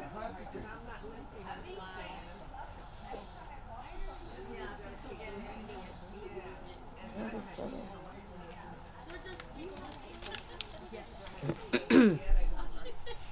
My goodness. Should I start? No, we're going live. Oh. We're live? All right. Welcome. We were never not live. It is me. That's little Brenda. It is I. Dandavat devotees of the Lord. Okay, let's try again. Shri Mela. One more time. I'm still attached to Govinda. Let's see. Shri Mela. One more time. The last is gonna be the best one. Shri Govinda Mela. Very good. We are so happy to have you all here. Gurudeva made so many arrangements, and throughout all his teachings and sharing with us, he put an emphasis about us having dealings of love and affection.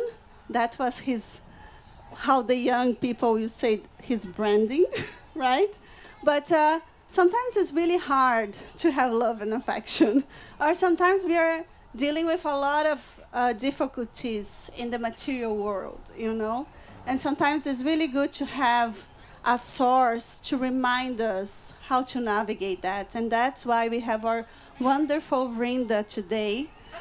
She hosts the most inspiring Istagostis here in the Seva Ashram, and that's very healing.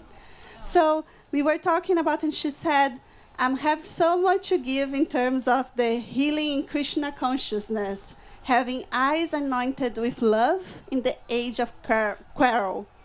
So please bring the guidance. We really need some. I don't know that I can give a lot. But whatever I have, I would like to give it. My dandavats to everybody, dandavats to all the Vaishnavas and all my worshipable deities. And I feel very weird being up here, I'm not going to lie. I wish I was sitting down there with everybody because you are all my worshipable deities. I was thinking what to speak of today, and I'm always thinking how Gurudev said, we have to have a loving mind. If you have a critical mind, everything that's love becomes hate, what's nectar becomes poison, and friends become enemies. So everything becomes bitter, right? The other day, Srila Janara Maharaj for Sri Gadadhar Pandit's disappearance day actually. I'm back to Vinodaka Jai Shri Gurudev Jai Shri Gurudev Jai to everybody.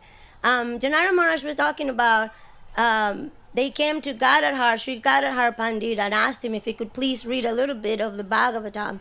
And Gadadhar Pandit said, I wish to read to you, but I cannot. You have to find another book, because this book, all the pages have been washed out by my tears, right? This is the sweetness Sri Gadadhar Pandit was tasting in the Bhagavatam.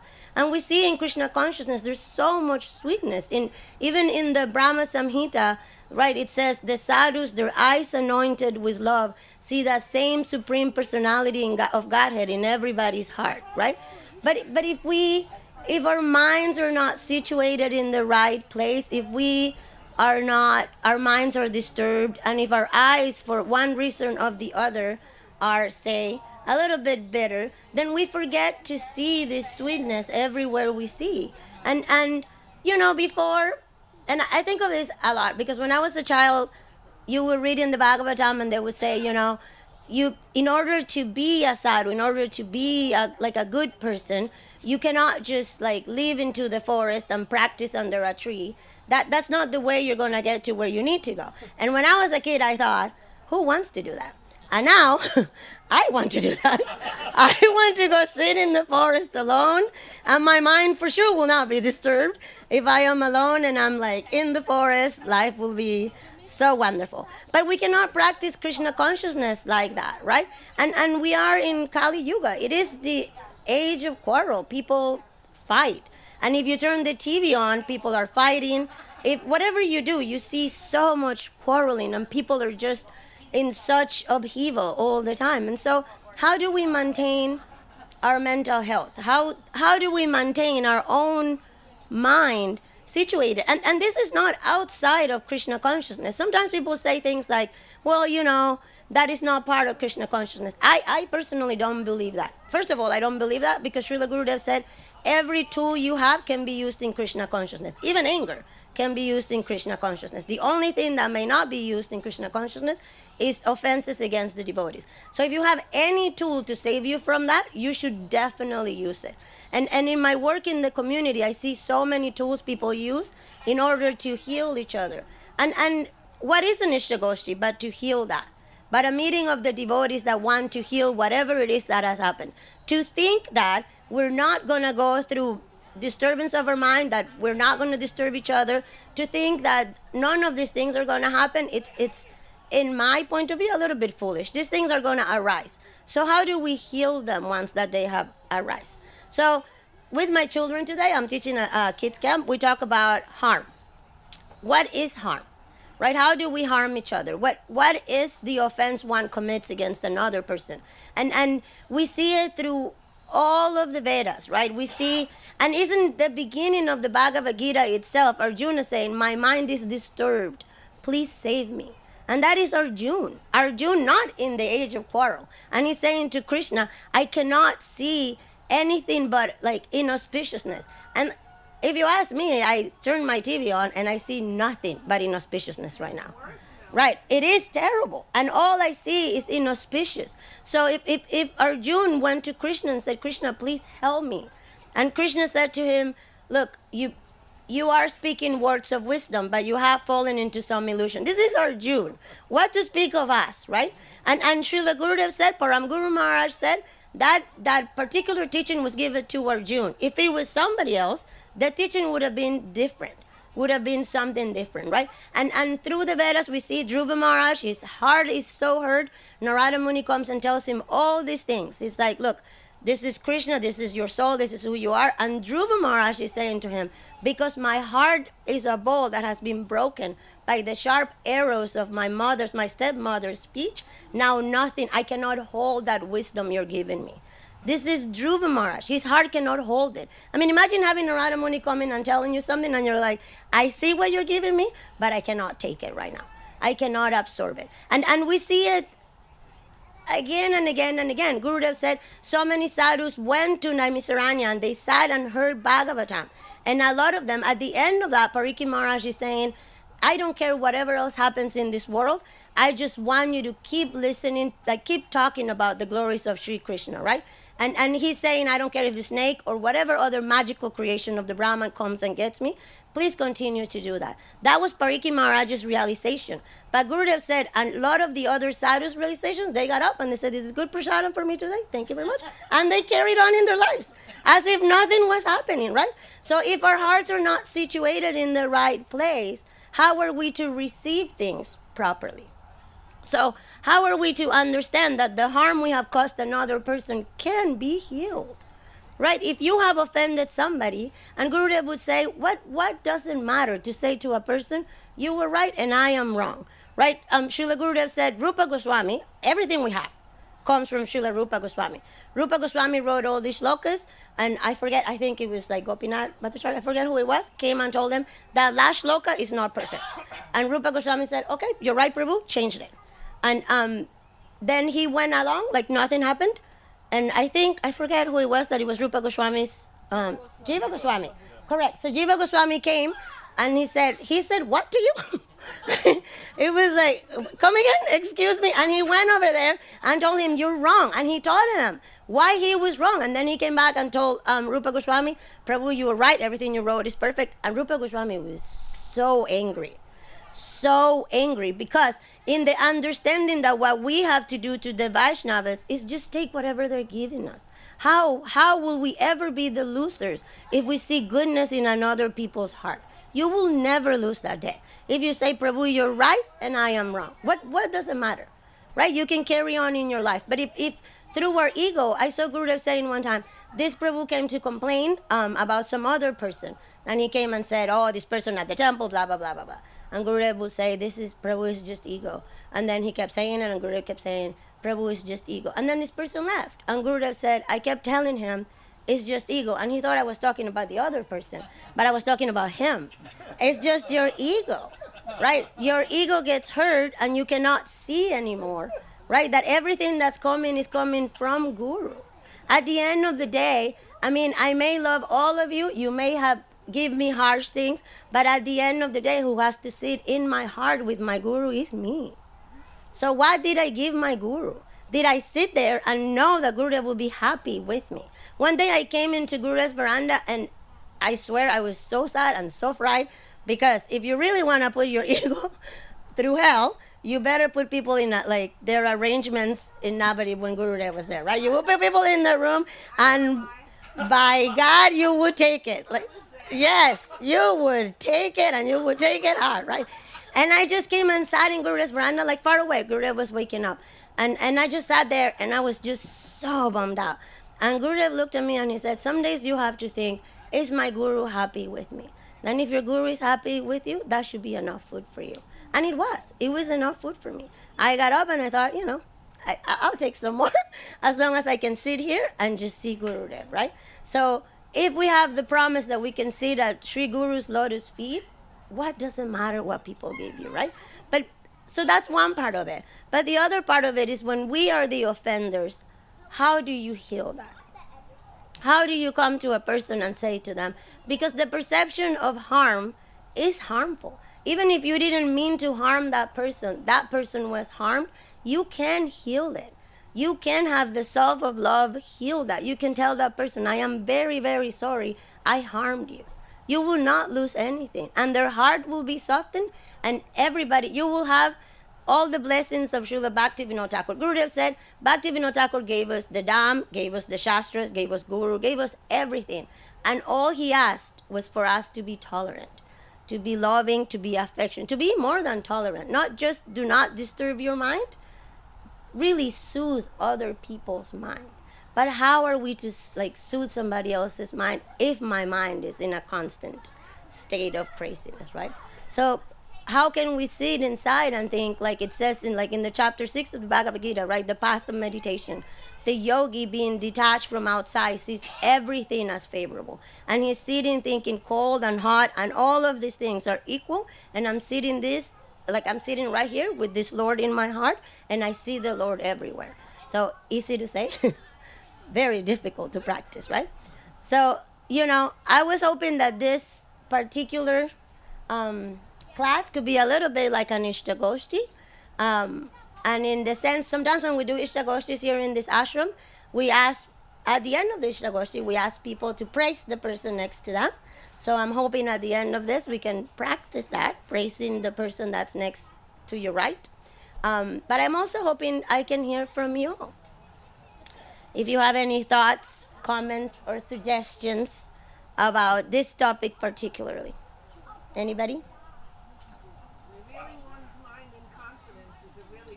That is an excellent thing, right? That is, thank you, Divya. That is within the things we have to do, right? Give gifts, receive gifts, reveal your mind in confidence. How incredible is that? Reveal your, this is in the Vedas, in the things we have to practice as surrender. To reveal your mind in confidence to your sibling, your spiritual sibling, should be a practice of ours.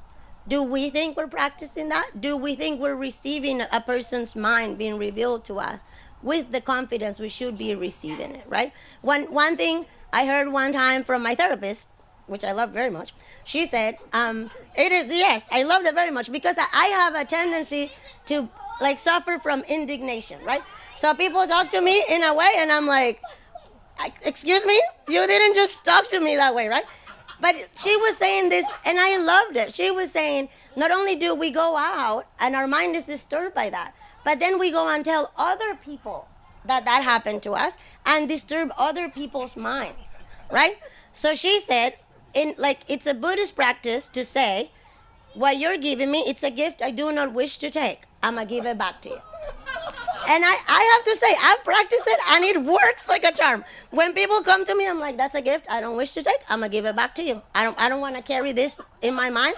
I don't want to think about it. I'm going to give it back to you. And especially at work meetings, this works very well.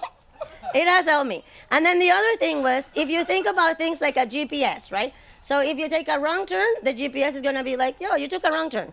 Make another left, and then go the right way.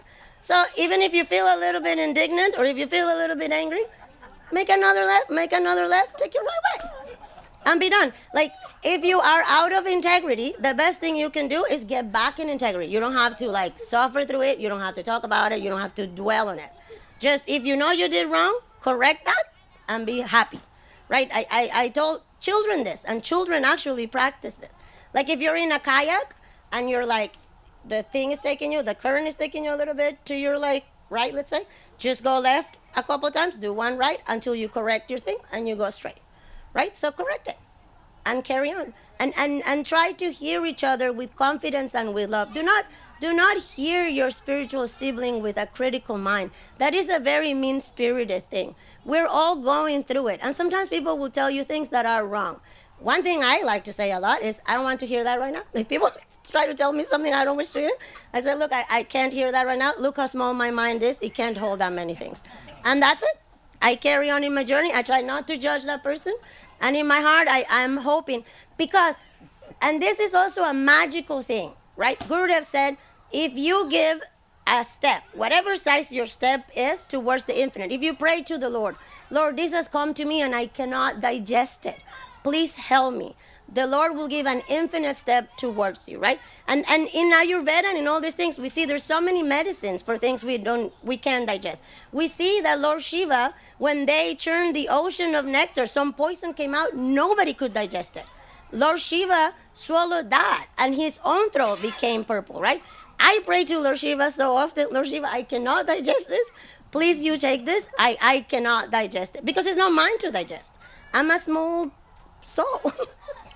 How can I digest that, right? So even if you find yourself in a little tizzy, pray, and the Lord will give you that answer. Anything else anybody wants to add to this? Did you tell you told all the children today about this? Yeah, Shruti can tell you. Shruti, what did I tell the children today? About their behavior, about what they need to do, right? Don't I yell at these children the same thing? I do, and they understand it. And they understand it, and I said to them, you know what you're supposed to be doing, so just do that. And they're like, you don't need me to tell you that, do it. And we don't have to be mad about it, it doesn't have to be. And I tell them, look, if you harm this person, or this person thinks they were harmed by you, it doesn't really matter. You want to soothe their heart, and they say, I'm sorry. Because it's easy, if you make it part of your practice, it becomes easy, right? It becomes easy to step out of your mind and think like, you know, today we talked with the children, like, what if the majority wants to do something, shouldn't the majority also consider the minority doing something else, right? If you all want to play this game, but these people want to play another game, it is the work of the majority to make sure that the minority is also, considered within that. Because we talked about democracy and all these things. And the children understood that. It is much easier for me to talk to children than to adults. Because they don't have a conception, like Gurudev said, right? Like, if you want to play an instrument and you have some knowledge of that instrument, it is hard to forget that and then accept something. Like Gurudev sometimes would say, practicing Krishna consciousness for Westerners is easier than for like people that grew up with this. Because what are we to abandon? I didn't have anything. Like, I didn't start with any knowledge of the Vedas, right? Like when Krishna is saying, abandon all the Vedic understanding and surrender to me, what understanding? I have nothing to abandon. Like, not a thing for me. I'm like, I grew up in completely nonsense, so what, pray tell, what am I abandoning? So, but for a person that grew up with some understanding and some standards, to abandon that and comprehend they might accept something else, it's hard. But I have nothing to abandon. I'm like, sure. You know what I mean? Like, I got nothing. So from nothing, nothing is equal, right? Like, whatever comes to me is gravy, because what do I have? So to practice that, it's important. And Gurudev would say, the Vedas, the Ganges full of Vedic knowledge, what good will it do us if we cannot practice Srinata Pi Sunichana? If we cannot not disturb. One time we were in Russia and Gurudev woke up, and I will never, ever, ever forget that. Because Gurudev woke up and he said, this morning I woke up, when he took his nap, I woke up and I was dreaming of Param Guru Maharaj, he said. He said, I haven't dreamed of Param Guru Maharaj in a long time. Well, his Guru Maharaj. And then he said, I haven't slept since Param Guru Maharaj left this world. And he said, I used to sleep under Param Guru Maharaj's bed. And my sleep was so good. And Gurudev would say how he would listen to the radio, and sometimes Param Guru Maharaj would say, you like those songs? Like, he was very shocked that Gurudev liked those songs, right? And it was very sweet. Gurudev telling about Param Guru Maharaj was very sweet, because when I was little, right, first we grew up in ISKCON, and then we grew up with like people that went to see Param Guru Maharaj. But Guru seemed like such a heavy, heavy thing, right? And then Gurudev was telling us how Guru Maharaj taught him how to float, and how Guru Maharaj loved to dance. And he would be so tall, and he would dance like down the streets of Kolkata, and like he would never want to stop dancing. And he didn't like singing so much, but he really loved dancing. And like all these stories of Param Guru Maharaj, and Gurudev would say, look, the father is heavy with his children. Although it's hard to believe that from Gurudev, right? Gurudev would be very sweet with his daughters, at least. But Gurudev would say the grandfather is always very sweet with his grandchildren. So Guru Maharaj will always be sweet to you. So when you pray to Param Guru Maharaj, because you're the grandkid, he will be very merciful to you. So Gurudev will say all these things about Param Guru Maharaj. And we woke up in Russia, and he said, outside there was this like Baltic storm outside of his house. And he had the lights semi-off, and it was very cozy. And the fire was on, and he was telling us this story about Param Guru Maharaj. And we're all just sitting there, you know, just, what else could you want in life but to hear Gurudev tell these stories? Which was really funny, because when he came back from his walk, I was chanting my japa, because I was in a TC, and I was so desperate, I was actually chanting my japa. And Gurudev walked into his house, and he said to me, what are you doing? And I was like, I don't know, actually. It was like, what is this? I was like, to be fair, I don't know what I'm doing either. But like, Gurudev was in this like really playful mood, right? He was just telling everybody. He told Shutrashava that day, Shutrashava wanted, because he was stormy, he wanted to put a coat on Gurudev and put all these things on Gurudev. And Gurudev said to him, I am not your monkey. Like, stop it. And then like 2 seconds later, Vijay Raman comes over and he brings a coat. And he says, Gurudev, I'm worried it's cold. And Gurudev says, yes, Prabhu, I am very cold. And nobody here cares for this. And Vijay Raman gave him the coat. And like, we're all just standing there like, yeah, and Gurudev was very playful like that, and it was just so sweet to see that, right? And he would teach that. That is, it's also an amazing teaching. He would teach that like that. One time, me and Trimuna came and told Gurudev, both our visas are ending at the same time, and we're thinking we should go to Thailand together, and then for our week out of India and come back. And Gurudev was so heavy. All you guys want is to just leave me. You don't care for me. So heavy. And in that moment, another DJ came in and said to Gurudev, I'm thinking I'm going to leave early because I want to travel through South India. And Gurudev said, I'm very happy with you. This is a great idea. It's like, you are the future of my mission in Malta. Gurudev, like, just, and we were just sitting there. Okay. Just, because there is the teaching, right? Like, the teaching is not the same for everybody. And you're not going to have the same.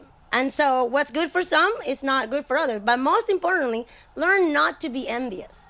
Learn to just sit there and take it and carry on, right? Take whatever is given to you and carry on, not to be envious. And Gurudev said at the beginning of the Bhagavatam, it says right at the beginning, this Purana is for sadhus of pure heart, right? And Gurudev would say what that means is that there are sadhus whose hearts are not pure, right? Because otherwise it wouldn't say this is for like Nirmat Saranam Sata, right? For people that have those eyes of pure, can see pure in everybody. And he said, look, it was a really hard thing for Vyasadeva himself could not give that Purana. He had to pray, and Narada Muni told him, who will give that Purana? Because he himself could not give it. So there are sadhus whose hearts are not pure and who cannot receive things perfectly. And their hearts are not pure, not because they're not pure, but because we have that critical thinking within us, because we're envious. So not to be envious. And to go back to my original Russia story, Gurudev said, in that cozy afternoon when we were all sitting there and everything was so sweet and the fire was so sweet and the storm was outside and outside it was cold and kind of miserable, Gurudev said, this is how you have to make your mind, like this room. Your mind must be cozy and happy and settled. Even though outside there might be a storm, within you have that peace. And we have that peace through the lotus feet of Srila Gurudev. And outside all this, I mean, these disturbances are going to come, right? Like, what is this? The reaction of my own actions come into me. And you have to take it. Like, why are you going to quarrel with your own things? I mean, yes, I spend that, it's time to pay up, right? Like, it's time to pay the piper. But within your own mind, to be so calm and soothed, then you can talk to somebody else and give them that. Don't give them more garbage. Like, we're all so full of garbage. Like, don't give them that.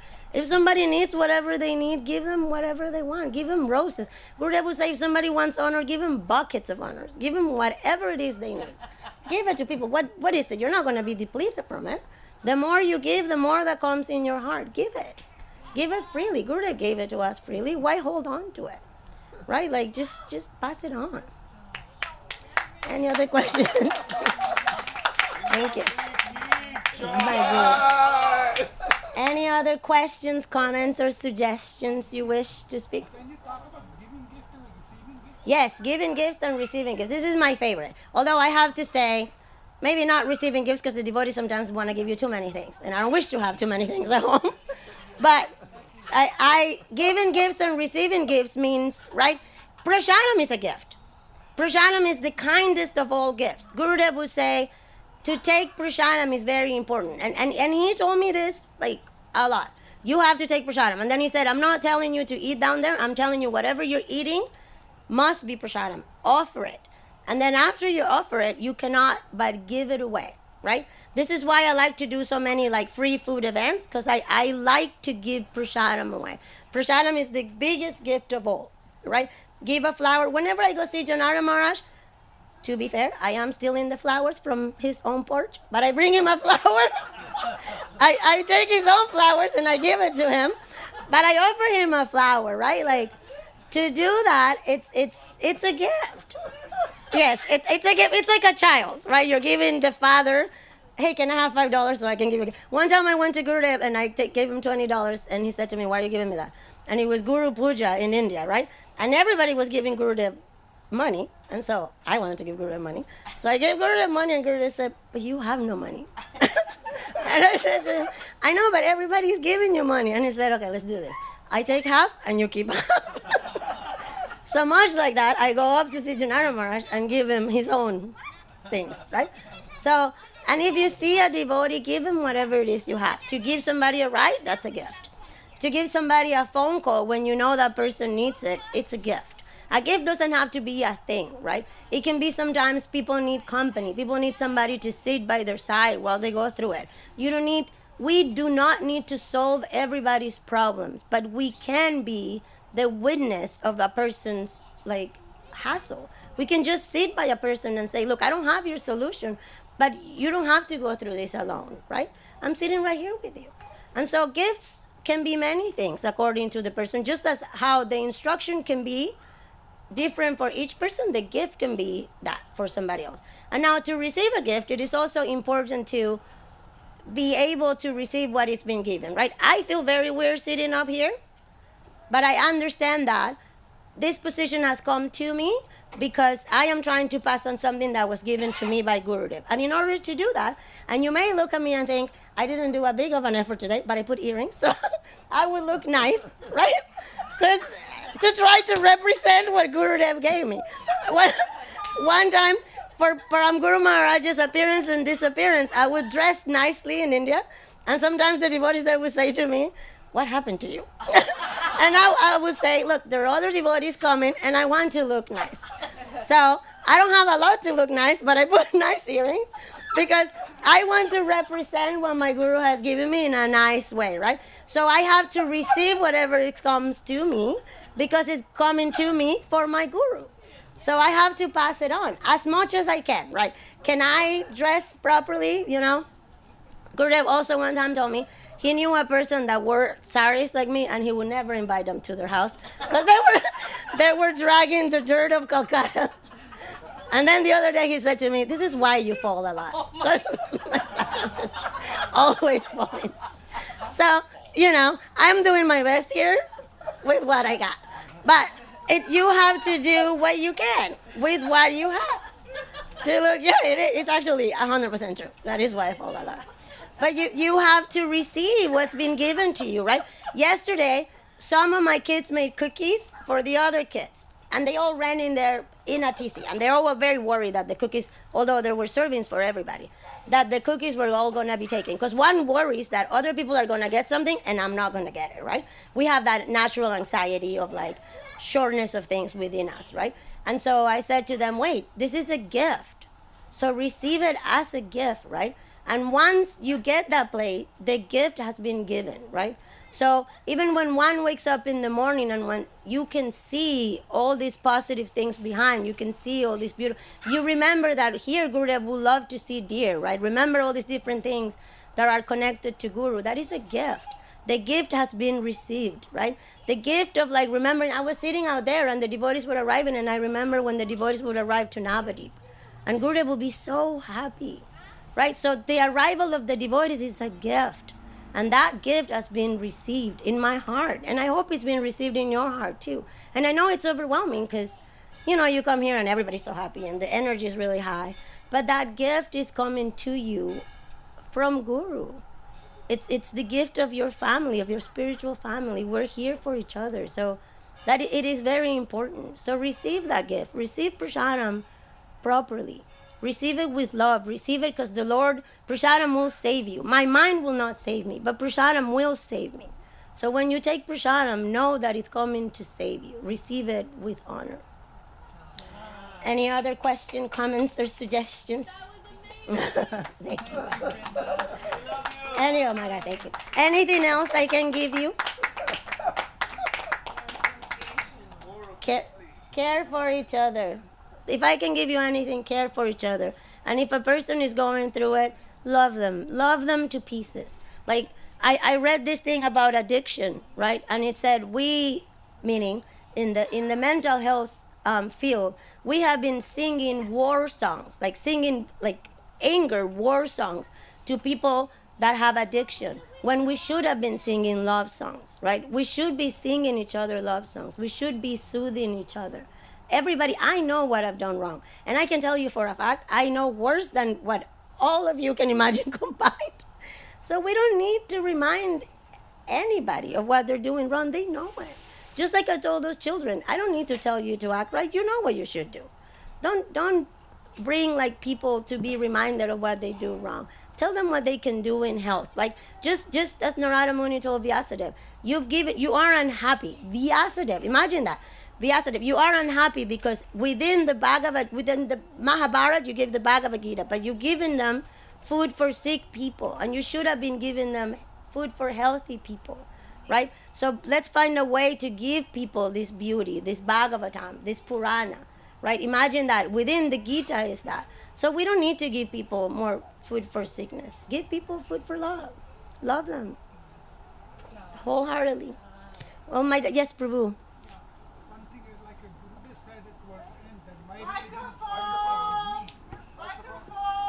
Please and thank you. Please and thank you. The spirit of kindness. Do tell. Yeah, Srila Gurudev said, my religion is find fault with me. Within myself, yes. Yeah. Could you explain that? And even I would argue right now, don't even find fault within yourself, man. Just try to get to the positive side. Just swim to the shore of joy, right? Like, that what that means is that we see people, and we have that within us, the spirit of fairness. This is unfair. This person is doing this wrong. This person is not practicing this way. This wrong, bad. If you have some fault finding, better to use it within yourself than to use it outside yourself, right? Better to try to find fault within yourself, but really, don't even try to find fault within yourself. Try to find within yourself what's positive. Try to see, look, I like doing garlands. Go do garlands in service. Or even within your mind, try to think, what kind of flower would you offer to the Lord? Right? I'm a terribly sentimental person, and I walk and I see flowers and I don't want to pick them because I feel, I don't know. I want other people to see it. But in my mind, I think, I'm going to offer this to Gurudev, right? So try to bring your mind always to the positive side. Try to see good in people. Try to see good in yourself. Like, there is so much inauspiciousness. That we are in Kali Yuga. Everything is inauspicious. So no need to even find it. Like, You wake up, you open your eyes, and it's inauspicious, right? So try to find auspiciousness, right? Try to open your eyes and think, what can I offer to the picture of Gurudev? How can I really be grounded, even for a little bit? I wake up in the morning, I think, like, just the beginning of Udilo Aruna, like just that song, just the beginning. And I may not go past that, but I feel like just within that, the Lord can see my desperation. Hence, the Lord will take an infinite step towards me because I'm desperate. So find auspiciousness, because everything is inauspicious. So search that. It's the search for Sri Krishna, right? So search that beauty. Anything else? Anybody? I've taken a lot of your time. I would love to hear your commentary. Guru Maharaj says there's nothing that cannot be harmonized by a greater degree of sacrifice within ourselves. Yes. And I think about that a lot. Okay, so I'm gonna give you, yes, please. Sorry, I just said that Srila Sridhar Maharaj said that there's nothing that cannot be harmonized with a greater degree of sacrifice inside of ourselves. Yes. So I think about this in a deeper level, and I may give you. So forgive me. Me, Brinda? Oh, he's saying, if I could, he would love to hear my commentary of Param Guru Maharaj saying, there is nothing that cannot be harmonized with some degree of sacrifice within ourselves, right? And Gurudev would say, harmony is Mahaprabhu's way. And now I think about this a lot, maybe not so much with events outside of our Sangha. I think about this a lot with things that have happened after Srila Gurudev's disappearance, right? I think about this a lot because when I was a child, I thought people that I grew up as a family first with ISKCON, they decided to take another path. You never saw them again, right? Then people went to Guru Maharaj, and then within Param Guru Maharaj, when Param Guru Maharaj left this world, then those people, some people also decided they didn't want to follow Gurudev, and you didn't see them again. And now here we are, right? And so, and I see amongst Gurudev's family, Gurudev's children, some tendency to like being sectarian. Some tendency without thinking my spiritual brother is right or is wrong and all these different things, right? And people thinking a lot about that. And so I think about that a lot within that because it brings a lot of sadness in my heart. It brings a lot of sadness in my heart when I think about a lot of people I knew for so many years and they were so connected. And I think of that shloka of the Bhagavad Gita that says, what happens to the yogi when he's practicing is he scattered like the cloud. And I think of that yogi not because I think he needs to harmonize, that person needs to harmonize, but because we need to harmonize that. We need to find harmony within the decisions of other people. And we need to find harmony in knowing that our understanding, our Vedic understanding of what's right and it's wrong is by anything that you can possibly think faulty, right? Our understanding of the Vedas and what's right and what's wrong, it is, I tell you, I heard Gurudev saying how Param Guru Maharaj, when Srila Prabhupada started taking disciples, a lot of Param Guru Maharaj's spiritual siblings would mock him. And he said that when they opened Mayapur, they were sitting, like all sitting, Srila Prabhupada invited all these people, and they had this big, giant temple. And everybody was sitting there, and everybody was very impressed of all these Westerners that came, and it was a very impressive deal. But his spiritual siblings, like, took his prasadam, Srila Swami Maharaj's prasadam, and threw it on the ground. And his disciples, they were like mocking him, right? Because they were his brother. And his disciples, Srila Prabhupada's disciples, ran to pick up that prasadam and ate it, right? So what is the level of sacrifice within our own understanding of what is superior and what is inferior to really comprehend what is our position within the whole, right? Am I to understand, I'm not even talking about any of you, I'm telling you honestly what it is, my own meditation. Am I, Vrinda, to think I have any understanding what the play of the Lord is, right? If we understand that Navadip one time was completely covered by the Ganges, and then it was uncovered, right? All of these things are happening by the Lord's desire. So when I think about this, I think the level of sacrifice for me to harmonize that is to understand I know nothing about anything, right? I am nothing but a person that's sitting at Gurudev's lotus feet and just being like, you know what? I'll give my dandavat. And if you cannot really mix with another, there's a lot of things I won't mix with, mostly because Gurudev said not to go that way, and I won't go that route. But I can pay dandavats from afar. You all can do your thing, and I give you dandavats from afar. I do not wish to have neither a conception nor an intellectual understanding of what is happening right now. I cannot understand it, so it's not mine to touch, right? So my level of sacrifice in that sense is that I think I am just, at best, Srila Guru. I mean, I love my dogs very much, so I also understand the position of a dog, but I wish to be Srila Gurudev's dog, just as Srila Gurudev's feet. I don't have to think about anything. I come home, my dog is not even thinking, where was I? He doesn't have to think anything. He thinks, look, here comes my master. I heard my master's voice. I'm happy about it, and that's it. And I can see my master's disciples. I can see everything else and not have an opinion about it. And I sit at Srila Janara Maharaj's feet, and I try to harmonize everything by thinking Srila Gurudev said Mahaprabhu's way is harmony without me putting my hand in there. If you put your hand in something you don't know, there's a risk attached to that, right? There is, I think there's a greater risk on that.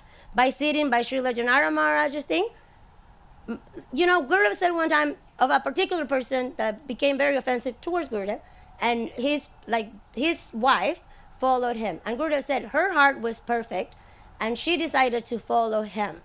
And by doing so, she has no sin. His sins are not touching her, because she was just following her husband as she thought she should do, right? And at the same time, she's also not accruing any sukriti, right?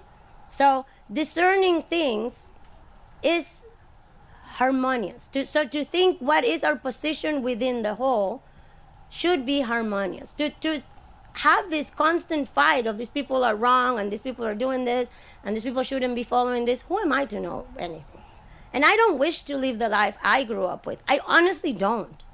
I don't wish to be in a temple where people are one day your friends and the other day they're just somebody else. What is that? When I'm telling you, you guys are my family, I mean it. I have spent more time with all of you than I spent with my blood family. It would break my heart to not see any of you. So to harmonize that means if I am at the bottom of the pool, I am at the bottom of the pool, man. Who cares? I am not losing anything. I'm sitting on my guru's lotus feet. I am not to lose as long as I stay safe within that. To have some understanding of who is doing what and why should they be doing. Nah, man. I think that's why Gurudev said, wait and see. Just wait and see. See what comes out of all of this. You don't have to have a solution. You don't need to be fixing anything. That's not your problem. Just wait and see. When the inauspiciousness clear, when that water came out of Navadip, right? All of these things were revealed by the Lord's desire, right? I'm sure there were a lot of people that thought, where is the dam? And they didn't know, and they just said, I'm going to wait here. And Bhaktivinoda Thakur just sat there and by his own potency revealed the dam, and we're all better for it, right? So to harmonize, I think, is to sacrifice your own ego and your own belief that you know what's right. So for me, it's just pray that that Gurudev will give me the intelligence to see, right? Gurudev Kripa Binduriya, please be merciful to me. Please give me the intelligence to see what is what. And please, by all means, just let me sit here and not have to decide things about anything. So that will be my answer to that. I don't know if it's a good answer, but it is what I have. Any other question, comments, or suggestions? Sharanagati. Yes, your eyes. And I'll tell you, I'll leave you with one last thing that I always think about Gurudev said. Gurudev said, during the summer in Puri is really, really, well, I'll tell you two things, because actually now that I thought about that, in Puri is really, really, really hot. And so the pujari wants to cool the Lord's body down, so he grinds sandalwood every day. He grinds sandalwood to put in the Lord's body, so he cools down. And by doing that, by the end of the summer, the pujari himself emanates sandalwood. So Gurudev said, if we read the Prapana Jivanamrita, right, every day, even if we understand it or don't understand it, by the end of our last lifetime, we also will be emanating that Sharanagati. And in that same sense, Gurudev also said in Puri, he said there was an old man, which I think about this often, because, discerning is good, right? So Gurudev said there was an old man, and then Puri appeared, Krishna appeared to him in Puri and said to him, I want that fruit in that tree. And that old man said, look, if I go climb up there, they're going to find out and they're going to beat me. And Krishna said, no, look, I'm Krishna. Who's going to beat you? Come on, get me my fruit. And the old man was like, I don't know about that. I'm going to get beaten. And he was like, no, it's fine. Go do it. And the old man climbed up. The owner of the property found out and beat the crap out of this person, right? And sent them to jail. And in the middle of the night, the king had this vision of Krishna saying, I asked this person to get that fruit. He's my devotee. Please let him go. But Gurudev said, all these things happened and everybody knew the glories of his devotees. But he still got a beating. So you still need to be conscious that, you can be surrendered to Krishna, but you're still being surrendered doesn't mean you're not going to get what's coming, right? Like Krishna told him, no, who's going to beat you? And he still got a beating, right? So we have to understand our position and what is what, right? And the level of our surrender. And yes, sometimes by surrender, you are going to get a beating. That doesn't mean there's no mercy within that, but it doesn't mean that it's going to be painless all the time. Well, my Dandava pranams to all of you. Please forgive my offenses. Do tell.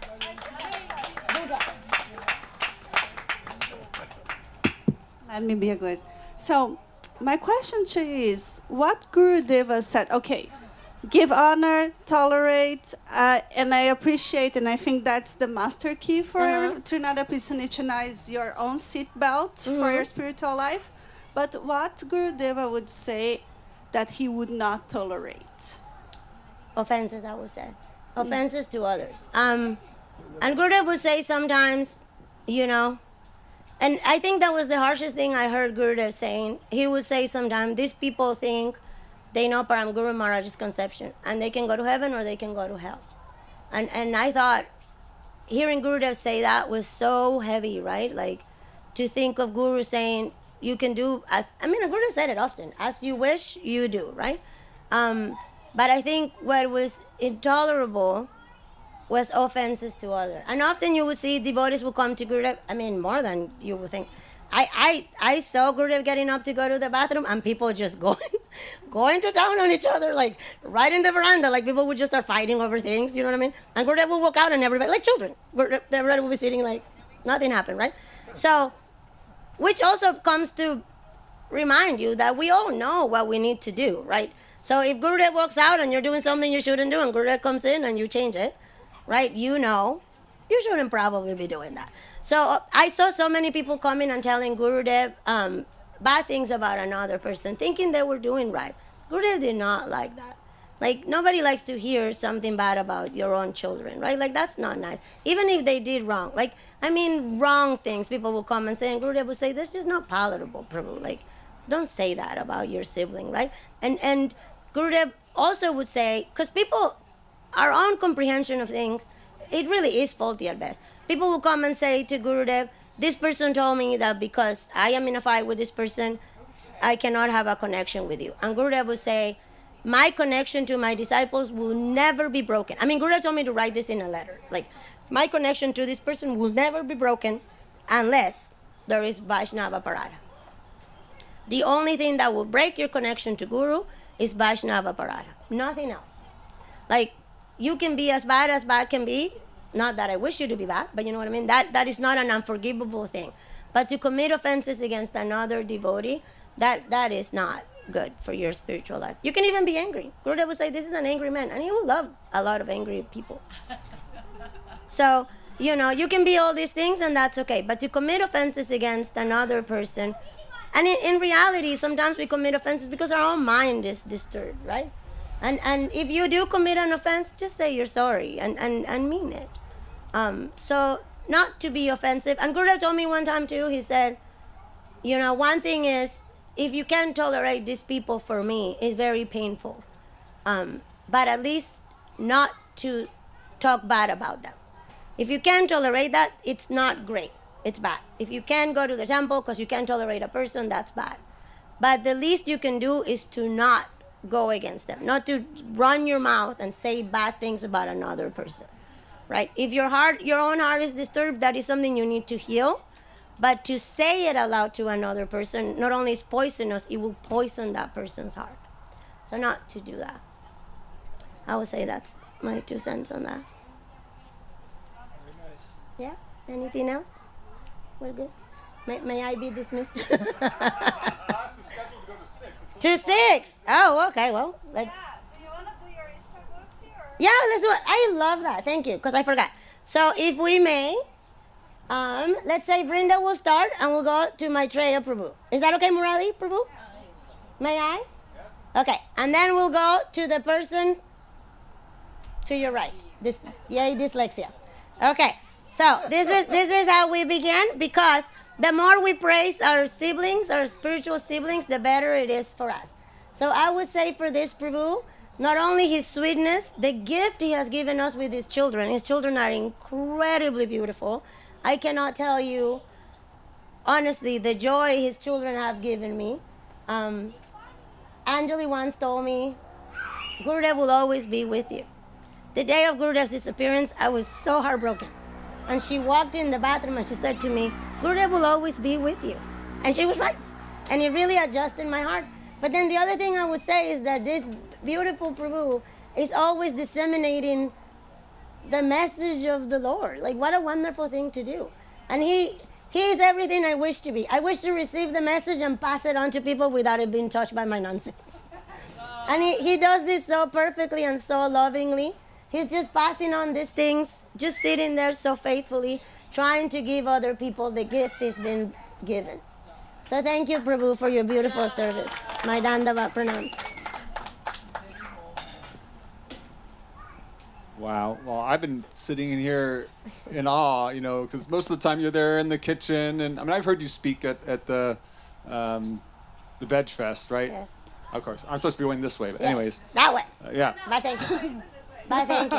Now go the other way. Receive the gift, Ananda.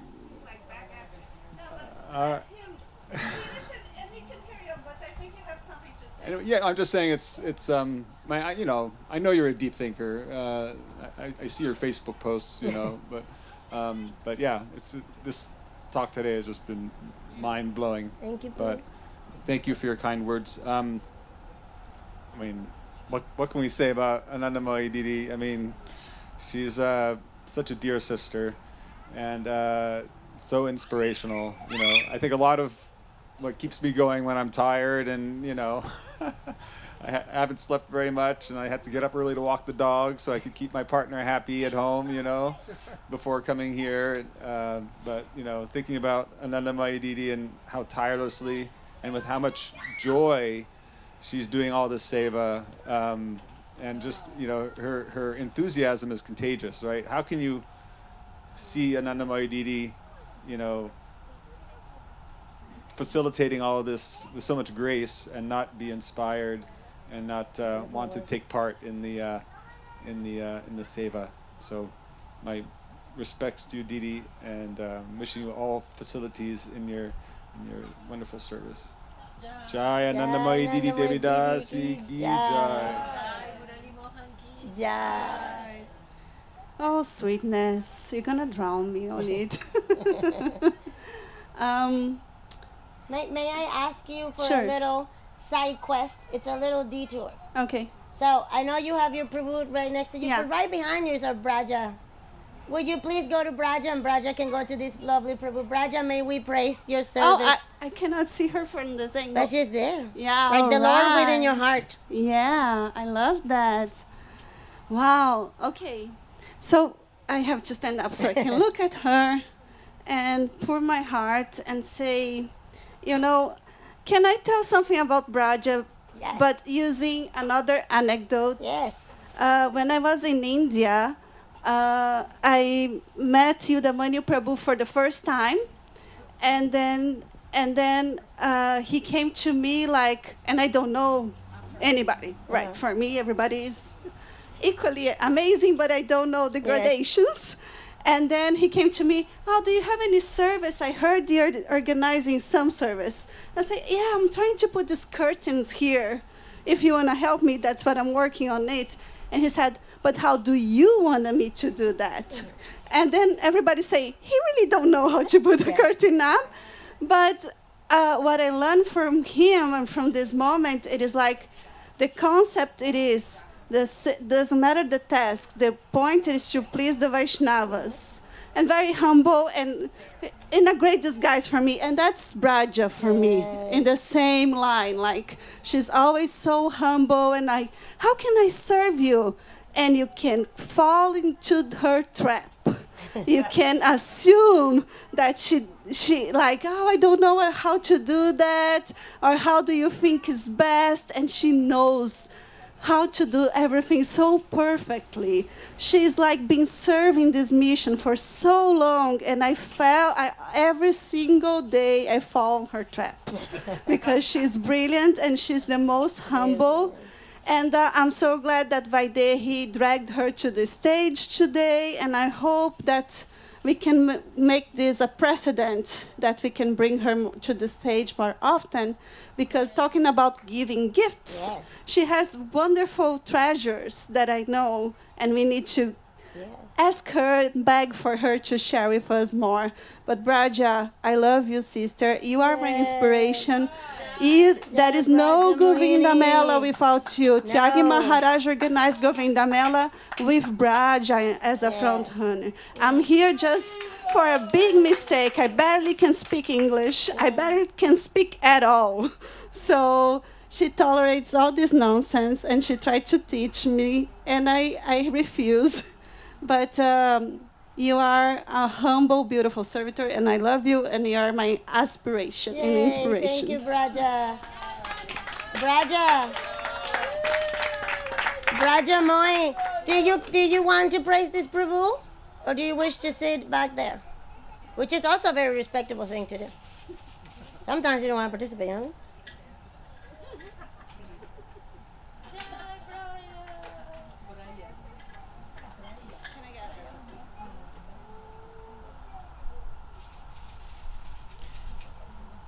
So, okay.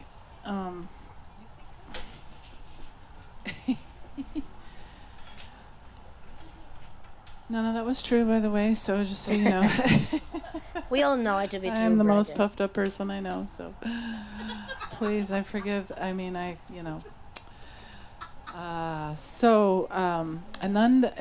Krishna?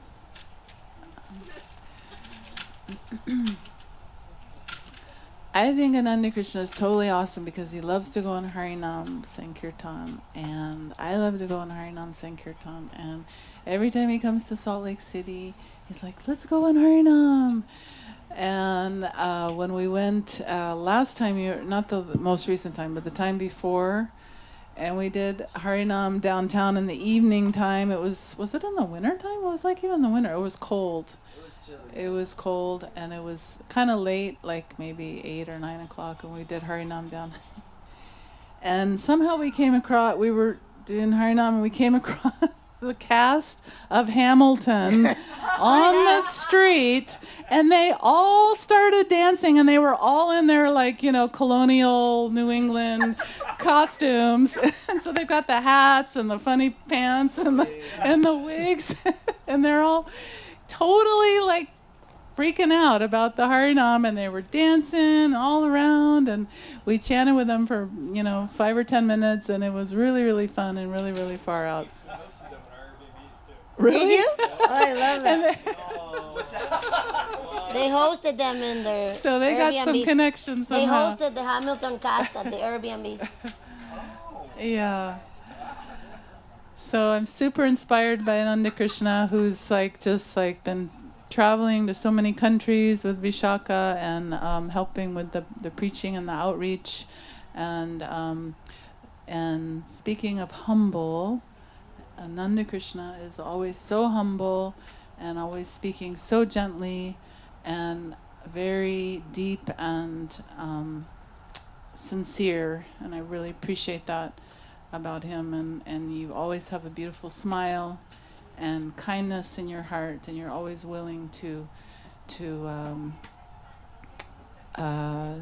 just like, I'm bossing people around, and he's very happily just kindly taking my bossing orders and making them into service, beautiful service. So appreciate that about you. Thank you. Yay, Dandavad. Nanda Krishna Prabhu, we're going to go on another side quest, and then you're going to please praise our Sudarshan Prabhu. Okay, sounds good. We're going on zigzag here so we can get to everybody. Now we'll go this way and then... Okay, fine. Yes. Sudarshan Prabhu, ooh, what to say? There's so much to say. Just say Prabhu. one thing. That's all. Just one good Dandavat. No need to koti Dandavat, just one good Dandavat. No. When I first arrived to the temple, because I first met our mat in Salt Lake City. Okay, I love this. And I felt so at home immediately. I was invited to a Buddhist temple, Tibetan Buddhist temple, the same day as the Sunday program. And that program was first. So I went to the Buddhist temple, and I had tilak on, actually. I went to like a local Indian store, and I got some like tilak, but it wasn't really tilak. It was like this weird yellow paste. It wasn't like Gopi Chandan, it was like something else. But I put it on anyway, and I arrived to this temple, and it was just very, very serious, like very straight. And actually, one of the head monks there, he had asked me, "So what exactly are you?" And I was just like, I'm curious, I want to learn. I'm open, because he noticed my tilak, right? And he was just like, "What exactly are you?" And I just said, "I'm curious, I want to learn." And he's just like, "You're okay for today, but next time you have to decide." Oh. Like that. And immediately I was put off, so put off. I was like, oh, I don't even want to be here after that, But I wanted to honor the invitation, so I stayed, and they chanted some mantras, and then that was basically it. It was just like some meditation. And then I walk to the temple, our mat there, and immediately, as I walk through the doors, the kirtan's going on. And I see Sudarshan Prabhu on the mridanga, and it was just like booming on the walls, this vibration, and immediately I felt like hit in my heart. And everyone, they gave me a book. "Oh, please sit down here." It was so inviting, and hearing that vibration through Sudarshan Prabhu was so beautiful. It really touched my heart, and every time that I get to participate in Sudarshan's kirtan, I feel so fortunate, So, yeah. Hey, Dandavad. Sudarshan Prabhu, will you please speak the glories of our mother, Kalindi? Oh, yes. Thank you, Prabhu. Very touching. Yeah, there's a lot of glories of Kalindi. I met Kalindi when I first stayed here. Soquel, many years ago now. Good Lord, it's been a long time. And actually, it was really wonderful to hear your story today, because I never heard it before, and all the time I've known you. But yeah, I can say I was very young. I just graduated college, and I was kind of not sure what the heck I was doing. I almost joined the Army. I was like 2 seconds away from joining the Army. And then I walked out the emergency exit. My mom was so happy. But yeah, I came to Soquel, and I met Kalindi at that time. And she had a little baby by Dehi.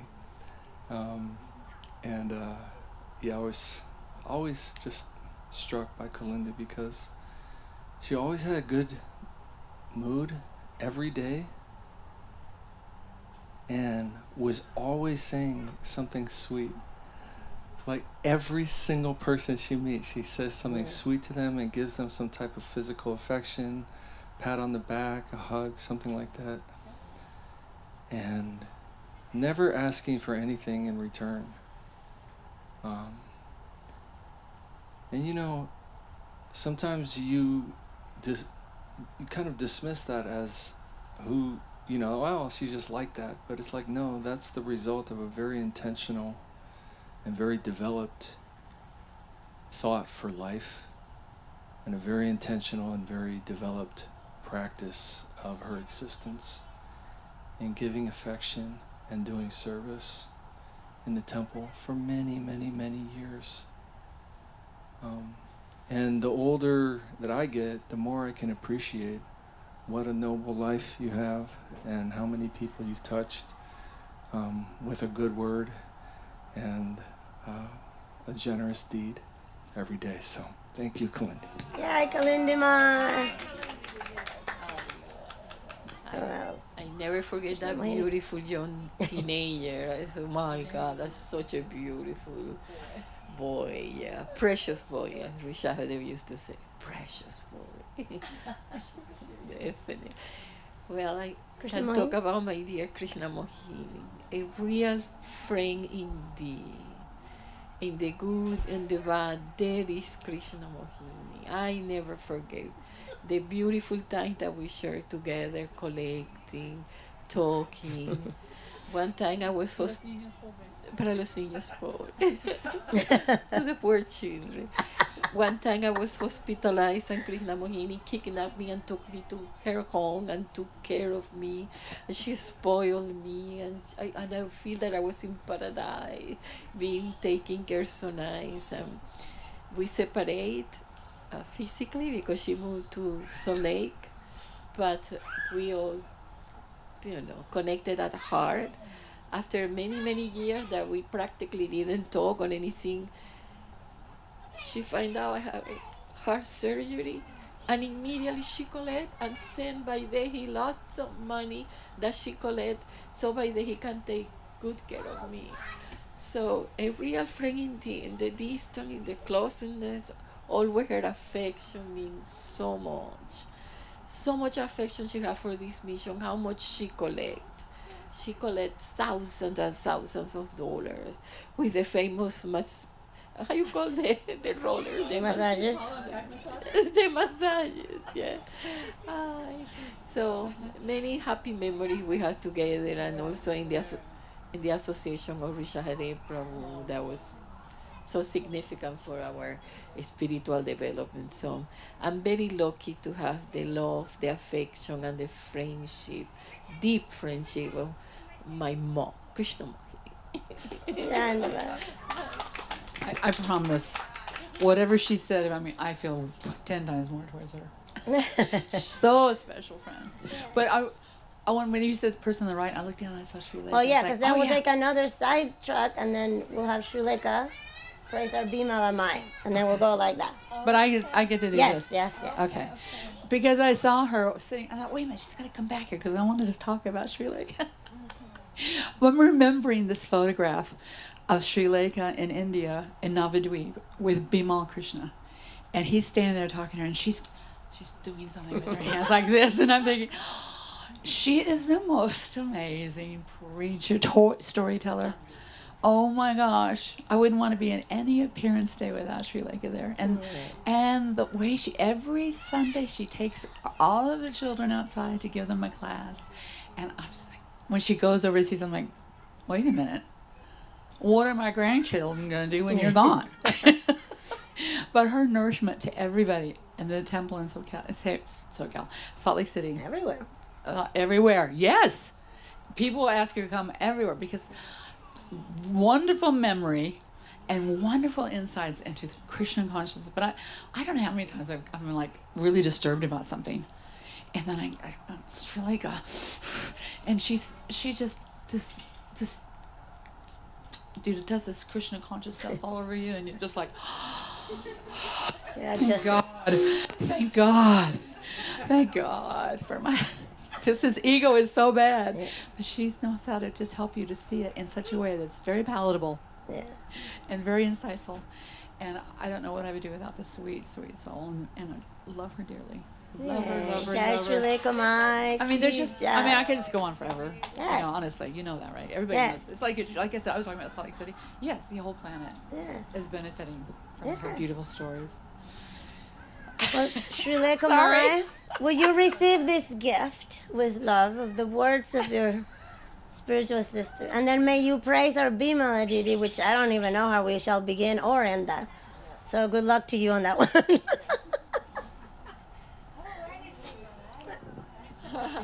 That Bimala over there.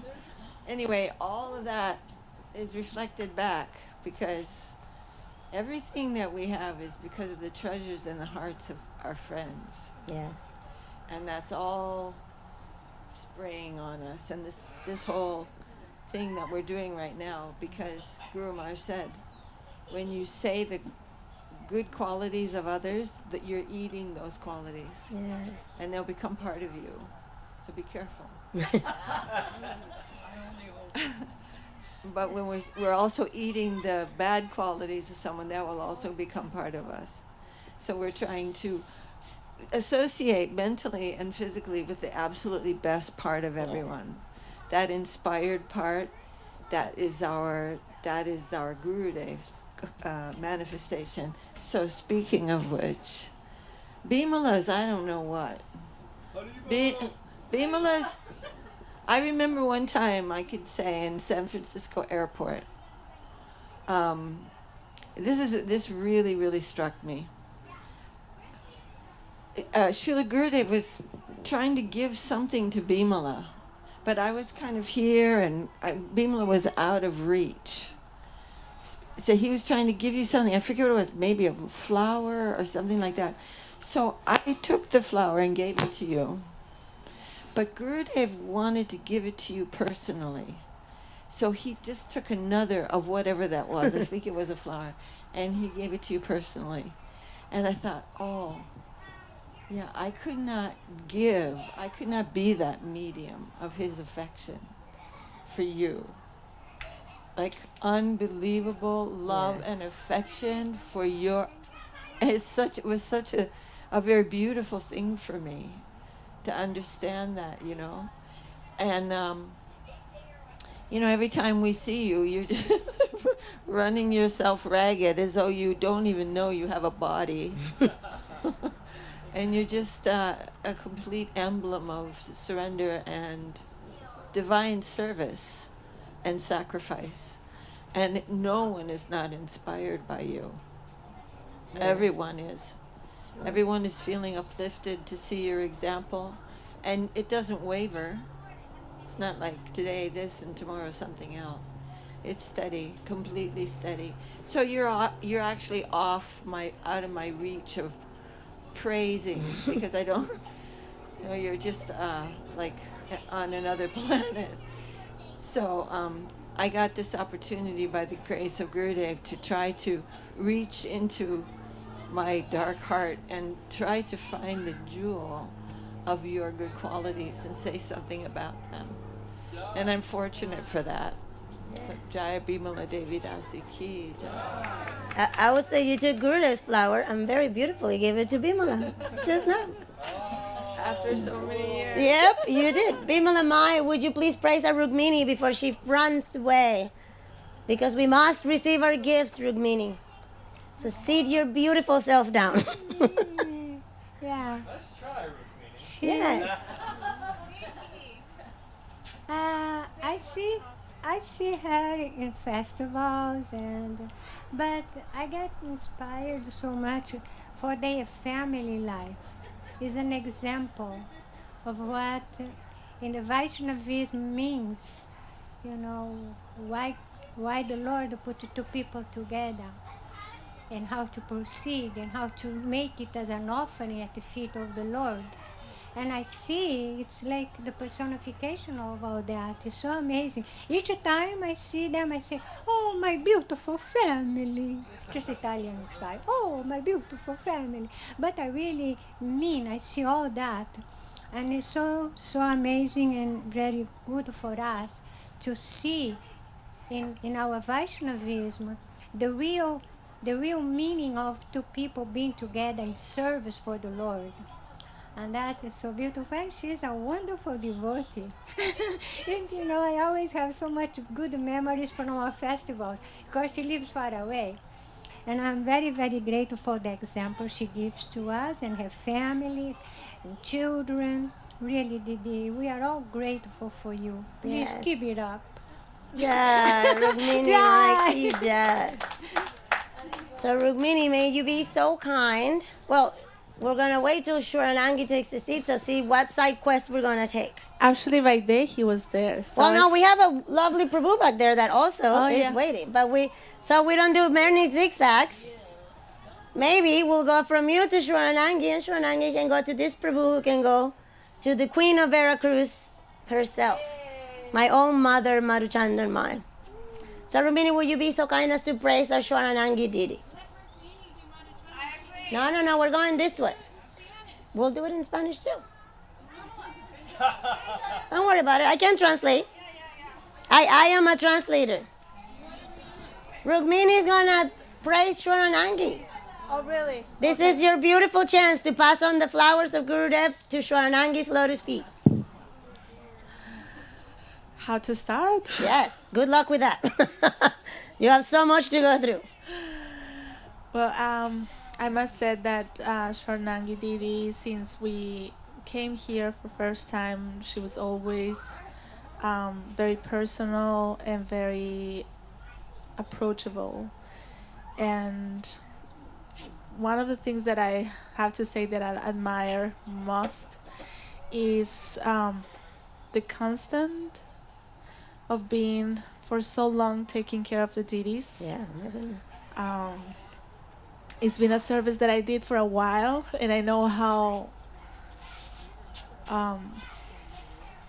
demanding and it's something that I always see that, she's always carrying the things for the Didis, and she's still being so enthusiastic that I really appreciate that she's been doing it for so long, and it's just like so much. This is all this gift from you and your family to us, to receive us, like so lovely, and taking care of the deities and the temple and doing all this festival means a lot for our family and for me.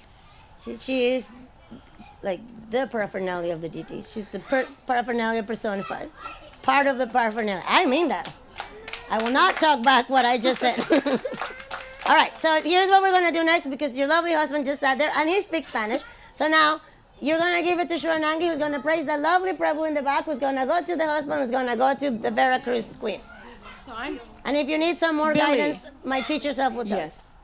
That lovely Prabhu back there. This is Billy. Billy, yay, Billy. From Salt Lake City. I love that. We'll get to learn about Billy. No.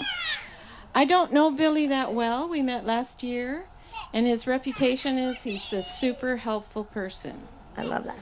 And whatever service person, he fixes things. He's the easiest person to ask for help. And when he got here, my husband said, okay, gave him to Ananda Moy and said, she's going to come and find you and tell you what to do. And he said, okay. That's Billy. He's just such a sweet-hearted person and helpful, and is like the kind of person we want to be. So thank you for coming and joining us, and we appreciate your mood so much. He's always got a smile, and he's always like, can I help you? So thank you for coming, Billy, and joining our family. Yay. Yeah? Can you what? Can I add to that? Sure. Because I have to say that above all, Billy is a sincere seeker, and he's very determined to be here.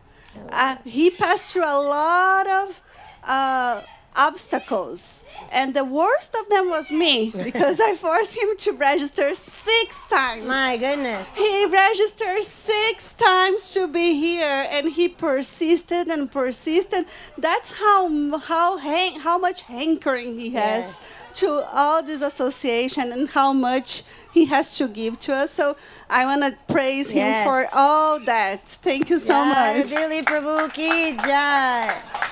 All right, our Billy Prabhu will praise our Hridoy Prabhu. Okay. Wow.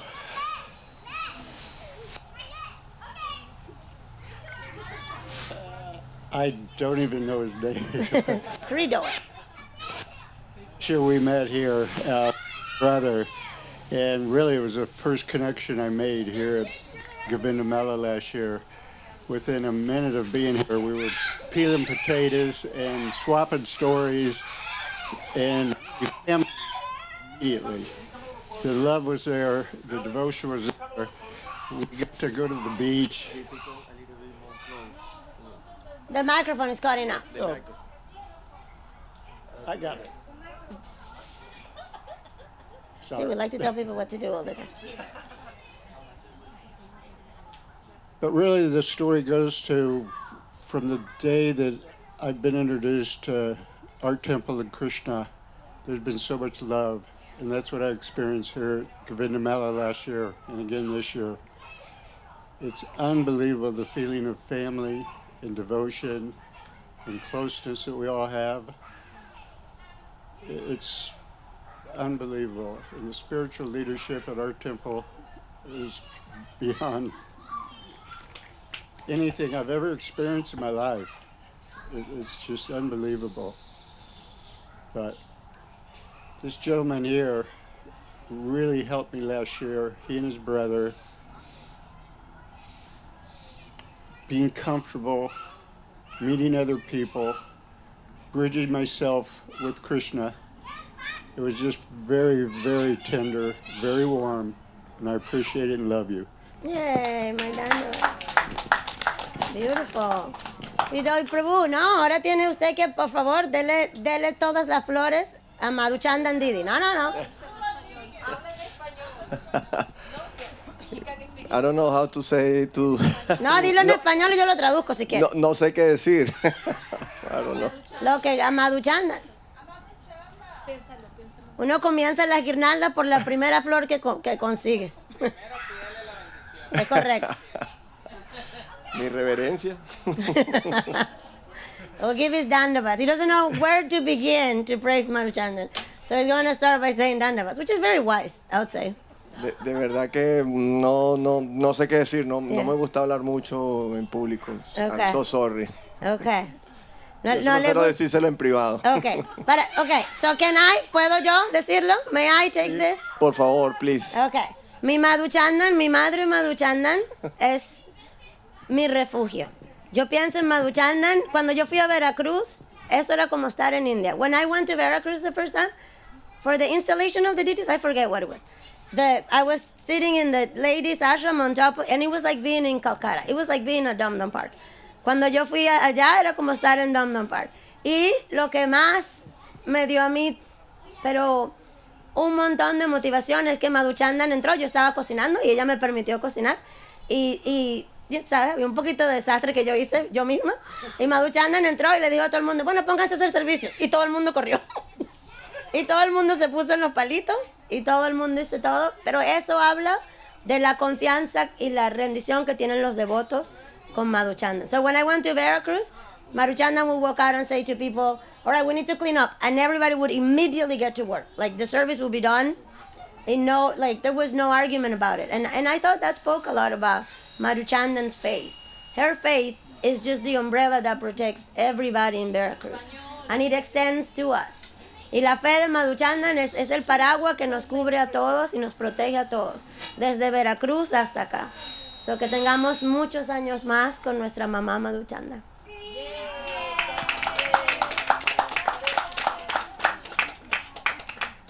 Mire, Don, ¿usted va a sentarse al lado? ¿Para dónde va?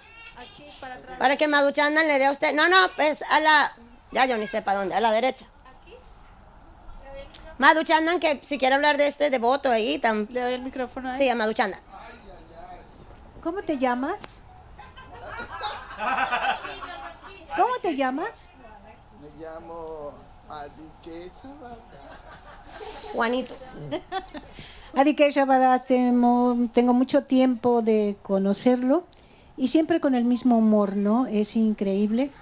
Me cae gordo a veces, quisiera como que se separara de mí, como que ahuécale, porque ya me cansaste, pero cada vez que lo vuelvo a ver me da tanto gusto, por lo mismo, porque no quiere ser devoto de Krishna, pero lo es, 100% hasta el último hueso. Y siempre dice, no, conciencia de Krishna viene a mí, así como So our Maruchandama is always very happy to see Adikeshava, though sometimes she tires of him. But then she says, whenever she sees him again, she's so happy to see him. And though he says he doesn't want to be a devotee of Krishna, he is a devotee of Krishna, and he's personifying that. Y bueno, pues lo único que le deseo a Adikeshava que siempre me dé el afecto que me ha dado todo el tiempo. Tenemos años de conocernos y siempre nos hemos abrazado con mucho cariño. And her mucho wishes cariño. for him is that he always be affectionate towards her.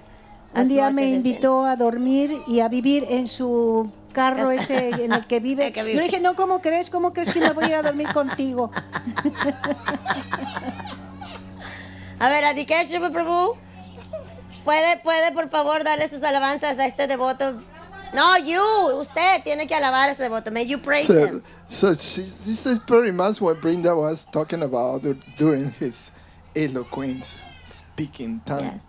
So no matter how you behave, or forget about see the good in others. So, in spite of me, she saw a lot of good things. In you. In spite of me, No, you have to praise him. You have to tell the good things of this Prabhu. No, Adikeshava Prabhu, you have que le diga todas las cosas maravillosas de este devoto. Oh no, this is easy. Yes. He's such a wonderful father. His family speak for himself. You look at the kids that he has. Yeah. Beautiful. The wife never gets old. That means that he's not giving him. He's not a tiring person. Yeah, he's not giving her a hard time or anything. You know, maybe buy a little creams for the face. You know? And he drive all the way to come here every time he have a chance. Yeah. And when he's around, he doesn't stop. Seva, seva, seva, seva. That's one of the things I feel uncomfortable. It made me look back. But I also love him a lot. Yeah. And respect. And look at, yeah. And he also is kind of like starting to get like me, never get old. Yes. Bye. Dandavat. Right, Prabhu. Oh. Will you praise your sister right there? Jai, my wife would tell you otherwise as far as stressing her out. And she gets all the credit for our children.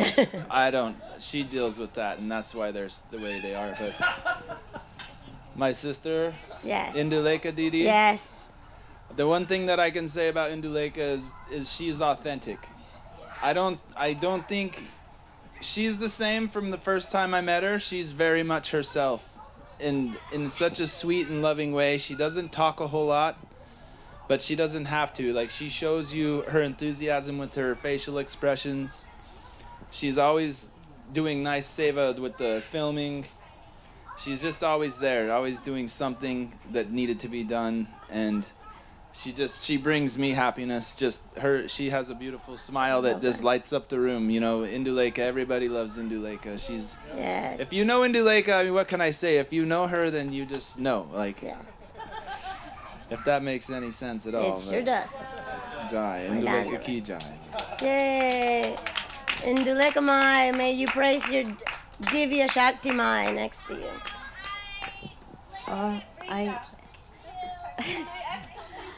Yes. Induleka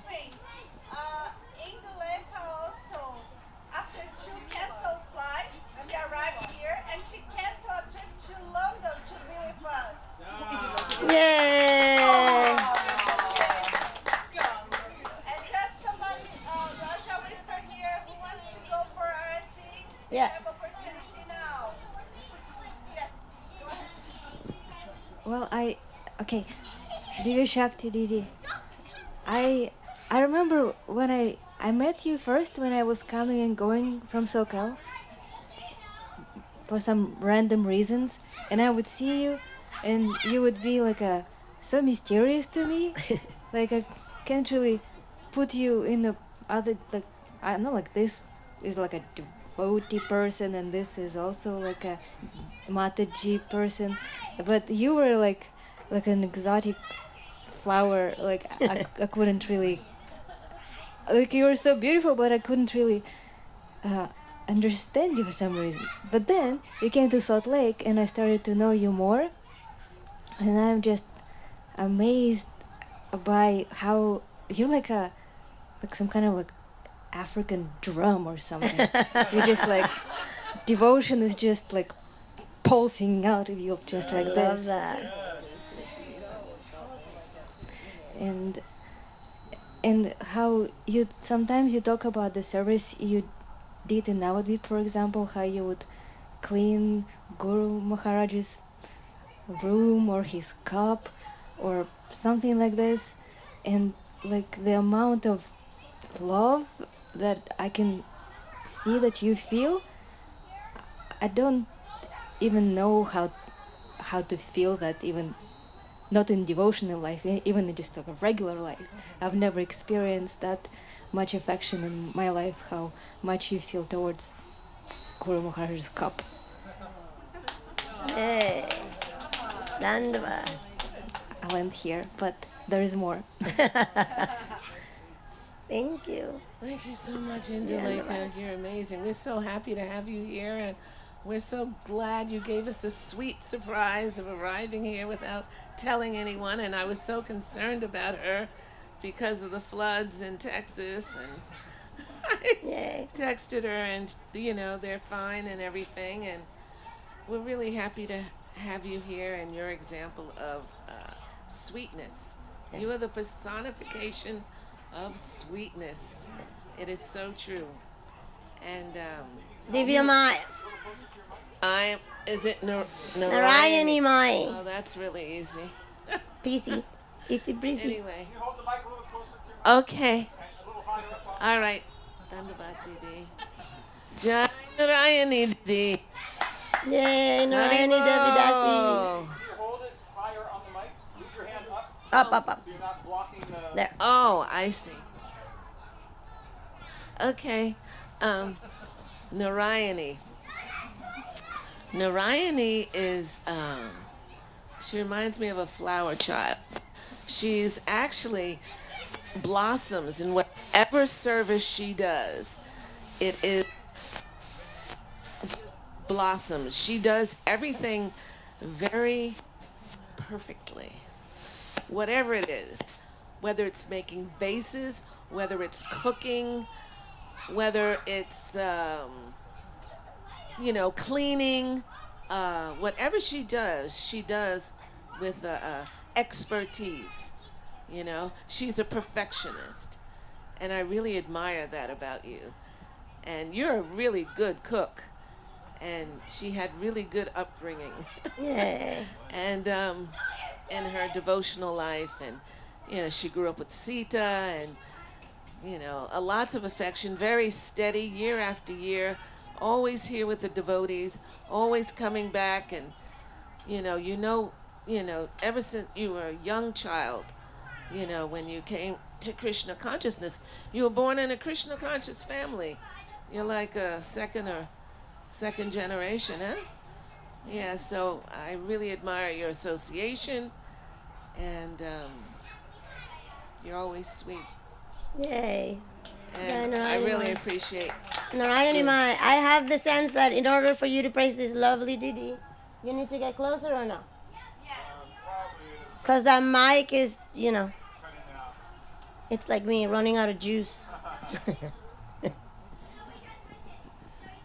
I'm never coming to this class ever again. I didn't know what I was walking into. Dandavats, thank you. I'm kind of crying over here, and I want to hide under a table. But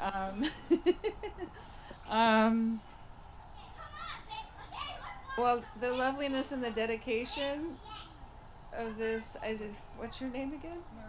Marie is incredible. She's awesome. She's lovely to talk to. She cares. Mic closer. What should I repeat? None of it. She said the loveliness and the dedication. The loveliness and the dedication and her focus. And actually, she just told me the sweetest thing. Every single day, she offers flowers to her deities. and some of the lovely things that she grows where she lives, and she has a beautiful garden of incredible herbs. And she offers them to her deities, and she sends a picture to Avadut Maharaj every single day of her flower offerings. Lovely. Plus, she put together incredible, lovely Maha garland flower sachets for everybody. So I'm just in awe of the dedication that her hands must always be working and doing something lovely with a lot of love in her heart for everybody. Dhanyavad. Oh, yeah. All right, we have one more before we all move to Arctic. This lovely, lovely Prabhu. Yeah, whose name I don't even. Krishna Ashraya, and I've heard 3 sentences he's spoken as I passed through the Prasadam hall or past the pandal every now and then. So the best thing I can say about him that I know for certain is that for some reason he thought I would know the names of Avadut Maharaj's restaurants in Russia. So apparently when he looks at somebody, he sees a source of wisdom, even if there or knowledge or something, even when it's not there. And for that to be the first thought in his head is, oh, I need information. Just look for some, to see that kind of, I don't remember people's names. I don't remember names of restaurants for sure. I just, but I guess he saw that potential in me. And. Isn't that beautiful? So, I'm bad at conclusions. No, that was beautiful. all we need is somebody to see potential in us. That was really beautiful. Jai Krishna Shraya Prabhu ki Jai. So you Me, Brinda. Can you scoot over one chair? I can.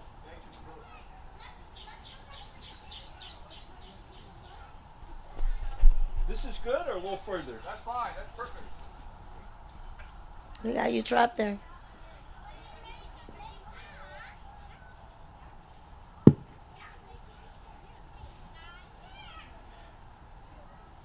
I'm Krishna Acharya Das, and I have such a bad memory. I know you, but Prabhu, your memory is perfect. Say your name. Brinda. Oh, Brinda, yeah. Yes.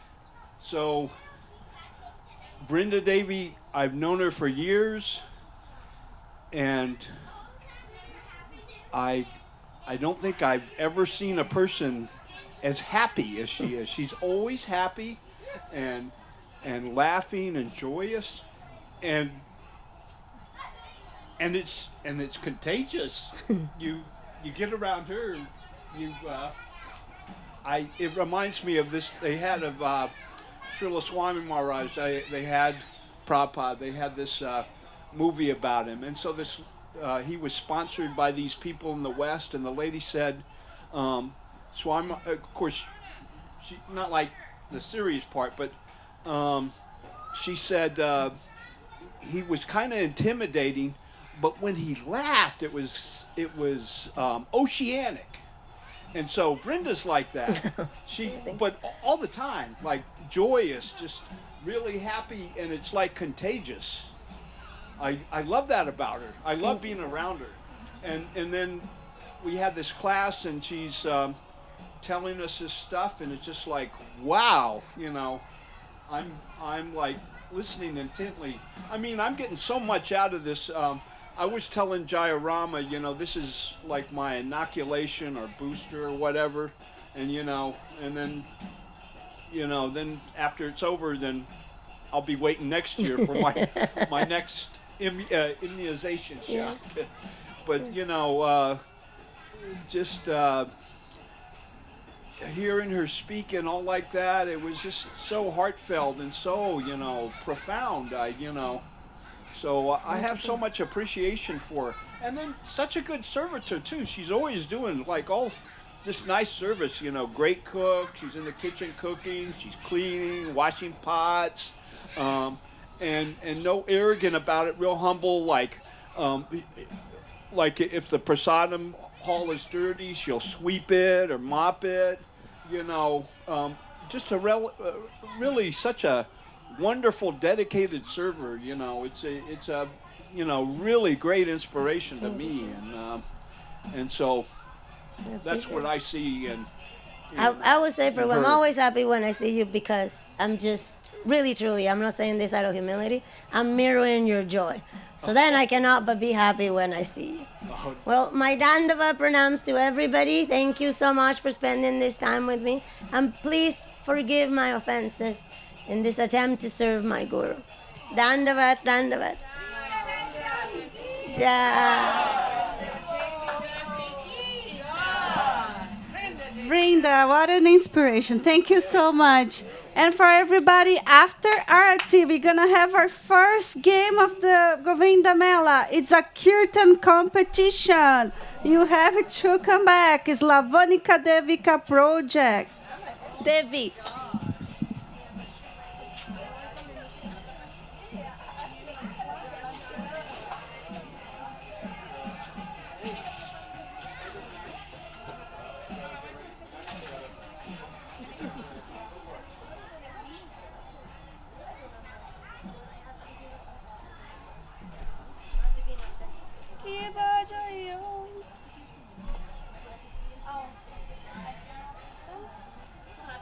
Thank you. Such a great organizer.